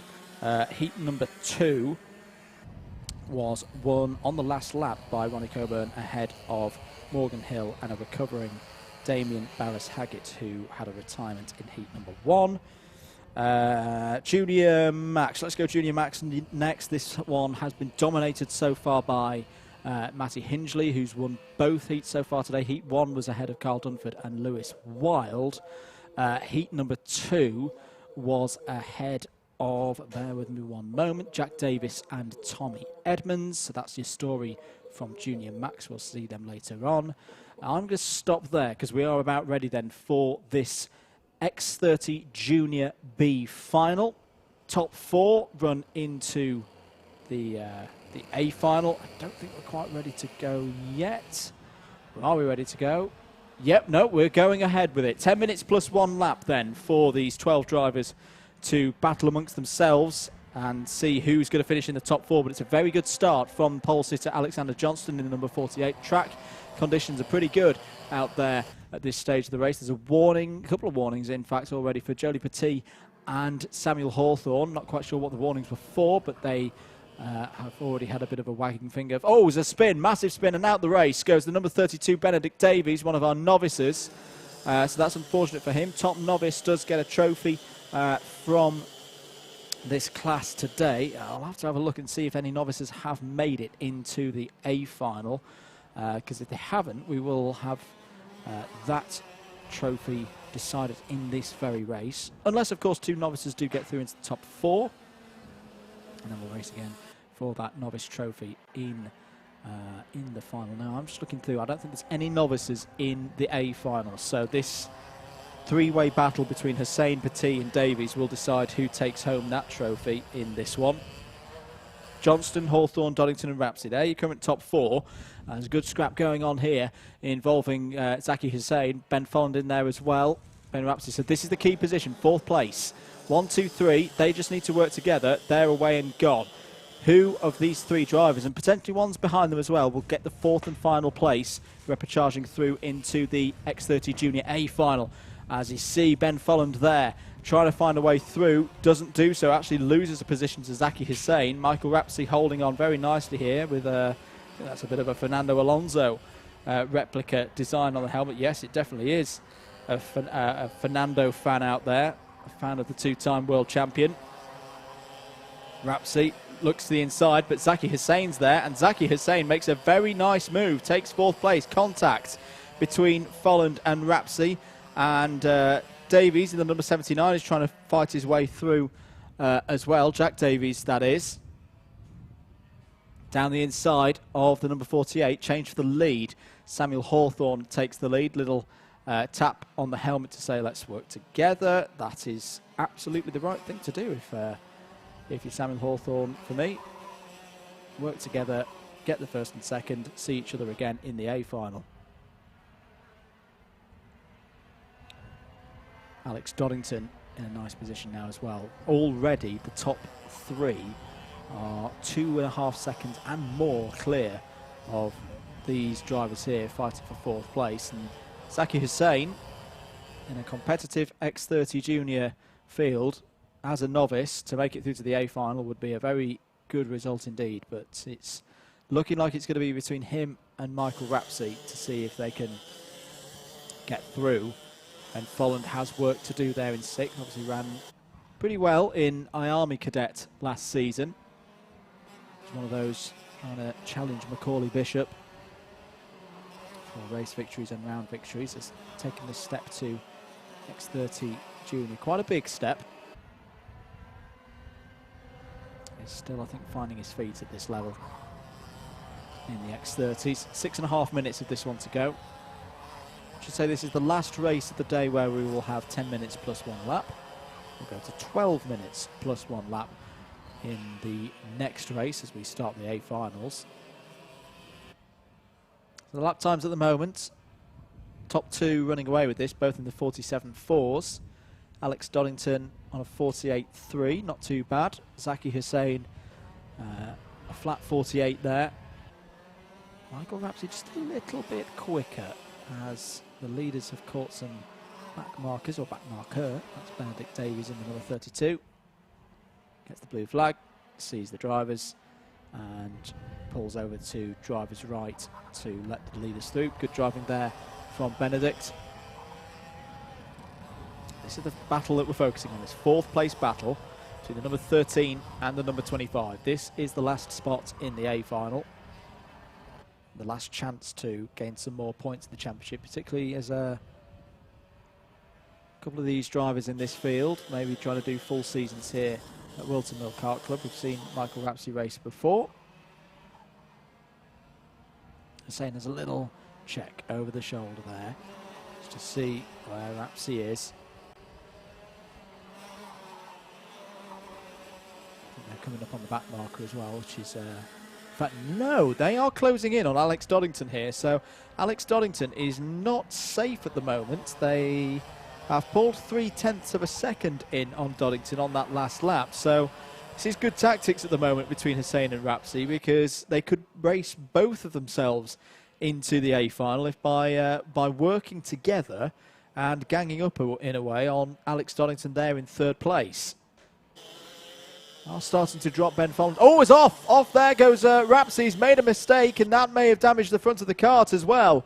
So Rapsey got a little bit wide on the first part of the double left-hander. Ah, well, has he blown the chance there? And in fact, yes, Ben Folland has got through and into 5th place. Don't know if we captured that on a replay and are able to have another look at that moment for Rapsey. Unfortunate mistake. Oh, that looks like it might be a drop bumper as well for me, which would automatically rule Rapsey out of the A final or top 4, assuming that he finishes as high as 4th, though. You never know. But that's a mistake from Michael Rapsey that's going to be quite costly, I think. Here are your well, here's the battle for 3rd place now. So Alex Doddington and Zaki Hussein, and Zaki Hussein's tactics will probably change a little bit now. Will probably work with Alex Doddington at this stage of the race. Here's the replay. This is going to be Rapsey running wide, so he turns in. Yeah, just runs wide. Didn't look like having any massive dramas on corner entry. Maybe took a a bit too much of the curb on the inside of the first left-hander, ran wide, went over the grass and lost that position to Ben Folland. Here are your leaders. Apologies, no, this isn't your leaders. This is Daniel Hackett and Jolie Petit, who are embroiled in a battle for 8th place. And who's that off? Is that the number 79? If it is, it's Jack Davies. I think you can just make out a 9, or it might be a 19. It might be Mackenzie Stevens. In fact, yes, I think it is Mackenzie Stevens there. So Donington and Hussain, half a second between them at the moment. Ben Folland a further almost second and a half back. There is Michael Rapsey, who unfortunately has started to drop off the back of this group now. So I do think there might be something wrong with the kart there that means he's not able to get the same pace out of it that he did before. Hussain and Doddington, at this stage you've got to work together and not let Ben Folland catch up, because the risk is that you could end up in a 3-kart fight and end up third in it and out of the A final. It looks like they're quite happy to at the moment to just circulate round and pound the laps in. That's a good couple of laps there. 47.24 for Doddington, 47.16 for Hussain there, 47.11 for Folland. So they're keeping that gap at the moment. 1.38 seconds between 4th and 5th. Just over 90 seconds plus 1 lap to go. Top 2, don't worry about them. They're gone. They just need to keep coasting round, and we'll see them again in the A final at the end of the day. Ben Folland, really at the moment, you've got to say, is the only driver capable of knocking either one of these two drivers out of the top 4 in this race. Encouragement there from the parents and the team mechanics over start finish. And Hussain has closed in quite a bit here on Doddington. It's a nervy position to be in these repechage finals, this 4th place. A big part of you feels like you want to attack and take the 3rd place if you've got the pace, but then the driver in 3rd place won't particularly like that. But here goes Hussain up the inside, takes 3rd place. Now he's got to keep his eyes forward. He's got to keep attacking. These two have got to keep working together, especially if Hussain's got a little bit more pace at this stage of the race. But they are fighting, and this is bringing Ben Folland back in. Doddington back up the inside, takes 3rd place back, and with 20 seconds to go, so there's 2 laps. There's 2 laps of this. And that is the risk, because look, Ben Folland is now there in 5th place, and he's going to have an attack surely on Hussain. No, just holds back for the moment. And Hussain felt, I'm not saying it's totally the wrong decision, because Hussain will have had the confidence that he had the pace to overtake and then pull away. But that's the crucial bit. You've got to pull away. And he didn't do so. Doddington fought back, and here is what the result is, that you've got 3 drivers now going for 2 places in the A final. Last lap board is out. Hawthorne and Johnston have taken that last lap board, and Hussain has really got to fight now, because Ben Folland is right on his bumper. Doddington's probably safe now. He's got a bit of a gap, but Ben Folland has now got space to lunge into as well. Hussain goes defensive. Folland will have to go round the outside. Good defensive driving there from the rookie. The novice plate on the number 13, but down the inside again. Oh, there's a little bit of contact between Hussain and Folland. Folland trying this way and that to try and find his way through. Is he going to get underneath into the double left-hander? Yes, he is. Second part, and he's got through. He's got the job done, and that's a bit of a shame for Zaki Hussain, because for me he deserves to be in the A final. But Samuel Hawthorne will be there. Alexander Johnston will be there. Alex Doddington should be there, but which one of Ben Folland and Zaki Hussain are going to be there? It's going to be Ben Folland. Ben Folland takes the final spot. At least for Zaki Hussain, he is the top novice. He finishes there in the worst place to finish in a B final of 5th. 6th place for Michael Rapsey. 7th for Jack Davies. 8th place there across the line for Daniel Hackett. 9th for Jolie Petit. 2nd in the novice ranks. And then Benedict Davies was 10th. Mackenzie Stevens, a retirement Well, a good little race there from our X30 Junior B finalists. Hawthorne, Johnston, Doddington and Folland. Pending any penalties, of course, we'll see them in the A final. And as the leaders come back into Parc Fermé to have all the post-scrutineering checks. We're going to take a short break. That is, of course, the last of our 10-minute races. As I say, we're going to take a short break. We're going to kick off the A finals very, very soon. The first one that we're going to see is the Honda Cadet final. We'll be back with that shortly.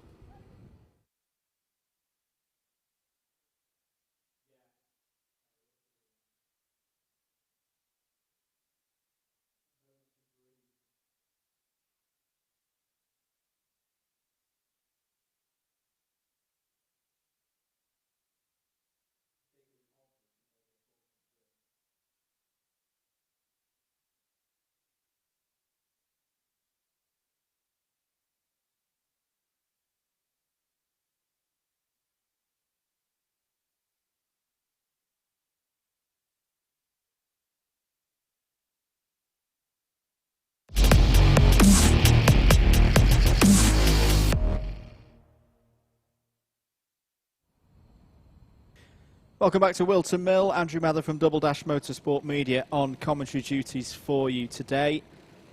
We're getting ready for the Honda Cadet final.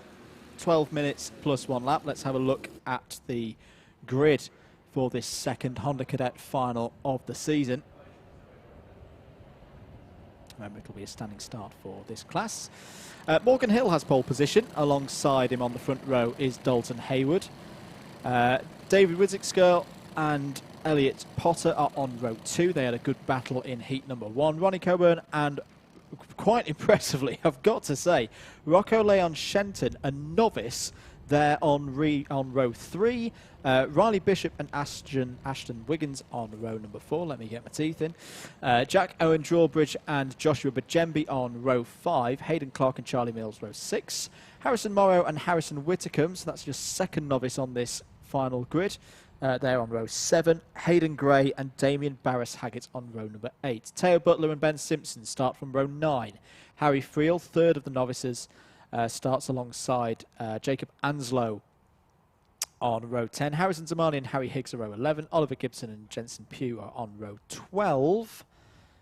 And then towards the back end of the field, Frankie Smedley, son of Rob Smedley, alongside Adam Hill on row 13, Mayan Patel and Hugh Roach on row 14, Jacob Lee and Charlie Locker on row 15, Jack Price and Lucas Blantford on row 16, and then Cyrus Zamani on his own on row 17, 33 karts in the field. We've been saying throughout the day, a lot of novices in this class. Really good to see some new talent coming into Whilton Mill Kart Club. Do hope they have or they've enjoyed the day, that they're going to have a good final and that we see them back in future rounds of Whilton Mill Kart Club. The marshals and officials just checking everybody is in the correct position before we get this race underway. Reminder from round 1, Connor Duncan was your final winner at round 1, but isn't racing in the Honda Cadets today. He is in iArmy Cadets. So there's a chance here for somebody to get their first finals win of the season so far. Championship leader going into this today was Charlie Mills. Ronnie Coburn, I think Ronnie Coburn could have a good run here. He's not on the front row, but finished third last time out in a Honda Cadet final here at Whilton Mill Kart Club. Remember, it's going to be 12 minutes now, plus 1 lap to see which one of these Honda Cadet drivers takes the round 2 victory. We are just about ready to go then. And I think we're going to go for a false start and go around again. So obviously someone's not quite in the right position. And they've decided to send the drivers round for another form-up lap. Do keep your comments coming in on the YouTube stream. Hello to Pam Standen. Good luck, Harry Friel, in the final. and also to Tom and Joe Neal, who were cheering on Harry Higgs, and Maria as well. Hi, supporting David Score. Apologies if I'm pronouncing that incorrectly. First race at Whilton Mill Kart Club and starting third on the grid in the final. Drivers just being held on the back straight for a moment. Not quite sure what that is about. As I say, a lot of new drivers in Honda Cadet this year. We've had quite a few of our Honda Cadet drivers, for example, last year's champion Spencer Brotham, move up into other classes, which of course is always very, very good to see. The number's still pretty high in this Honda Cadet class. And I think what they're doing here is just to absolutely make sure that everyone's in the right position. They're calling the drivers one by one up to the starting grid.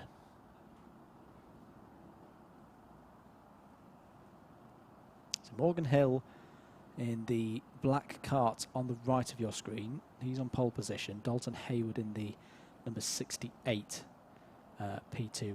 I'm just wondering, where have we seen Elliot Potter, the number 17?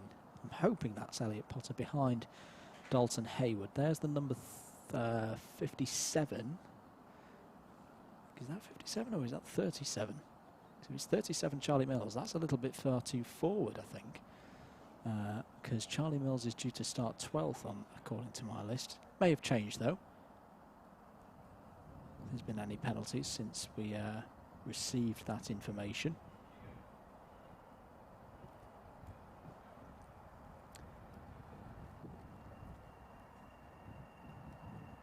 A message from Josh Selway Racing. Any update on Daniel Parron-Smith?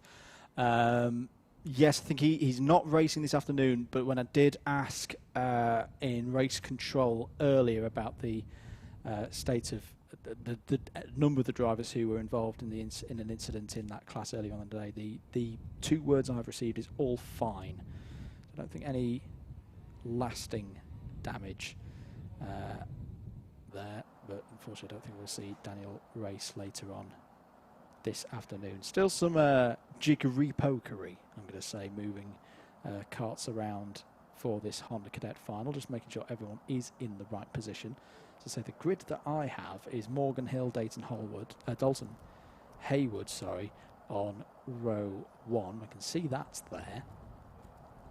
Then David Wizipscore and Elliot Potter on row number 2. There's the number 69 of Harrison Whitcomb. Now he's due to start on my list P14, and that's him on the odd side of the grid. And now he's being pushed back and onto the other side of the grid, so just wanted to make sure that everyone's in the right place. There's Stu Stretton working hard.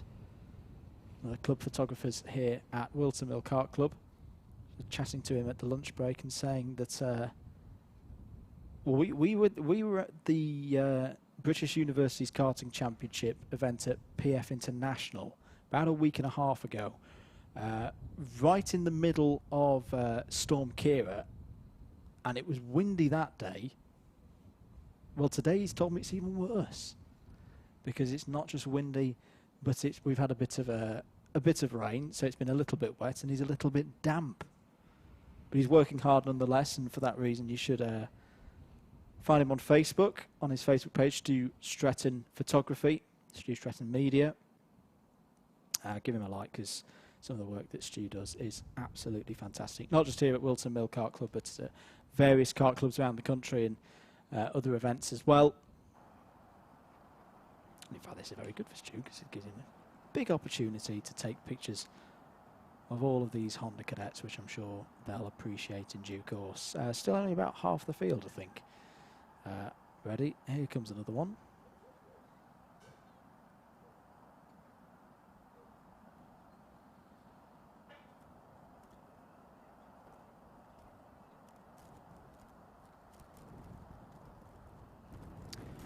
Just to remind you of, as I say, we'll go through, this was your final result from round 1. Connor Duncan winning it. Sonny Mortensen second, Ronnie Coburn third, Oliver Bocock fourth that day. Aston McAndrew Wren fifth, Brandon Truman sixth, Dalton Hayward seventh, Ashton Wiggins eighth, Charlie Mills ninth, Ben Simpson 10th. Your top novice was Harrison Whitcomb. Will it be today? Remains to be seen. In what was a wet race for the final during round 1. See the number 48 of Damien Barris-Haggett. Now this is a really intriguing race for me for Damien, because he was running well in heat number 1 but had an incident and had to retire from the race. Then very strong in heat number 2 and was comfortably there in the top 5. I think he finished third off the top of my head. He's got pace. He's got a lot of pace, and I think he's going to move forward here in this final. The question is how far forward for the number 48. You see Teo Butler lining up there as well. Third highest novice at the moment. Top 2 novices get trophies at the end of the day. That will be his target, to try and catch the number 69. You can just see on the right hand side of your screen, that's Harrison Whitcomb. Harry Friel, I think you've got to say, he's in a shout of a novice trophy as well. 4th highest novice on the grid, 19th on the grid overall. A couple more drivers coming round now to take their positions.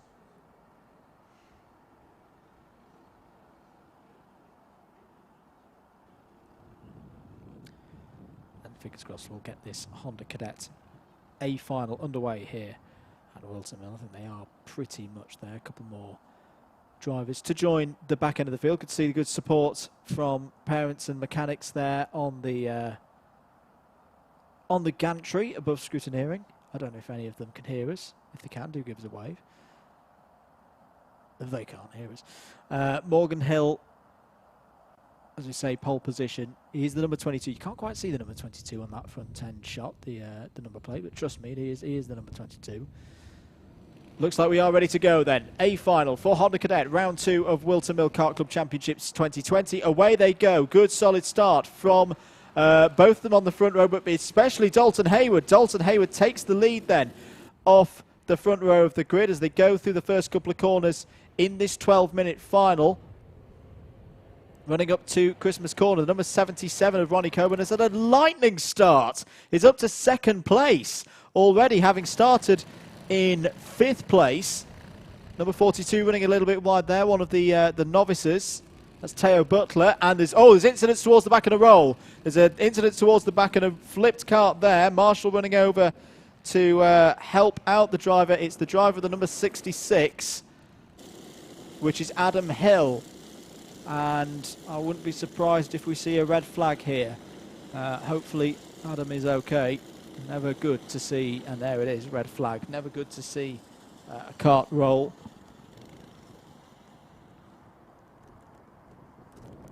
And that happened towards the back end of the field. Adam Hill was 26th on the grid. The field has been stopped just before the last corner. I didn't see, I think there was one other cart involved. I couldn't quite make out who that was. Now, seeing as they did not complete a full racing lap, I think that basically counts as a false start, and the grid will have to be formed up again. Obviously, the first intention is to make sure that Adam Hill is okay. And the safety crew's going up to the top of the circuit now. We're going to take a short break then under these red flag conditions, and be back shortly with the restart of this Honda Cadet final for the 2nd round of Whilton Mill Kart Club 2020.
Welcome back to Whilton Mill. That's always a sight that I like to see. Adam Hill walking under his own steam to the medical van. We are still in the red flag conditions here at Whilton Mill Kart Club. For those of you just joining us, halfway round the first lap of the Honda Cadet A final, we did have an incident between Adam Hill and an unidentified driver. I've had a look at the replay. In fact, can we show the replay now that we know that Adam's okay? He's too far away apparently, but there was one spinner, and unfortunately, it can happen at times with the bumpers the way they're shaped. It looks like Adam Hill just caught the front bumper of the spun-out kart, and it gave him a bit of a bunny hop. Flipped him over, landed upside down, but good response from the marshals to get the kart righted and some medical attention up to Adam there. Unfortunately, will probably mean that he's out of this final, but didn't look like he had any injuries there. We hope he's okay. There is the ambulance just rolling back into its position. Adam will go into the medical room, hopefully be cleared in due course. As I say, will probably not be able to take part in this final. Grid will be reset back to where we were at the start of the race because no racing laps were completed. So we will continue with 32 runners in this field.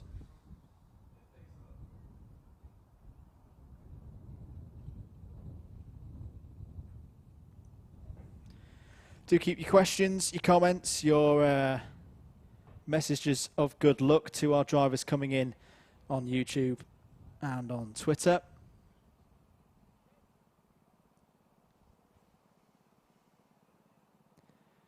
See dads and mechanics just having a chat with their respective drivers, making sure they're okay.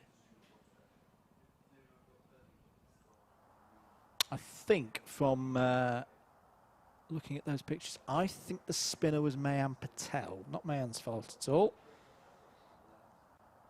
I think it was Mayan Patel who span out. It was 180 to the rest of the field, and unfortunately, yeah, Adam Hill just caught the front bumper probably with his rear left, because I think he was cutting underneath, and that tipped him over. There's Rob Smedley, his son Frankie, in this race has raced well so far today. Starts this final from 25th on the grid in amongst the novices. Frankie's done a lot of racing up at Teesside Autodrome, who are also racing today. It's another club that you can follow here on Alpha Live. You can, of course, subscribe to the Alpha Live YouTube channel and follow all the racing, not just here, but around the UK, and not just in karting as well, as you've seen with the little advert that we've been running through the day. No, great to have the Smedleys down here. As I say, raced a lot up at Teesside in the last 12 months. As far as I'm aware, this is Frankie's first visit to Whilton Mill.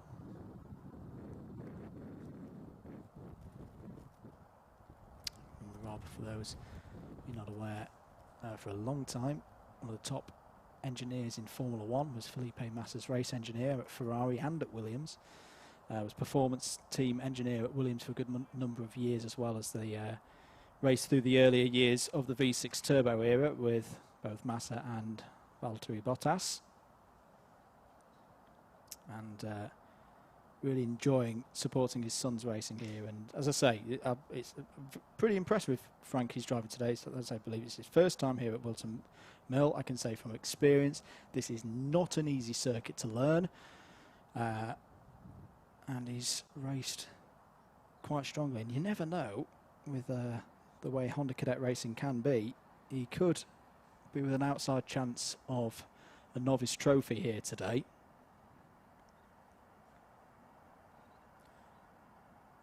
One novice, though, that I think for me is probably up there as one of the drivers of the day is Rocco Leon Shenton. Look out for Rocco from 6th, because you've got to remember that all the novices in the heats start automatically from the back of the field because they're on a novice licence. So if that's where Rocco can qualify in a final, having started at the back of the grid for both races, I say from the back of the grid, obviously the novices themselves have the averaged out nature of the random grids, but no better than the middle of the grid for Rocco in one of the races and the back of the grid for his other race. To say that he's qualified 6th overall is remarkable. I can't remember many novices doing that.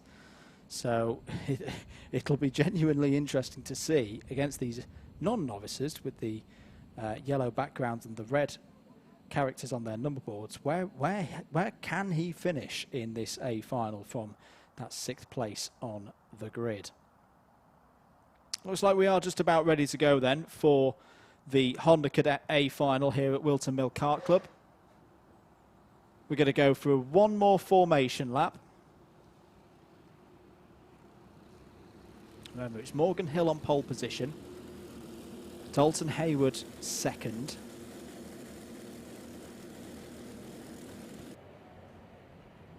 David Wizixcore third, Elliot Potter, winner of heat number 1, P4. Our novices roll through there. Leon Shenton, top novice, 6th on the grid overall. Harrison Whittaker, top novice last time out in January. As what's going on there for Harry Higgs, the number 45? I know he's got some good support in the comments. As he, oh, there's an engine coil loose there. That needs to be fixed, hopefully pretty promptly, to get Harry into this race. That would be a shame for Harry Higgs if he wasn't able to make this one, starting 22nd on the grid.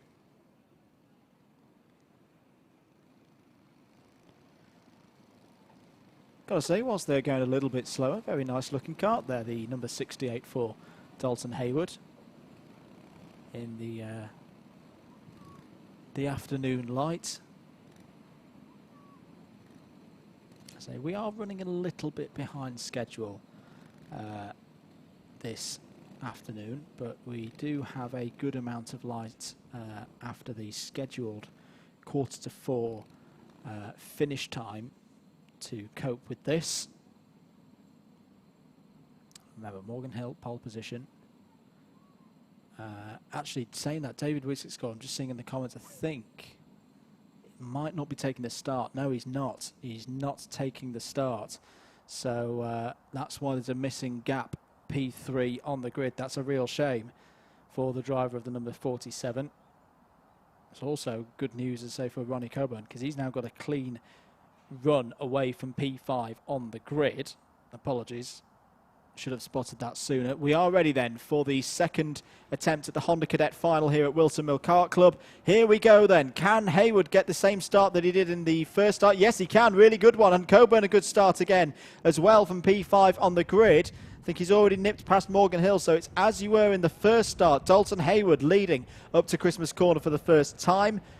Ronnie Coburn second. Morgan Hill third. The rest of them filing through.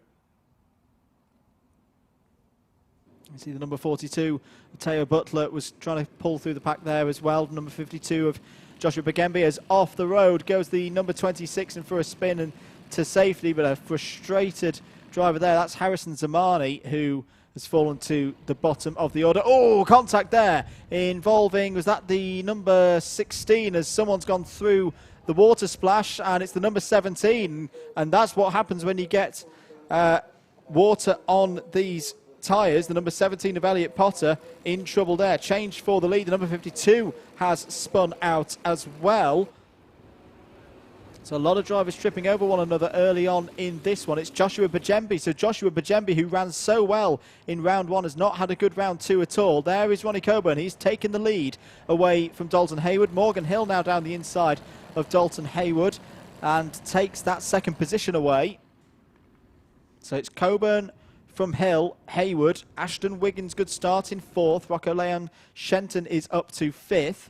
Riley Bishop is 6th. Hayden Clark 7th. Jack Owen Drawbridge 8th. Damien Barris Haggett up 5 positions to 9th after lap 1. Charlie Mills wrapping out the top 10. Harrison Whittaker 11th, second in the novices, as Hayward tries to challenge Hill, and Hill really fighting now. Wiggins involved as well in the number 57. Still Ronnie Coburn out in front in this one. You can see that black number plate there, the number 86. Absolutely remarkable to see a novice this high in Honda Cadet racing. There was a little touch there involving Ben Simpson, the number 30, who's had a good start.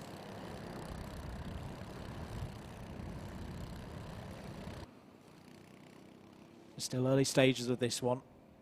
A couple of minutes gone already. I should say as well, some of our novices have had very good starts as well. Frankie Smedley is up to 17th place. Jensen Pugh up a number of spots as well, up to 18th place. They pick their way through. Harry Higgs has also got running again, I should say. He's in 24th position. Look at this, side by side for, I think that is for 5th place. This is the battle involving Shenton and Clark. Hayden Clark in the number 56 has got ahead of Riley Bishop there in the number 32, and the number 48 of Damien Barris-Haggett now challenging into oblivion. That's a brave place to go for an overtake. We'll see if he made it or not. Back with the leaders now, and you can see Morgan Hill wants Dalton Hayward to work with him at this stage of the race to try and catch Ronnie Coburn up. It's not a massive lead for Coburn. In fact, the top 9 are covered by less than 4 seconds. This is ramping up to be a good Honda Cadet final with a lot of drivers with a chance of winning it. Leaders coming through the double left-handers and then on to the back straight before the boot. Morgan Hill has a little check, sees that Dalton Hayward is still there. But then again, the rest of the field aren't that far behind them, with Wiggins and Shenton, Clark, Bishop, Barris-Haggett all involved.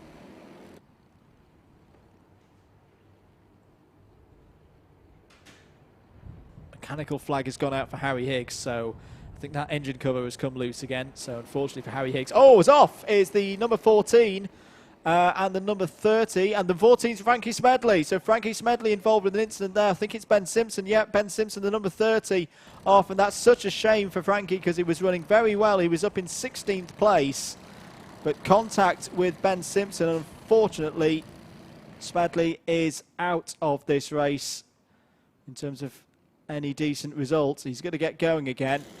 That's good to see. Get back in the race, get a bit more experience around this Whilton Mill circuit, but that's not what we wanted to see, unfortunately. Always touch there between 2nd and 3rd place, Morgan Hill and Dalton Hayward.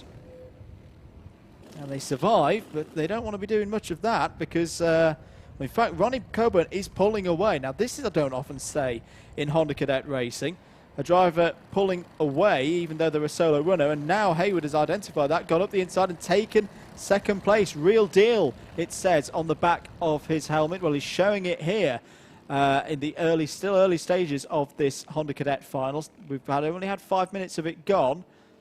Still another 7 plus the 1 lap. The 57's getting involved as well. Ashton Wiggins trying to hold around the outside of Morgan Hill there, and he does so. Good move by Wiggins, and he's now up to 3rd place. Where's our top novice? Because Rocco Leon Shenton still there in 5th place. Contact warning for Harrison Zamani. Into the pits comes Frankie Smedley in the number 14, and sadly I think his race is run. Hopefully we see Frankie and Dad Rob back here very soon. It's been great having them here. And a DNF is not what they deserve today. They definitely deserved at least the top 20 and possibly more. 6 minutes to go then. There's your leader, Ronnie Coburn. Blue flag is out for one of the back markers. You can see one of the novices pulling off now to the way of the leaders. That's good to see. But Ronnie Coburn has a grip on this final at the moment. 1.5 seconds. Oh, there's a couple of contacts and a couple of drivers off there, approaching the double left-handers. Can't quite make out which ones they are. The 48 is one of them. Also, it's Damien Barris-Haggett again. Gets caught out in an incident. It's the 86, or might be the 89, apologies. Cyrus Samani struggling to get the kart going again there. New fastest lap from Ronnie Coburn. I've got to say, this is not going the way of a normal Honda Cadet race. Our leader is out front and just seemingly in charge. It's just romping away. Nearly 3 seconds in the lead now is the number 77. There is Ronnie Coburn. We just had a little glimpse of Charlie Mills and Riley Bishop there having a good battle over 5th place. Rocco Leon Shenton was involved as well. Rocco Leon Shenton has fallen down the order, so our top novice, who has been clear all day, is down in 27th position now. So this opens the door to Harrison Whitcomb, who's now in 9th. Can he take his 2nd top novice trophy in a row? And Harry Friel as well. So Harry Friel is now in 12th place overall and looking at a 2nd place novice trophy. Well, what drama we've had in this final. There's the number 56 of Hayden Clark challenging Riley Bishop. Jack Owen Drawbridge. There's your novice leader, Harrison Whitcomb, in the number 69. And the 65 and the 48. So Damien Barris-Haggett did get going again. Got going again pretty quickly then. Unfortunately for Rocco Leon Shenton. So yeah, it was Rocco Leon Shenton who was stranded there. The 86 was, it wasn't the 89. I was looking for a novice plate, but obviously looking in the second half of the draw to see. But of course it was Shenton falling down through the order. Good move being put on there. 48 of Damien Barris-Haggett now ahead of Hayden Gray. That should be 10th place. There's back with your leader, still 3.22 seconds out ahead. Dalton Hayward is starting to assert his position there in 2nd place. He's a 2nd clear of Ashton Wiggins. Joshua Bajembi's on the move as well, I should tell you. He's just gained 3 positions on that last lap, up to 13th. Here is the fight for 5th place between Mills, Clark and Bishop.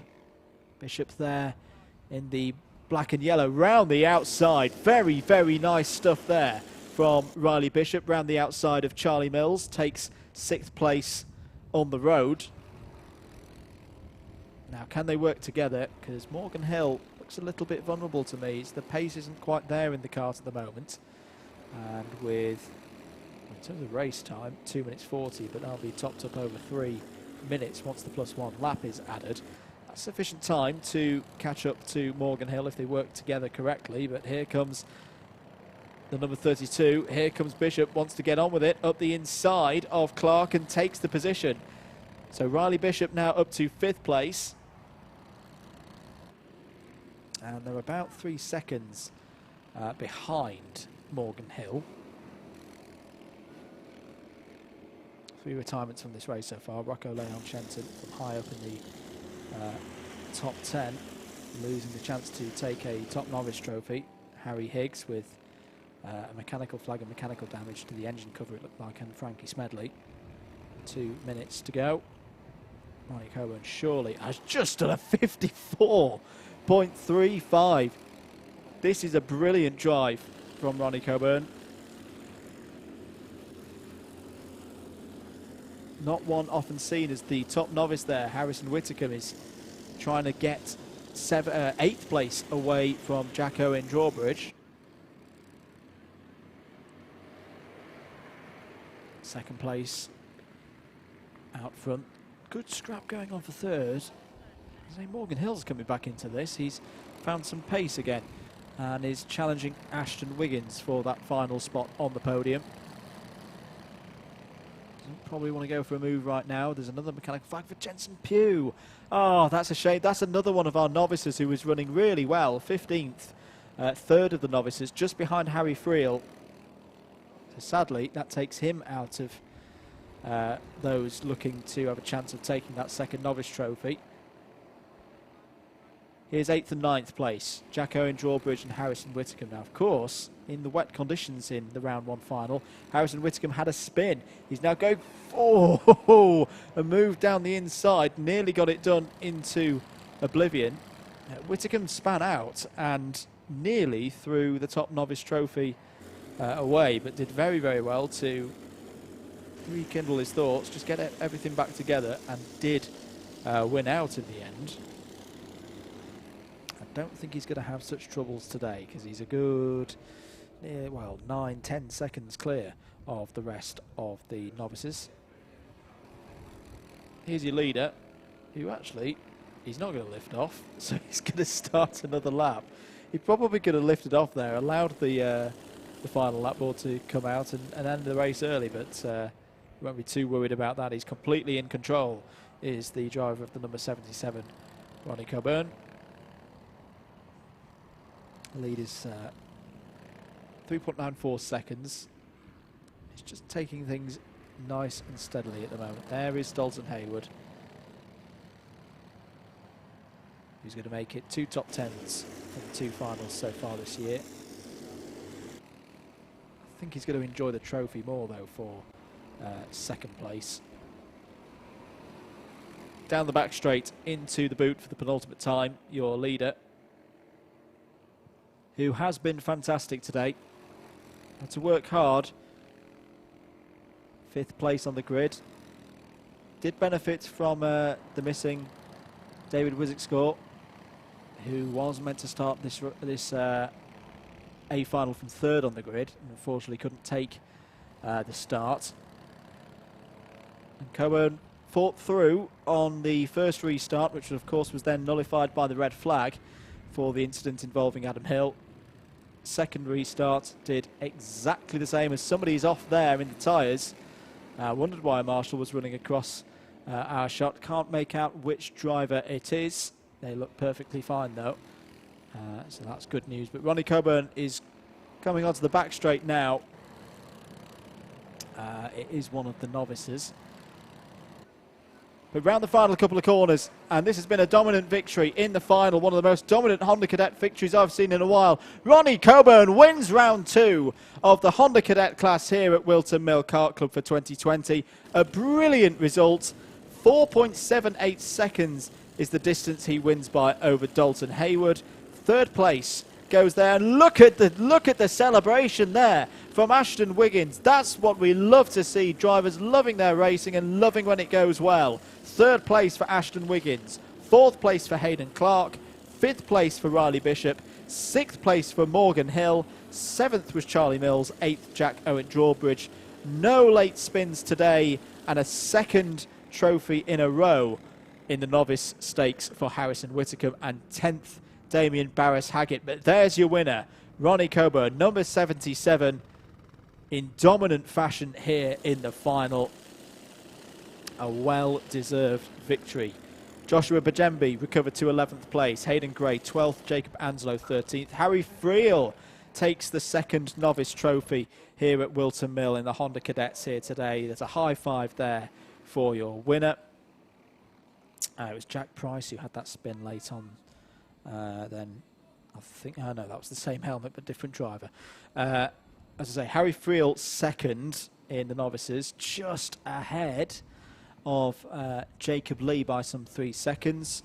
15th overall, good run for him in the novice stakes as well. Teo Butler, good try for him, 16th overall, 4th of the novices. Then it was Elliot Potter who had that drama early on in the race. Harrison Morrow 18th, Harrison Zamani 19th, Mayan Patel in the top 5 novices, 20th overall. Charlie Locker 21st, 6th of the novices, 7th of the novices, and 22nd was Oliver Gibson. Jack Price, as we just saw there, 23rd.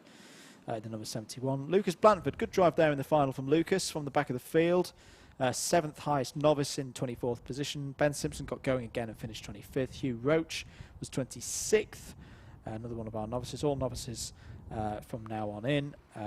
Cyrus Zamani 27th. Jensen Pugh 28th. And then unfortunately 3 retirements. Rocco Leon Shenton. That's a bitter pill to swallow for Rocco, because I think he would have been a thoroughly deserved winner of at least one of the novice trophies here today, but unfortunately 29th. Harry Higgs and Frankie Smedley also retirements there. Hope we see all of those drivers back here at Whilton Mill for future rounds. We're going to take a short break here on the commentary from Double Dash Motorsport Media. Next A final on our agenda is coming right up, and that is the Junior Rotax Max final.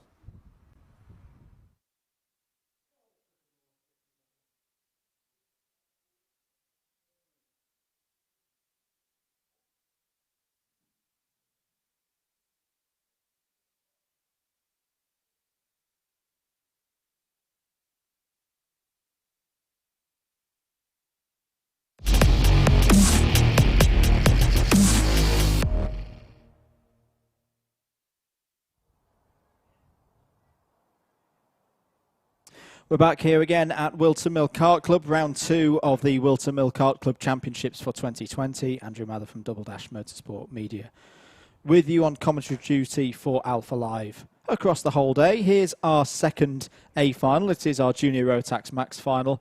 Matty Hingley on pole position with 2 heat wins out of 2. Carl Dunford alongside on the front row. Tommy Edmonds and Jack Davis on row 2. Spencer Bropham moving forward on row 3 there with Elliot Pickard. Noah Hadley and Lewis Wild are on row 4.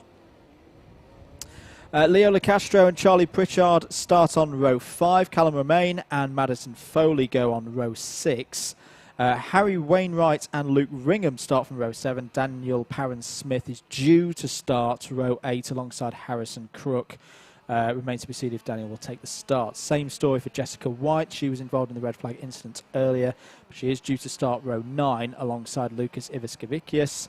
Row 10, Kieran Janali and Oscar Hall. Row 11, Ben Price and Jensen Giles. Row 12, Jack Cooper and Callum Davies. Jake Howarth and Gabe Fairbrother start on row 13. Charlie Ellis and Louis Ball on row 14. James Jackson and Joshua Burton are on row 15.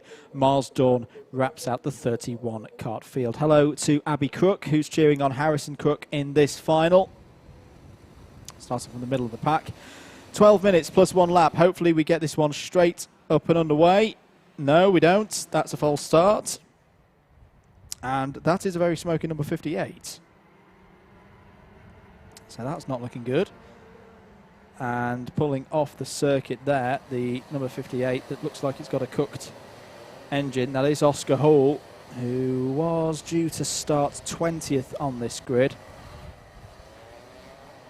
And unfortunately, I don't think he will be, because that kart looks a little bit poorly, to say the least.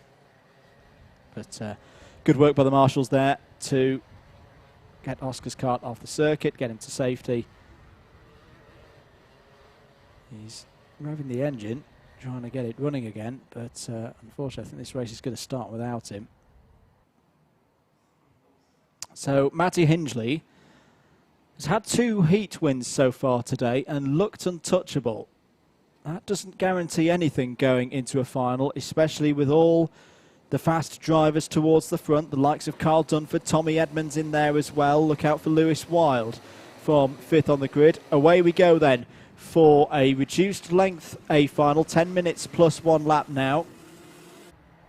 And all of them are away. Good start from the pole sitter, Hingley out front already. Dunford defending 2nd place from Edmonds as they go into Christmas corner for the first time in this one. The rest of them all filing through, all still running, and everybody on their way. Round Ashby Corner they all go. Sensible start there from the Junior Rotax Max drivers. That's good to see, considering we are a little bit tight on time now with a couple of the races, especially that Honda race, overrunning somewhat. As off is the number 92, which is Gabe Fairbrother. It's not been a good day for Gabe. A few problems along the way, and unfortunately the final is done and dusted before even the end of lap number 1. Hingley leads then, Dunford 2nd, Edmonds 3rd, Noah Hadley, good start, up to 4th place. Jack Davis 5th, good start as well for Charlie Pritchard, up 3 positions, up to 6th place. Lewis Wild 7th, Elliot Pickard 9th, Callum Romain 9th, and Leo LaCastro wrapping out the top 10. Leaders coming through onto the back straight now. There's number 74 of Noah Hadley with Jack Davis not too far behind, and there's contact and a spin, and out goes Davis, and that's Carl Dunford. Carl Dunford's in trouble. No, that's a mechanical failure, and Carl Dunford's kart has let him down there, caught out Jack Davis, and Dunford is absolutely furious, and I think understandably so, because he was running so well. He's been running so strongly across the course of the day. Let's have a look at this again. So Dunford, Dunford's cut out there, and he knows he's cut out, and then, oh, poor Jack Davis. Well, Jack Davis puts his hand up, but to be fair, Carl Dunford, there wasn't much he could have done there, because he knew he needed to go into the pit lane Davis tried to go around the outside of him and was in the wrong place at the wrong time. There is the number 92. Now, that's Fairbrother, who's got going again, but is going to be a long way down the order. There is Carl Dunford crawling down pit lane, race over and gone. Fairbrother's going to wave through the leader. And Matty Hingley, fantastic racing across the course of the day. The lead is 1.46 seconds at the last count ahead of that driver there, Tommy Edmonds, one of the most experienced drivers in the field at this level. Noah Hadley in third place now. It's a late entry here today. We've seen Noah race many times before. This is what the slight shame is for Gabe Fairbrother. Gabe has good pace, but just no look. Gabe's not registering on timing either, so just bear that in mind if anyone is looking at the live timing page. Carl Dunford confirmed is in the pits and out of this race. Top novice, I should say. There's a few novices in this final. Just the top one gets a spot in the awards ceremony later this afternoon into early evening. James Jackson currently holds the top novice spot and is 19th overall, ahead of Charlie Ellis. As out is Lewis Wild. Oh no! Lewis Wild, the number 89, was in fourth place. Well, he's not in fourth place anymore. He had problems in heat number 2 and now is out of the final. And will fall down the order. Well, that is a real shame. Ran strongly at round number 1, but it's not going to be a good result here today in February.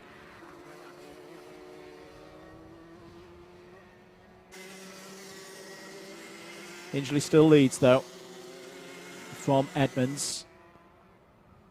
Tommy Edmonds, who was third in the final at round number 1, looking to make it 2 podiums in a row.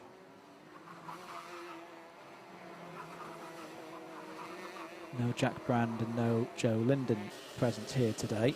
You still see that sometimes a bit of water can get splashed up there from the curbs. You wouldn't know it looking at the conditions now, but we have had a lot of rain. Not just today, but earlier in the week as well. And just keep an eye out for Miles Dawn as well. You see Miles has popped onto the bottom of your tower on the left-hand side of the screen. 20th place now. That's from the back of the grid as well. So that's a good bit of progress there from the driver of the number 17. Jack Davis has made up 2 positions recently as well, just to let you know, past Ben Price and Madison Foley. Madison Foley's also lost out to Ben Price. So that's all around the outskirts of the top 10, 9th, 10th, 11th. Tommy Edmonds sets the personal best, but Hingley has just set fastest lap of the whole race, 46.75 for Hingley. There's Noah Hadley. Noah Hadley's pace is not too shabby either. Just took 7/10 out of Edmonds last time around. We've still got Gabe Fairbrother. Remember, is I think 1 lap down, so this isn't a race for position. 4 minutes of this Junior Rotax Max final to go. There is Tommy Edmonds, second place at the moment in the Spirit of Senna Kart. Tony Kart chassis being run again by Tommy in 2020. Hingley has just done another 46.57. 53, sorry. Remarkable pace all day from Matty Hingley. There's another driver who has been quick today, the number 24 of Charlie Pritchard. Charlie has also disappeared off timing, just bear in mind, as, coming to a stop there is the number 76. It's Louis Ball, one of our novices. Team Sport branding on the side of the kart, but going no further. Pulling safely off the driver's left. not causing any elongated issue, but that's not how you want to end your day. 3 minutes to go then, or less than 3 minutes now. Matty Hingley still leading this one, ahead of Tommy Edmonds, Noah Hadley, and then I think it's Charlie Pritchard. As I say, there's a couple of karts out there with transponder issues. You should just bear that in mind. And Pritchard did have transponder issues earlier in the day as well, so anyone worried that he is 4 laps off the lead? No, don't worry, he is still there. There's a number 94 trying to close down the 72, sorry. It's Harrison Crook in the number 72 and Jack Davis in the number 94.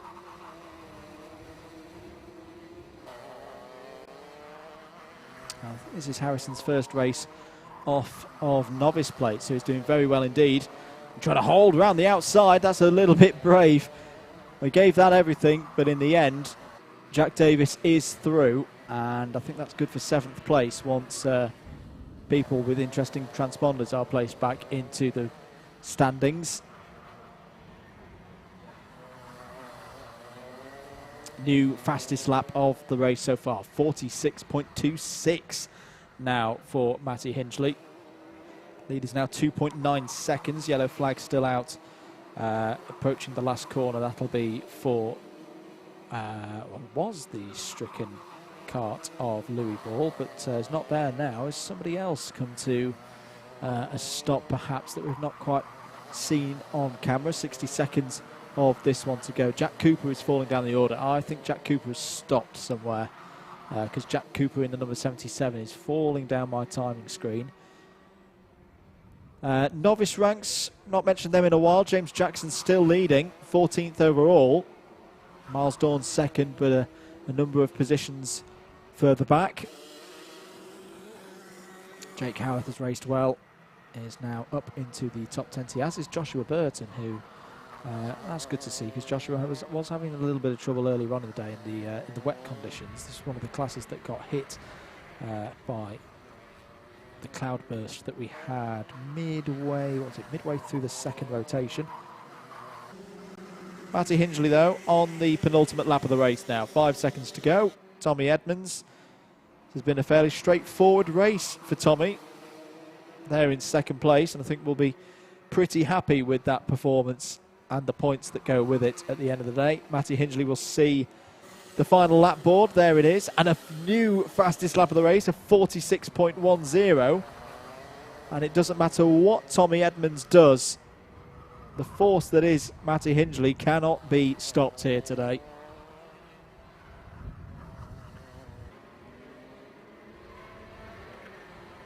Good performance as well being put in by Jessica White. Remember, Jessica was caught up in the red flag triggering incident at the start of heat number 2. Great recovery back to 4th place at the moment. But what a drive. This is going to be a clean sweep for Matty Hingley. Both heats and the final never looked in doubt. Matty Hingley wins in Junior Rotax Max, wins round 2 of the Whilton Mill Kart Club Junior Rotax Max Championships for 2020. Tommy Edmonds is second, Noah Hadley third, fourth for Jessica White.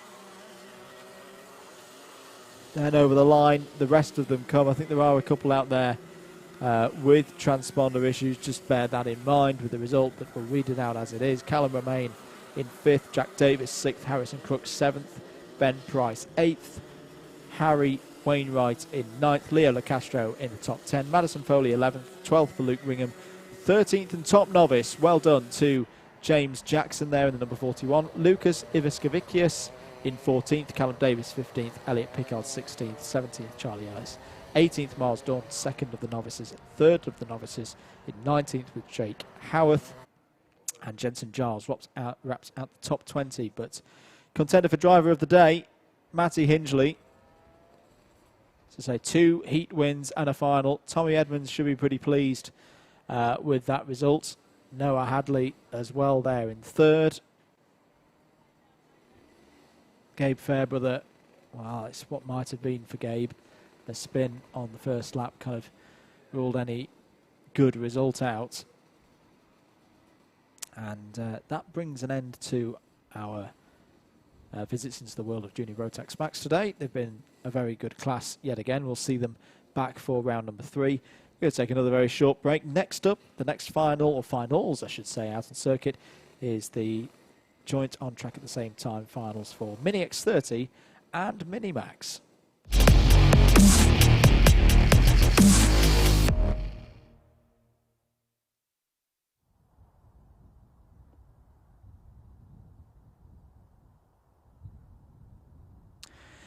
Getting ready then for the X30 Mini and Mini Max final. So this is 2 classes in 1, running in pursuit style around the circuit. So the X30 Minis will go off first, then the Mini Maxes. Here's your grid.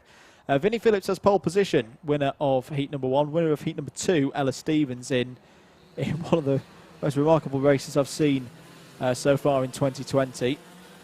Wet conditions, but with slick tyres. Well, she's second on the grid after winning that one. Alfie Briggs and Rylan Etchberg in row number 2. Keane Geraghty and Leo Brown, row 3. Vinnie Lloyd-Chamberlain and Gabriel Stilp, winner of the round 1 final on row 4. Luke Sintler and Shravan Shanmugavale are on row 5. Wesley Swain and Jack Nettleship on row 6. Benjamin Doty and Joshua Patch on row 7. JJ Russell, the last of the X30 Mini runners. On pole for Minimax is Oliver Kerr. That wraps out first 8 rows. Here's the rest of your Minimax. Ben Rayburn and Bobby Rosier on row 2 for Minimax. Ben Crossley and Zane Khan on row 3. And then Oliver Smith and our single novice in this field, Katie Ashman. Quick reminder, there are your X30 Minis with the white backgrounds on their number boards, yellow backgrounds on the Mini Maxes when you see them out on circuit. Away go the X30 Minis for the start of their 10 minutes plus 1 lap final. And out already is Luke Sintler, the number 71 there, stranded on the Zulu section of the national layout. And he is out of this race before lap 1. Gabriel Stilp running a little bit wide and over the curb, and he's going to get absolutely mugged and forced to the back of the grid. Not a good start for the round 1 final winner then. Away go the Minimaxes, and the one novice at the back of the field with the black number board, that's Katie Ashman. So we'll keep an eye out on those across the course of the race. Here is a battle involving the number 56 and the 22.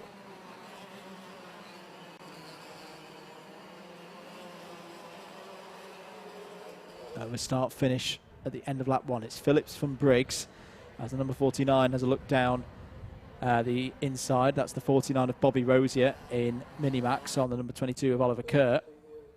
That's for second place in Minimax, but Vinnie Phillips leads. The number 347 of Alfie Briggs there in third.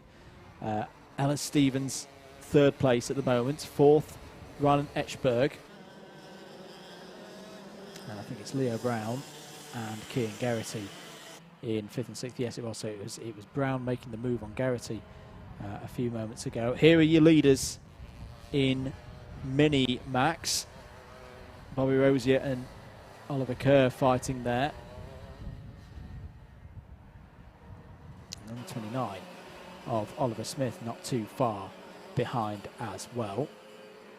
Changes of position on lap number 2 as up the inside, Rosier on Kerr again. This is a great battle between Rosier and Kerr. Back and forth they go. And we're trying to spot where Ben Rayburn and Ben Crossley are in all of this. Back with the leaders in X30 Mini. Still Phillips ahead of Briggs, ahead of Stevens, and Etchberg, Brown, Geraghty.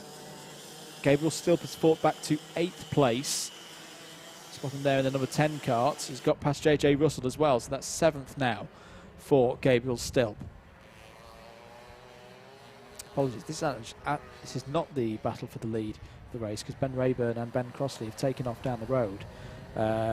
Doesn't stop this fight being absolutely brilliant. So this is over 3rd place in Minimax between Oliver Kerr and Bobby Rosier. Oh, as Rosier sells the dummy. Brilliant. Absolutely brilliant. Now, can he keep it on the overrun? Tries to squeeze down on Oliver Kerr and gets the move done. That was fantastic from Bobby Rosier. Third place for him now in Minimax. Blue flags out already. That's for Katie Ashman in the number 53. Oh, there was a spinner. There was a spinning Minimax there. Was it Ben Rayburn? Oh, Ben Rayburn's lost the lead to the leader in Minimax. We saw this in the wet in the second heat. Ben Rayburn spin out the lead of Minimax, and he's done it again. And guess what? The Bobby Rosier and Oliver Kerr battle is going on again, still for third place in the class. But I think they need to be looking a bit further forward, because Ben Rayburn is not that far up the road now, having made that spin. Ben Crossley is now leading in Minimax.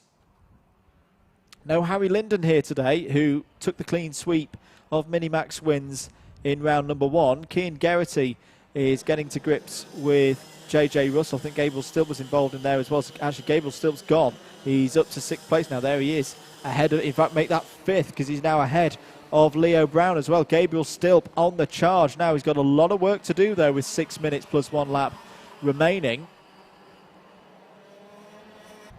Rylan Etchberg is the next driver up ahead. Minimax is still as it was. Ben Crossley from Ben Rayburn. Bobby Rosier 3rd, Oliver Kerr 4th, Oliver Smith 5th, and then Zane Khan 6th. But they're all fairly close together at this stage of the race. Number 82, Ella Stevens, having a fight here with Alfie Briggs. In fact, was that taking 2nd place? I think it was. Yes, it was. So Ella Stevens back up into 2nd place. Rylan Etchberg not too far behind.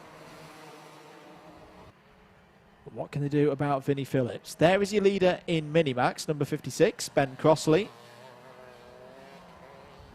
Racing for Jack Dex Racing. Gabriel Stilp, though, got to keep an eye on him. He's on an absolute charge. He's just at the fastest lap of the race, a 47.22. Unfortunately, he's 3.5 seconds behind the front quartet. He's just got to keep pushing and hope that that group of drivers up ahead do start battling or start catching traffic, as they have done here. And up the inside, Etchberg having a go at Briggs for 3rd place.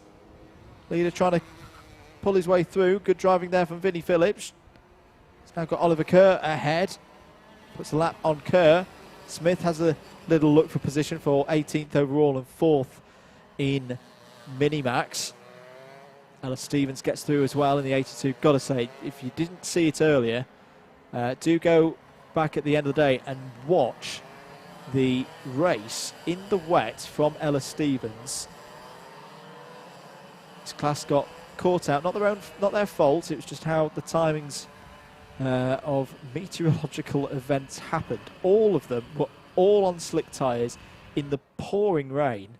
The lap times were some 20 to 25 seconds slower than what they're doing now, and Ella Stevens took a fantastic victory, just pipping out Gabriel Stilp. It really was one of the most impressive drives I've seen so far from anybody in the 2020 karting season at any level. 3.5 minutes to go. Vinnie Phillips still leads from Ella Stevens, but Ella Stevens is closing in. 0.2 of a second quicker that last lap. Ella Stevens over Vinnie Phillips, so the lead gap is down to 0.75 of a second. It is the number 58, that's Ben Rayburn, was in the lead of Minimax, but is now there in 2nd place.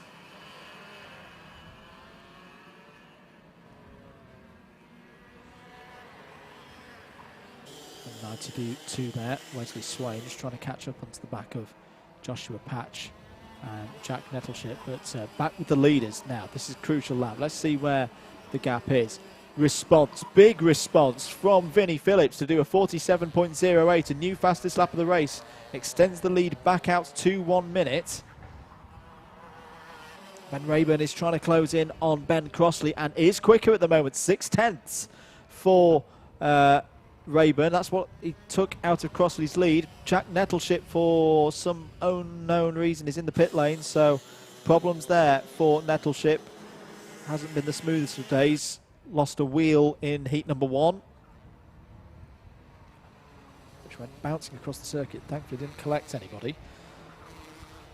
There is Ella Stevens. These two drivers trading sector times at the moment. Another new fastest lap. Well, both of them going faster than they've done so before, but it's Phillips who's quicker into the 46s now. There is your leader in Minimax coming up to lap Katie Ashman. So Ben Crossley down the inside takes that position very nicely indeed. Look at how hard Ella Stevens is pushing here through Ashby Corner. That's, well, 100th in terms of lap time separating them. Somebody's off at the top end of the circuit. Is that Rylan Etchberg? I think it's Rylan Etchberg. I think Rylan Etchberg is out of this one in 3rd place. Yes, it is. It is the 74. So Rylan Etchberg, who was on for a podium, is out of the race, and that will need a prompt recovery from the marshals, because that's a tricky spot to recover from. Done so well by that man there. So that promotes Alfie Briggs up to 3rd. Meanwhile, battle in Minimax. This is on now. Ben Rayburn has caught up to the back of Ben Crossley after the spin for Rayburn earlier and is pushing Crossley all the way. 50 seconds to go. We'll be looking to pick the moment. That wasn't it for Ben Rayburn. Just trying to see where the leaders are out on circuit. They'll be a little bit further. In fact, there they are. They're right there. So Vinnie Phillips, now this is going to be tricky for him because these two drivers fighting for class victory, they're not wanting to give up positions. And in fact, Ben Rayburn is up the inside of Crossley and is going to use the opportunity under the blue flags. That is brilliantly done. Ben Rayburn read the situation perfectly there. There was a slight hesitation from Ben Crossley and he's taken the lead. Now Vinnie Phillips will go down the inside, gets past. That's a good opportunity for him to now bridge a gap to Ella Stevens. It was 1.28 seconds at the last read. Time has expired, so we're on the penultimate lap now. Ella Stevens, I think someone's going to get a little bit frustrated. The thing is, all of these 4 drivers are all fighting for victories and second places in their respective classes. Vinnie Phillips has got through. He's got past both of the fast Minimax drivers now, and it's got clear. That could be the key thing to victory here in this race. Ella Stevens still there in the number 82. Now she's trying to find a way past Ben Rayburn, who just wants to keep eyes forward and lets Ella Stevens through and doesn't lose too much time to Ben Crossley. That was fairly well done by Ben Rayburn to protect his own position. 3rd place, and Gabriel Stilp is challenging Alfie Briggs for 3rd. That battle isn't over. This has been a brilliant X30 and a brilliant Minimax final. It's not over yet. Vinnie Phillips coming into the boot for the last time. He is going to do it. He is going to win this race. It was disappointment at round 1, but this time here in round 2, Vinnie Phillips wins in X30 Mini and Ben Rayburn wins in Minimax here at Whilton Mill for round 2 of those respective championships in 2020 here at Whilton Mill Kart Club. A brilliant 2nd place from Ella Stevens. 3rd place for Alfie Briggs wraps out the X30 Mini podium. Ben Crossley is 2nd in Minimax and Bobby Rosier wins out in that titanic duel between himself and Oliver Kerr. He takes 3rd place in Minimax. Wow, what a race. Stories up and down the order. It's Vinnie Phillips and Ben Rayburn who take the class victories. They'll be very, very happy about that indeed. Just to run through the rest of the order. Gabriel Stilp recovered to 4th after that poor start. 5th place for JJ Russell, that's a good result. 6th place for Leo Brown. 7th, Cian Geraghty. 8th, Benjamin Doty. 9th, Wesley Swain. 10th, Joshua Patch. 11th, Vinnie Lloyd Chamberlain. 12th, Shravan Shanmugaval. Minimax, we've mentioned the top 3. Oliver Kerr was 4th, Oliver Smith 5th, Zane Khan in 6th. Katie Ashman finishes 19th overall, the 1 novice and 2 retirements, Ryan Etchberg and Jack Nettleship. Well, we'll see the X30 Minis and the Minimaxes back for round 3 in March. big thanks to them. They put on a really good show today, particularly that second heat where they had the worst of the racing conditions. We're going to take another short break here on the commentary. You're watching your Alpha Live stream for Whilton Mill Kart Club. Do give the YouTube channel a subscribe if you haven't already. Next final that we've got out on circuit is one of the ones I've been looking forward to all day. It's going to be a very, very competitive Army Cadet final. Our Army Cadet final is next.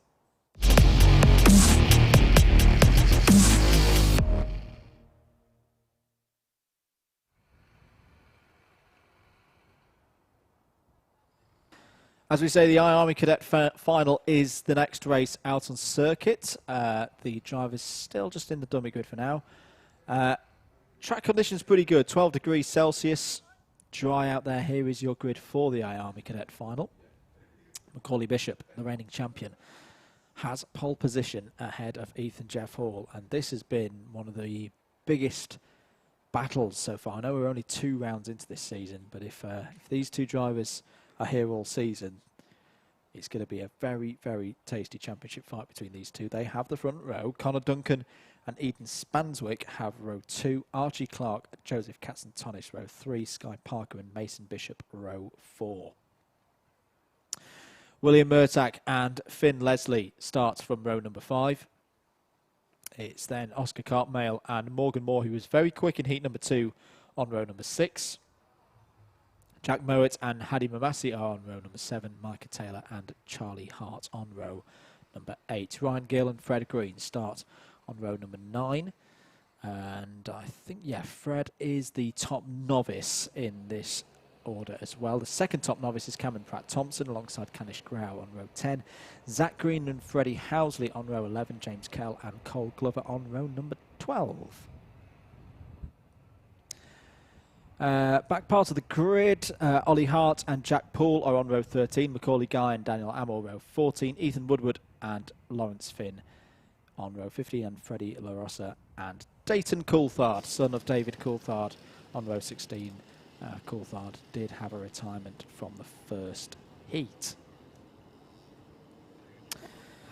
As we say, trophies up for grabs in this one.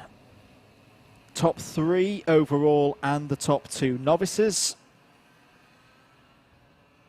And we'll keep an eye on those novices because it's another good class with a good number of novices in the field. But these two drivers, the number 9 and the number 5, they fought over the win for the final in round 1. In fact, they came together with Macaulay Bishop making contact and spinning Ethan Jeff Hall out in a racing, well, a racing incident, but still with penalties.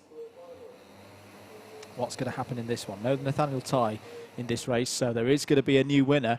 And away we go. Not a good start for Ethan Jeff Hall at all. Has lost a number of positions there straight away.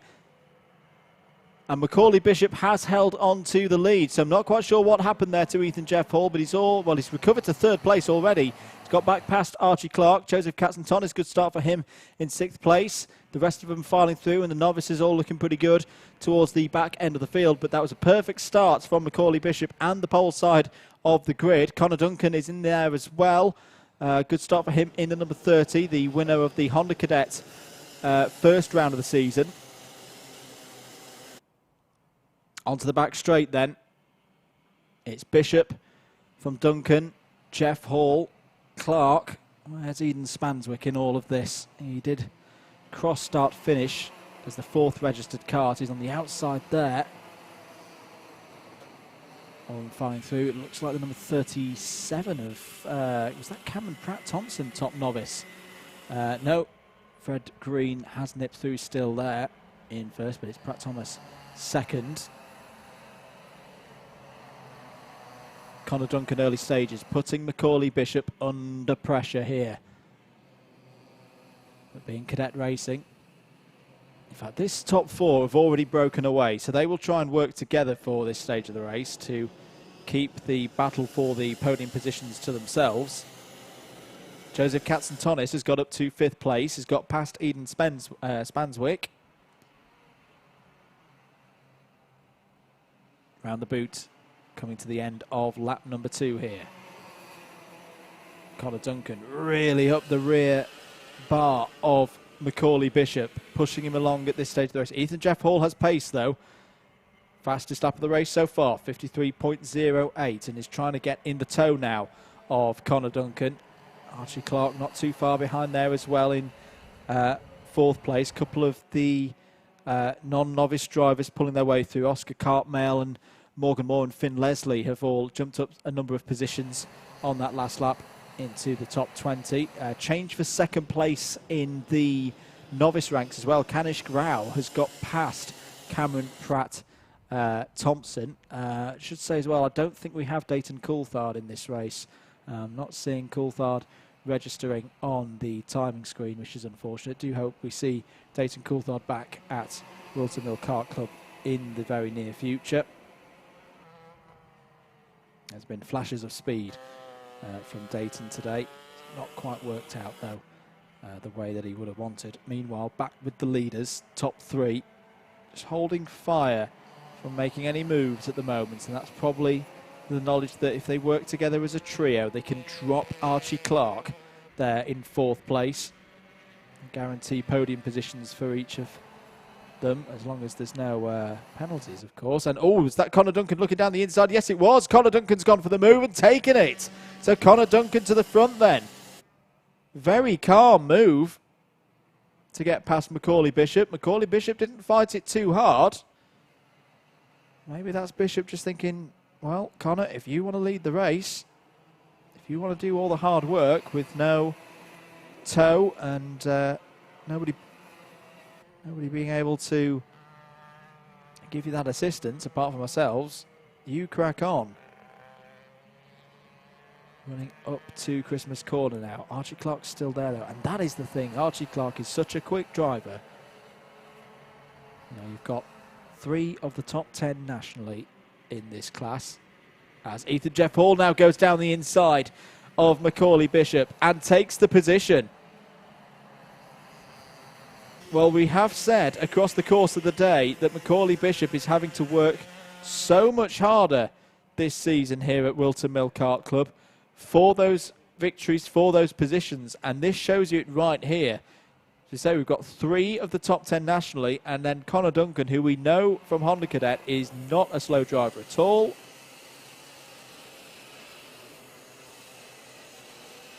And I think Ethan Jeff Hall is just thinking, he's seen that lap, he's seen that Connor Duncan is not being phased by the pace of Macaulay Bishop, and in fact Macaulay Bishop's going backwards. He's losing another position, this time to Archie Clark.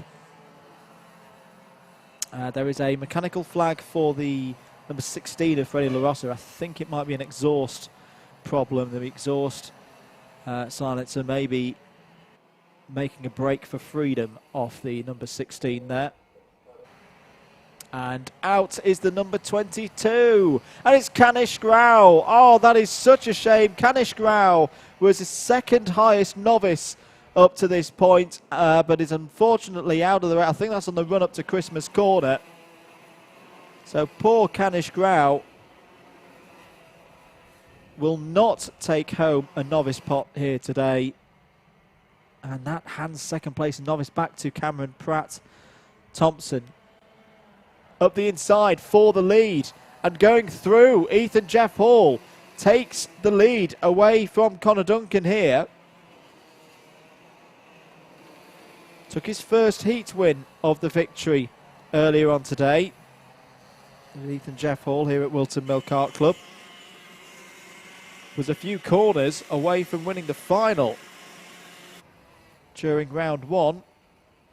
All but for an incident into this very corner here, into the boots. There is the, well, there's the international sign for this is done from the marshal there on Canish Grau's kart. Leaders coming over start finish now. Trying to work together again and distance Archie Clark, who is not completely dropping off at this stage. He's very persistent, keeping things steady there in third place. Pulling away from Macaulay Bishop. Bit of a mystery here as to where Macaulay Bishop's pace is in this race. Is he struggling on tyres perhaps?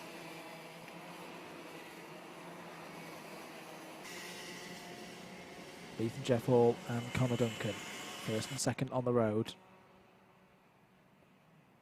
Fred Green, by the way, still your top novice, 15th overall.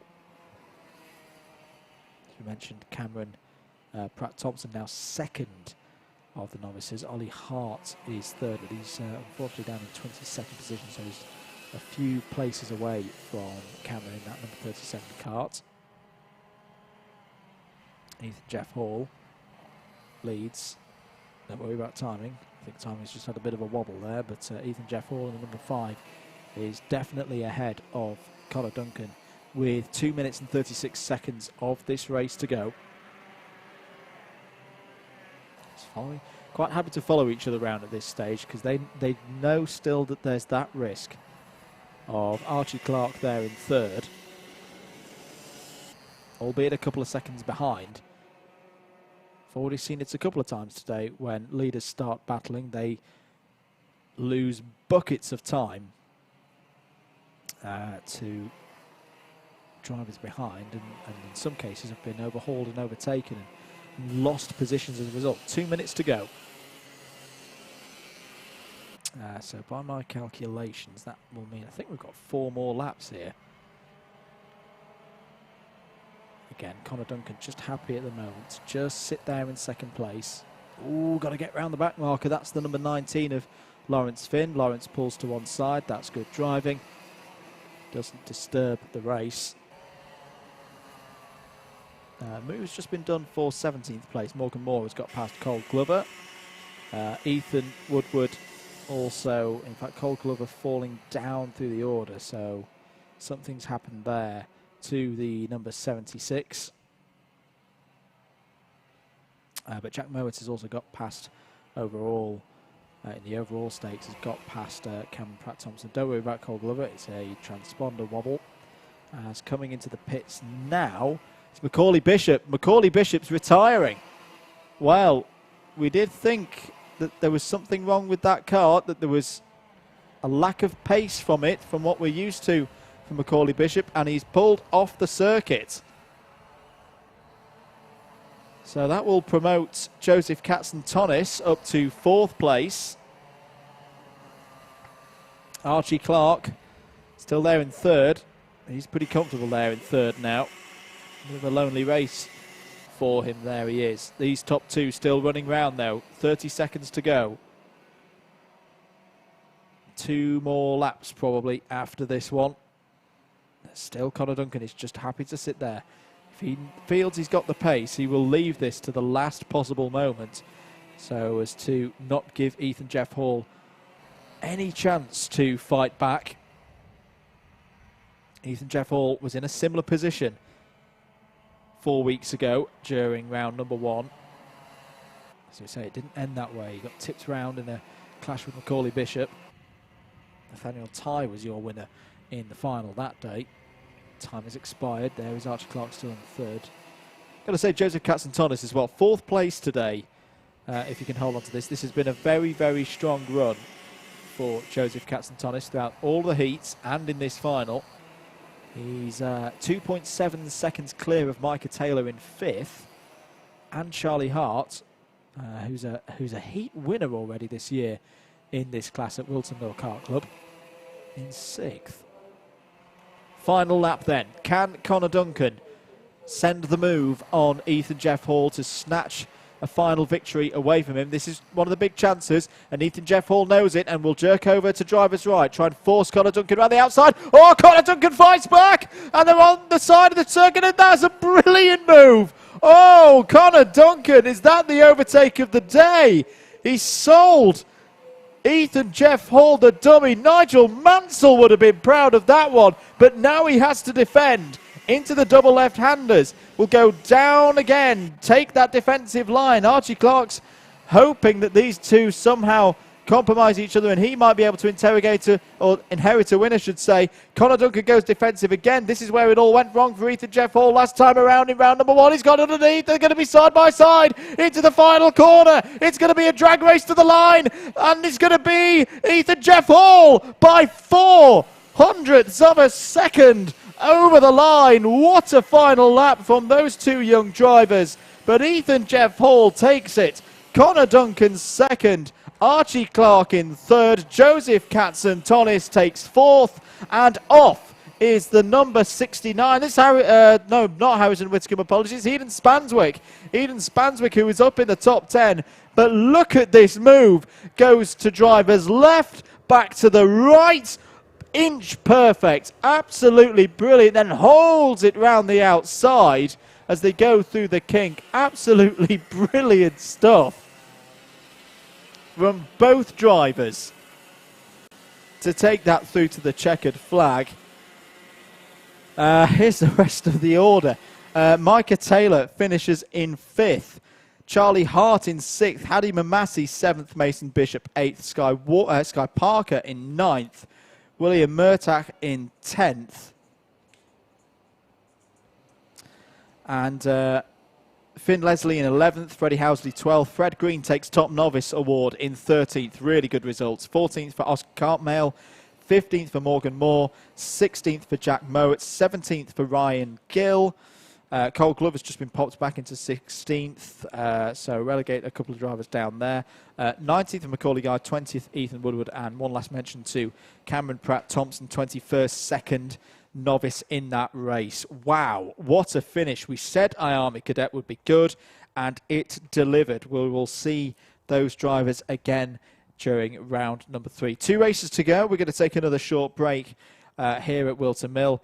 Penultimate race for us this afternoon will be the Senior X30 final.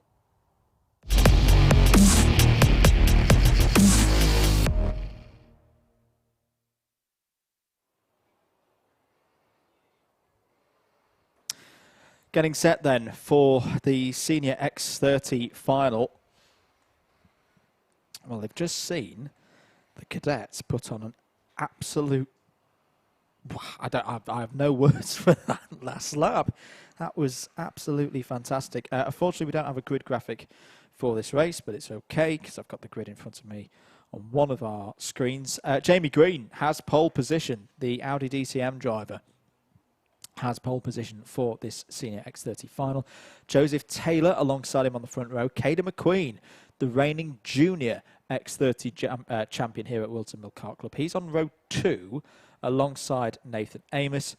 Joseph Aarons and Joshua Torpey are on row 3. Mason Weir and Thomas Fleming row 4. Harry Torpey and Charlie Richardson on row 5. Then we're into the midfield at the back. Colin Smith and Charlie Koschel are on row 6. Roy Johnson and Matthew Herbert row 7. Of course, Roy Johnson won that rain-affected, sort of, if you got the tyre choice right, heat number 2, but was compromised in heat number 1. So you say he's alongside Matthew Herbert on row 7. James Otto and Caleb Burbage are on row 8. Archie Forber and Oliver Henwood row 9. Patrick Walsh and Carly Atkins row 10. Brandon Matchell and Benjamin Southgate, who is the top novice, on row 11. Oliver Meadows and Yusuf Sahoyona on row 12. Axel Laflamme and Jonathan Wong on row 13. Luke Carney on row 14. 27 karts in the field. Winner last time out in the final was Joshua Torpey. And if you didn't catch it earlier, we had a fascinating second heat in this class where 10 drivers got it right. They punted for dry tyres and they got the tyre choice right. Everybody else went wet tyres and got it wrong.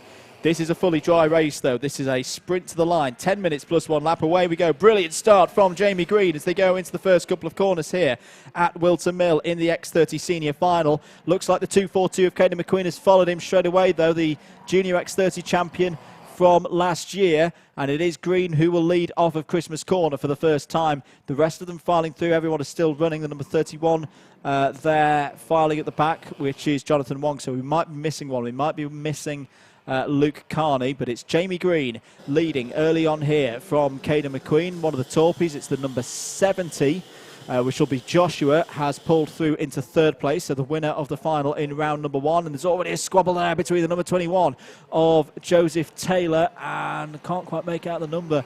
It's the number 173 of Thomas Fleming. So Thomas Fleming, who didn't get the tyre choice correct in heat number 2 and has got to make up for that now, makes the move and gets up to 4th place. So it's Jamie Green ahead of Caden McQueen, Joshua Torpey, Thomas Fleming, Joseph Taylor, Matthew Herbert, Nathan Amos, Charlie Koschel, Harry Torpey and Mason Weir. That is your top 10 at the end of lap number 1. Number 75 of Charlie Koschel, who span out of heat number 1 but came back brilliantly in heat number 2. He made the right tyre choice and got for second. But McQueen down the inside of Green.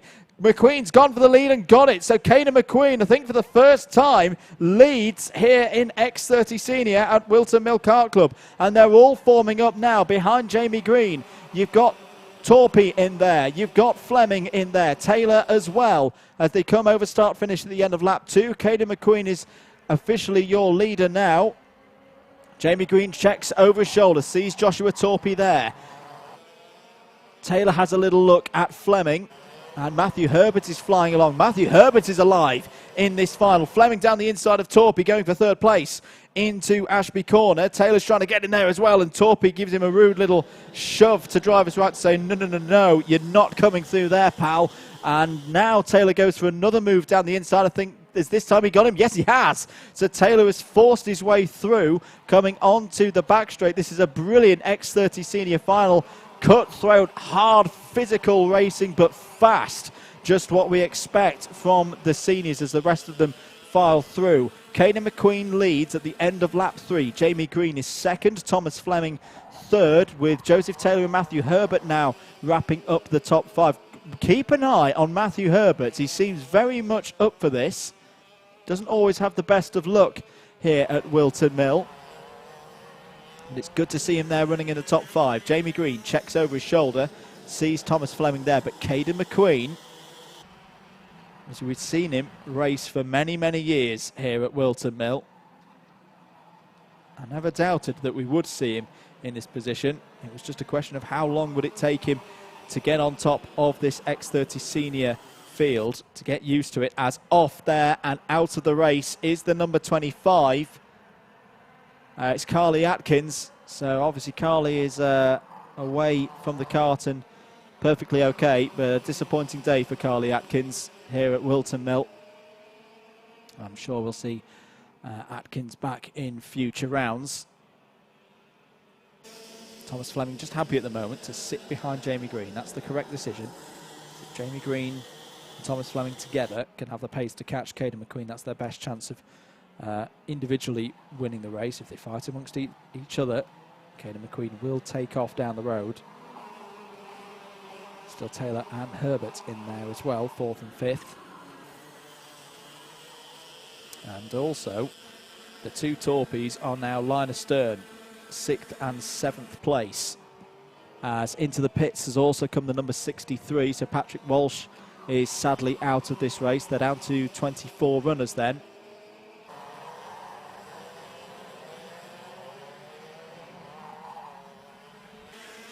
Change for 2nd place. Thomas Fleming has got past Jamie Green, and now down the inside, Joseph Taylor goes to the move, and Herbert's going to try and get through as well. Jamie Green's been absolutely mugged here and has fallen from 2nd place down to 5th. So clearly, Thomas Fleming felt that the pace wasn't there for Jamie Green, has taken the position because he wants to try and chase down Caden McQueen all by himself, or maybe with a little bit of help from Joseph Taylor. Change for 8th place. Nathan Amos has got past Charlie Koschel. Archie Ford has also just got up 2 positions past Joseph Aarons. And Colin Smith, Brandon Matchell's also got past Colin Smith on that last lap. Onto the back straight. Oh, now I just spotted a gap there. Is that a dropped bumper? Oh, that's a dropped bumper. If there's ever a drop bumper on a kart, that is it there, on the number 21 for Joseph Taylor. So, unfortunately, he is going to have a penalty, I think, come the end of this race. Caden McQueen has a little adjustment. Just covering the radiator a little bit there. Just trying to adjust the airflow into the engine, adjust the power. He's been in this position before, many, many times in various classes over the years. He's running strongly. Thomas Fleming, though, is also running strongly and was a little bit quicker through the first sector than McQueen. And quicker than McQueen in the second sector as well. Thomas Fleming is on the charge now. He has gone into his element. Another very experienced driver, successful driver in X30 Senior is Thomas Fleming. We don't always get the privilege of watching him race here every single round at Whilton Mill Kart Club, but when he is here, he's always spectacular and he's always quick. What can he do, though, about Caden McQueen? Down into Ashby Corner. He's just closing. Another 0.05 of a second out of McQueen's lead on that first sector. Taylor and Herbert still there. They've just set personal best in Sector 1 as well, trying to close in.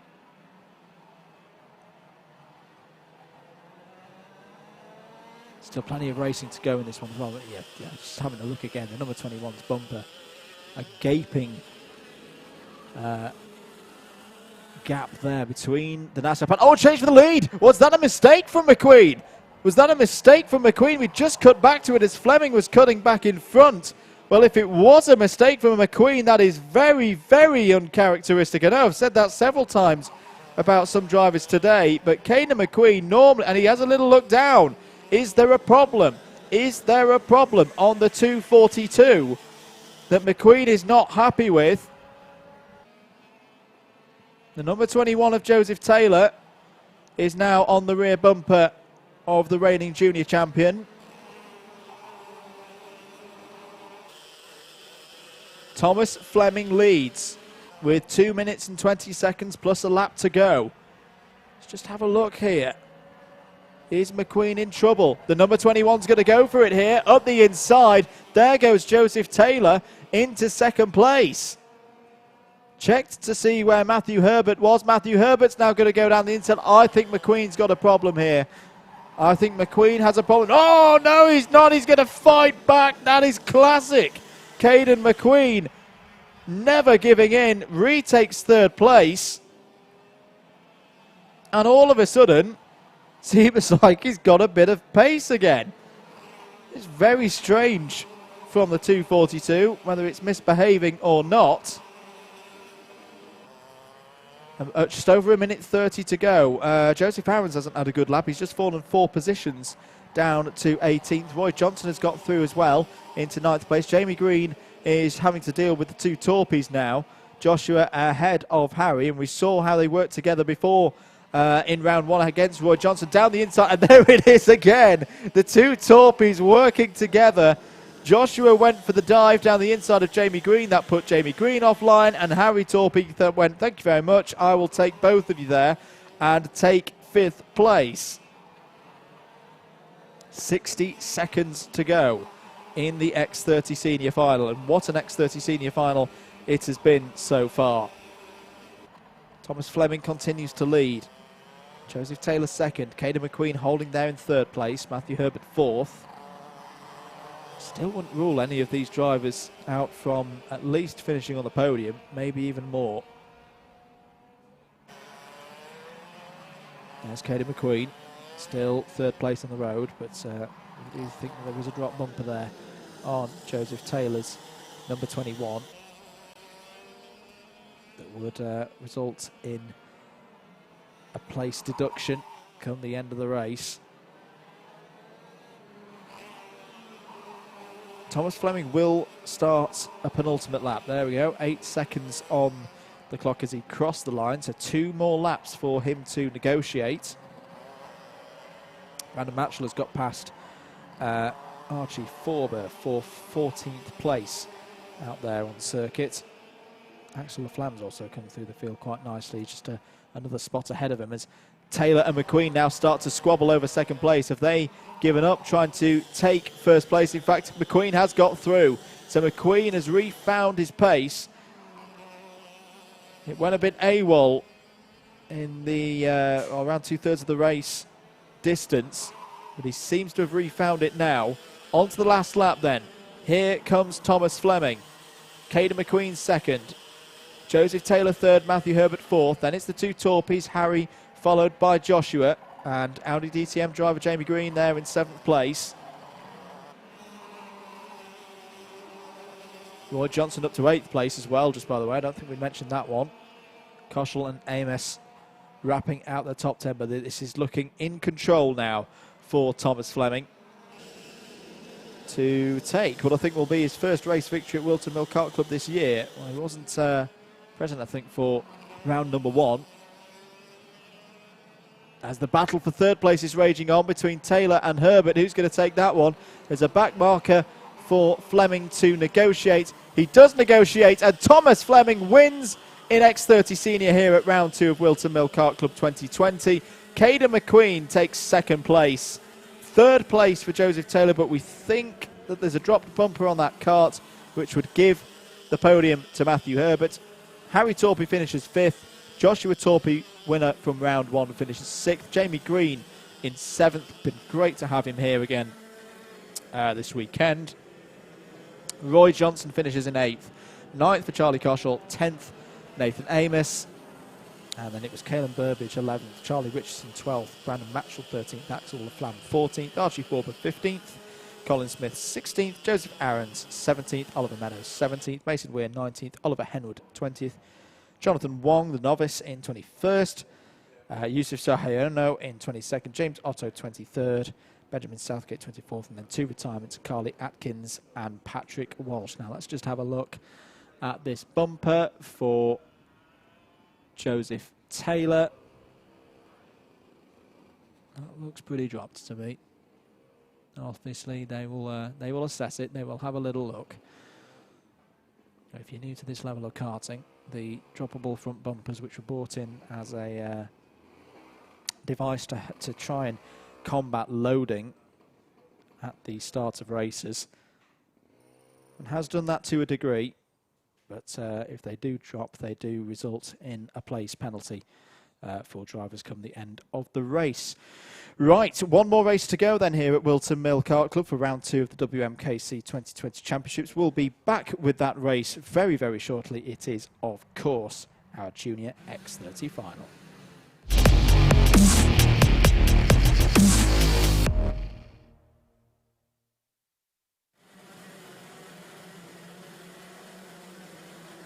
Here we go then, very quick fire grid. We haven't got a graphic for this one. Luke Watson, Lucas Ellingham on the front row. Thomas Mills and Douglas Bolger on row 2. Olivier Algieri and Jessica Edgar row 3. Harvey Ribby and Daniel Amazigo row 4. Kanato Lay and Robbie Stapleford on row 5. Samuel Shaw and Christian Brooks on row 6. Jack Plant and Alfie Baxter Davies on row 7. Lorenzo Cordell and Harry Jr. Burgoyne on row 8. Ben Jenkins and Sean Hogan on row number 9. Louis Johnston-Cool and Charlie Field, row 10. Jude Fernerhoff and Josh Agenbar on row 11. Ellis Bourchier and Jake Yanagisawa on row 12. Joshua Valance and Alex Moody on row 13.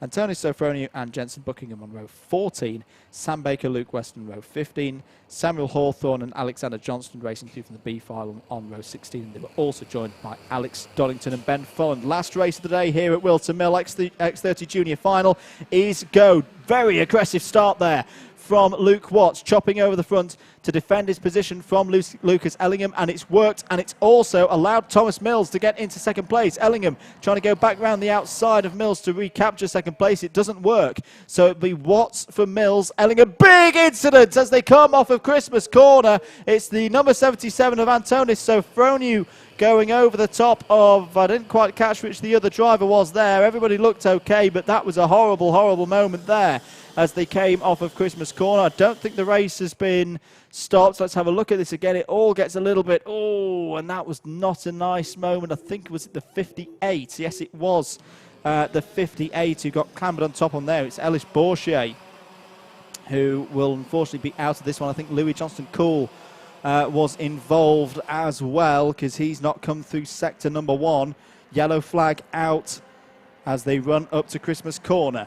But it is Luke Watts leading from Lucas Ellingham. So Lucas Ellingham got second place back ahead of Thomas Mills later on that lap. Douglas Bolger in 4th. Olivier Algieri in 5th. Harvey Ribby up to 6th. That's Jessica Edgar 7th. And red flag. Red flag here in the X30 Junior A final on lap number 2. And I imagine that is for the incident, the 3-kart incident that we saw early there on lap 1. Now, they have completed a lap. This is the first time that we've seen this today for one of our red flags. They did complete a racing lap there. So I think that should allow them to carry on with the running order as it is, but hopefully this will be a short one.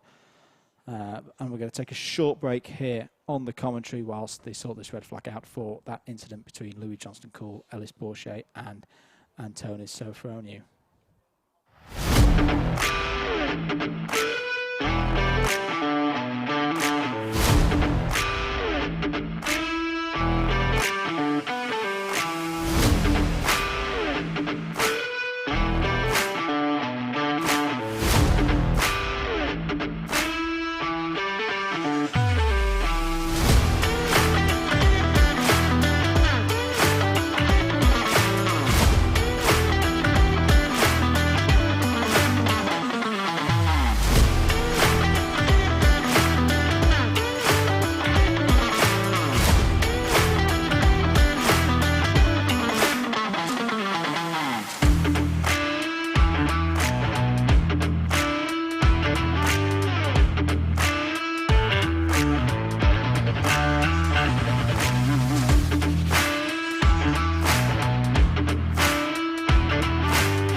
Back here at Whilton Mill, we are under red flag conditions for the X30 Junior A final after an incident on lap number 1 between Antonis Sofroniou, Louis Johnston-Cool and Ellis Bourchier. Sofroniou has just come over the line and has registered a lap time, so I would assume that means his kart is okay.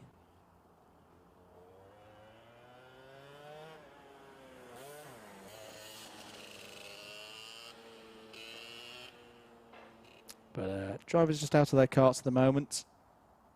Now it remains to be seen whether the grid will be formed up as if it's a brand new race, which, judging by the fact that karts are being shifted around and reordered, I think may be the case.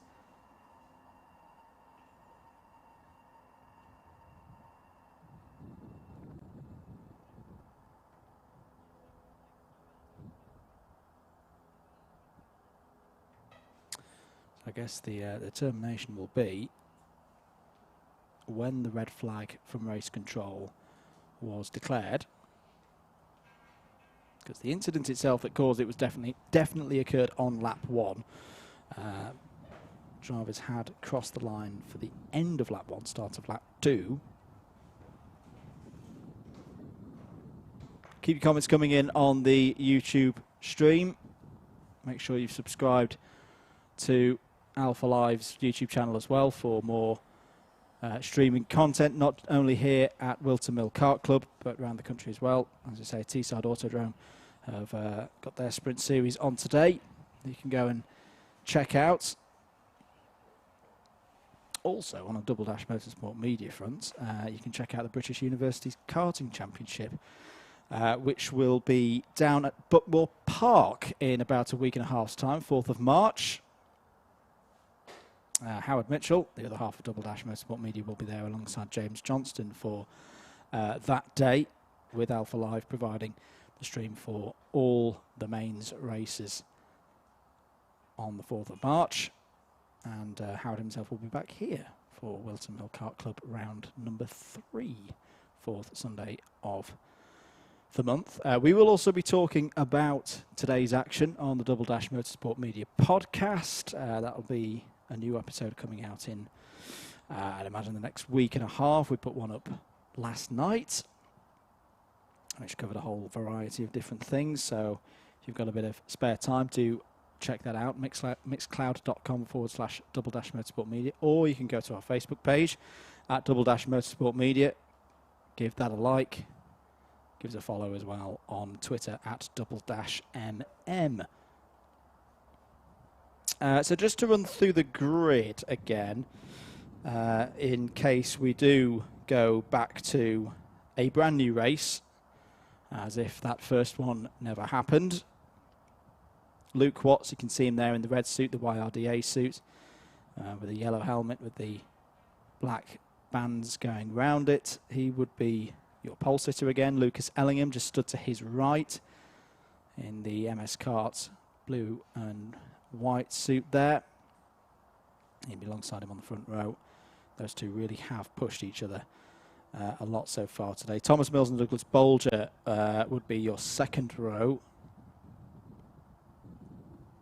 Olivier Algieri and Jessica Edgar, row 3. Harvey Ribby, you can just see him there, keeping the legs nice and fresh in the white suit. Stretching out, he'll be on row 4 alongside Daniel Amazigo.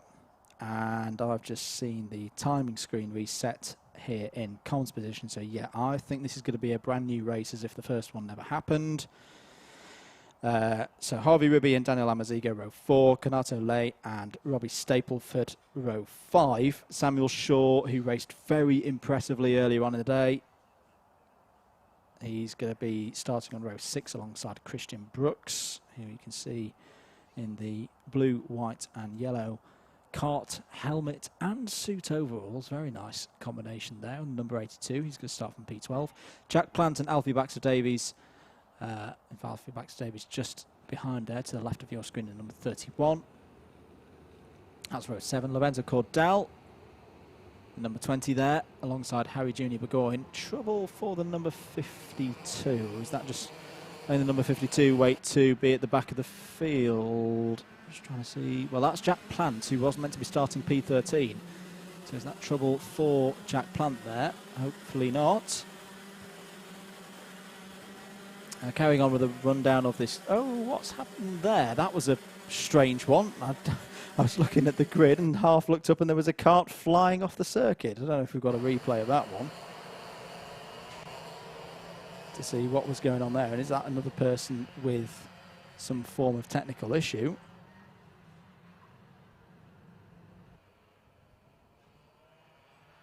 But yeah, Jack Plant unfortunately does look out of this race. You can just see him there. I'm just going to have a look at this again. Oh, maybe not quite. We are getting this grid back together. Watts and Ellingham, remember, on the front row. Mills and Bolger. So let's just have another look at this again. What happened here? I think it was at the 272 of Alex Doddington.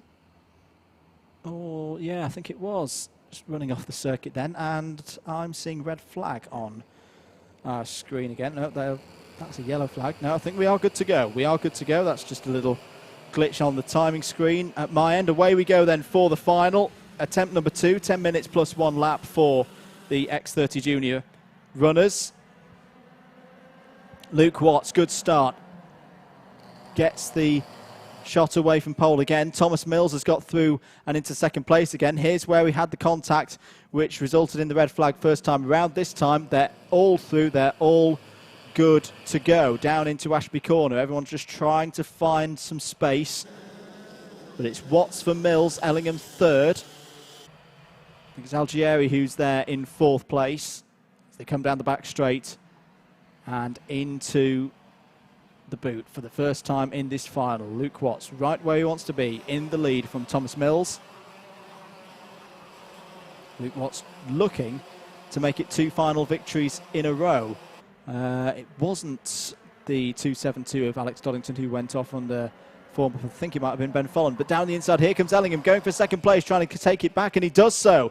So Ellingham back into second place, ahead of Thomas Mills. Lorenzo Cordell's had a brilliant start, by the way, up 5 positions into 9th place there on lap number 1. Jude Fernerhoff is charging through as well, up to 14th from 18th on the grid.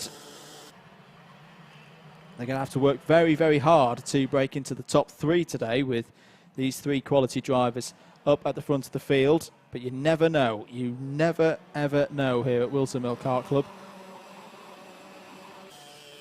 Lucas Ellingham has a little look. In fact, a massive look and takes the lead. Takes the lead away from Luke Watts on a run through Oblivion Corner.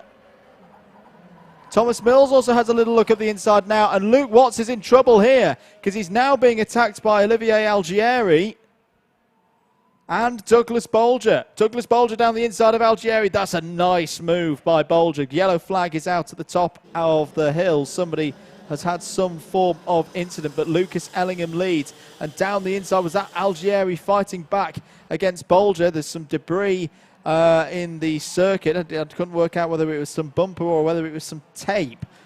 Just slightly curled up there. But Lucas Ellingham will lead at the end of lap number 2 from Thomas Mills. Luke Watts still there 3rd. Douglas Bolger now 4th. Jessica Edgar has got up into 5th.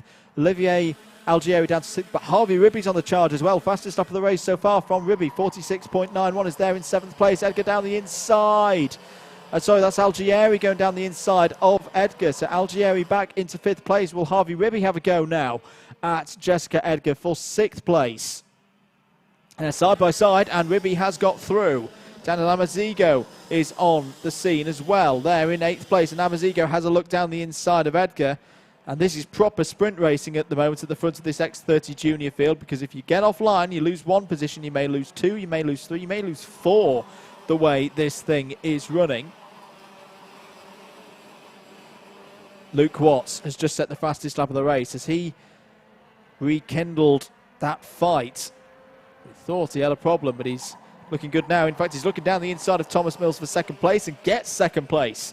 So Luke Watts, winner of the final in round 1, not wanting to give this one up,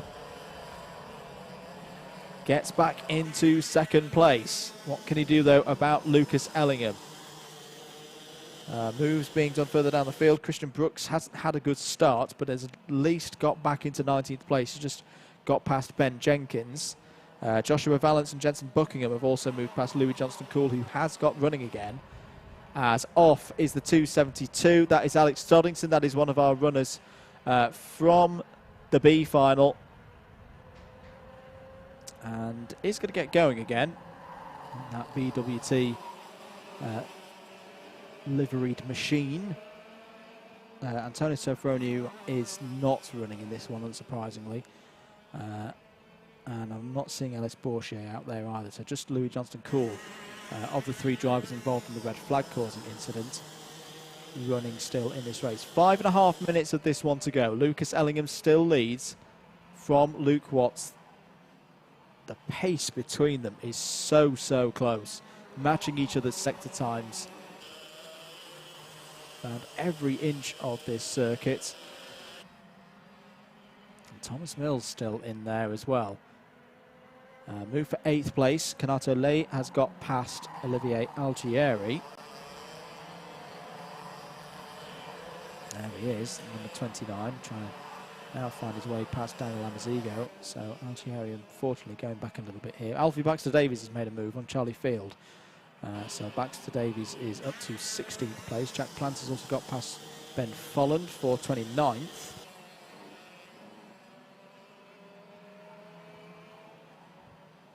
Keep an eye out, though, for Harvey Ribby. Still going very nicely indeed. A 45.99 last time around for Ribby.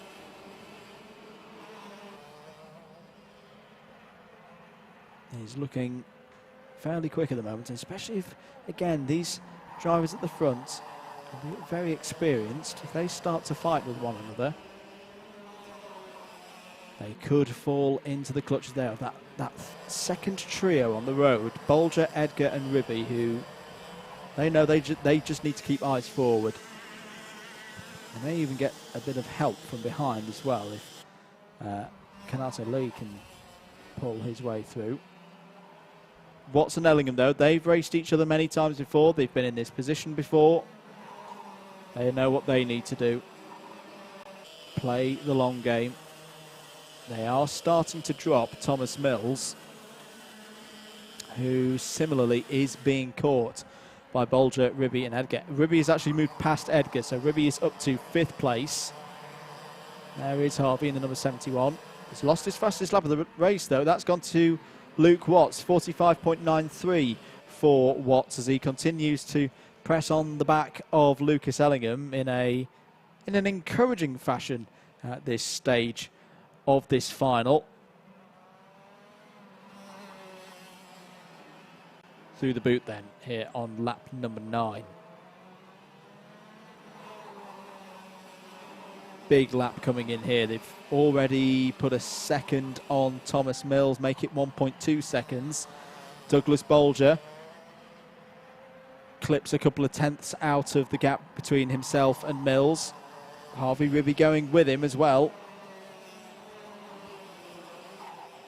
Still all to play for here in X30 Junior for round 2 of the Whilton Mill Kart Club Championships for 2020.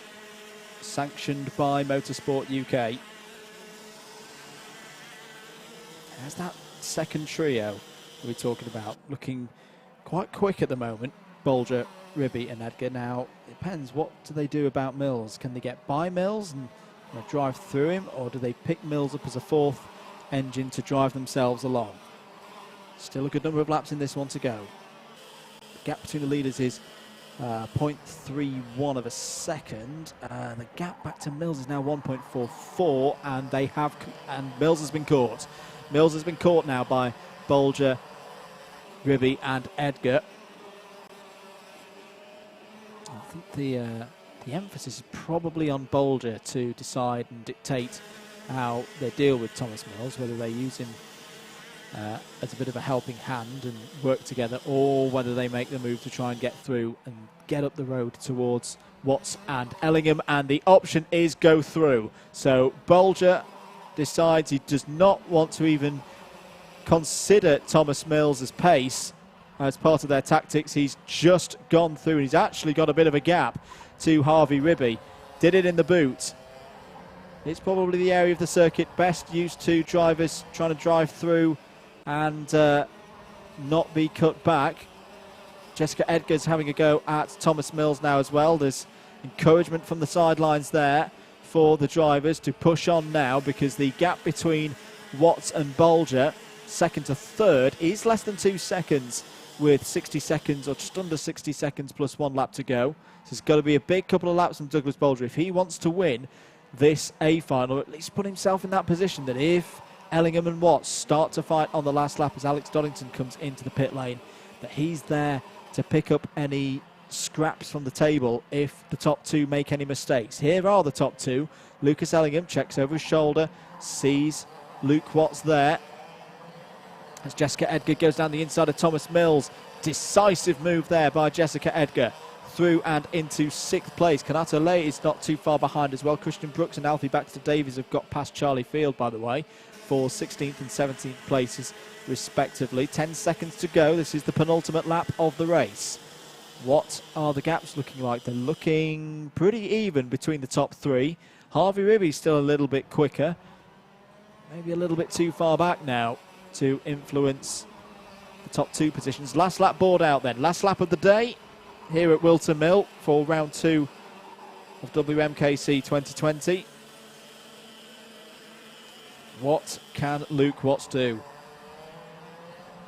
Round 1, of course. He's taken heat wins today, took heat wins last time out as well. Lucas Ellingham has done heat wins at round 1 and round 2. He wants this first final victory of the year. In to the back straight for the final time. Can Lucas Ellingham hold on to this? He has a little look, sees where Watts is, doesn't have to go defensive, through the boot. And what a drive this has been from the driver in the number 99. Lucas Ellingham wins in X30 Junior. Hands aloft, he takes the win here at Whilton Mill for round 2 of the Whilton Mill Kart Club X30 Junior Championship. Luke Watts is a strong 2nd. 3rd place for Douglas Bolger. 4th for Harvey Ribby. And there's more scraps up and down the field. This is all over about 17th place. over start finish. But Harvey Ribby takes 4th, Jessica Edgar 5th, Thomas Mills 6th, Kanato Lee in 7th, Olivier Algieri in 8th, Robbie Stapleford 9th, Daniel Amazigo 10th, Samuel Shaw in 11th, Jude Fernerhoff 12th, Lorenzo Cordell 13th, Samuel Hawthorne 14th, Harry Junior Burgoyne in 15th, Alfie Baxter Davies in 16th, Christian Brooks 17th, Alex Moody 18th, Sam Baker 19th, Charlie Field 20th, Ben Jenkins 21st, Jensen Buckingham 22nd, Joshua Valance 23rd, Jack Plant 24th, Alexander Johnston 25th. Now is a very happy Lucas Ellingham there. Alexander Johnston is say 25th, Josh Agbar 26th, Louis Johnston Cool 27th, Jake Yanagisawa 28th, Luke Weston 29th, Ben Folland from the B final 30th, Sean Hogan 31st, Alex Doddington 32nd, Antonio Sofroni 33rd, and a non-start for Ellis Bourchier after the red flag on start attempt number 1. Well, there we go. That culminates the racing here today at Whilton Mill. I do hope you've enjoyed the second round of the Whilton Mill Kart Club Championships for 2020. I definitely have here in the commentary position. And if you want more information on what we do, Double Dash Motorsport Media, www.double-mm.com, .co.uk, on Facebook at Double Dash Motorsport Media, on Twitter at Double Dash MM, and on Instagram at Double Dash MM as well. Big thanks to Alpha Live and all their camera crew here at Whilton Mill today. Do make sure that you've subscribed to the Alpha Live YouTube channel. You can find them on Facebook, Twitter and Instagram as well, or by searching Alpha Live. The next round of the Whilton Mill Kart Club Championships is on the 22nd of March, every 4th Sunday of the month here, live and uninterrupted throughout the day. My name's been Andrew Mather from Double Dash Motorsport Media. Thank you for joining us throughout the day, and we will see you soon for another round of Whilton Mill Kart Club karting action here on Alpha Live.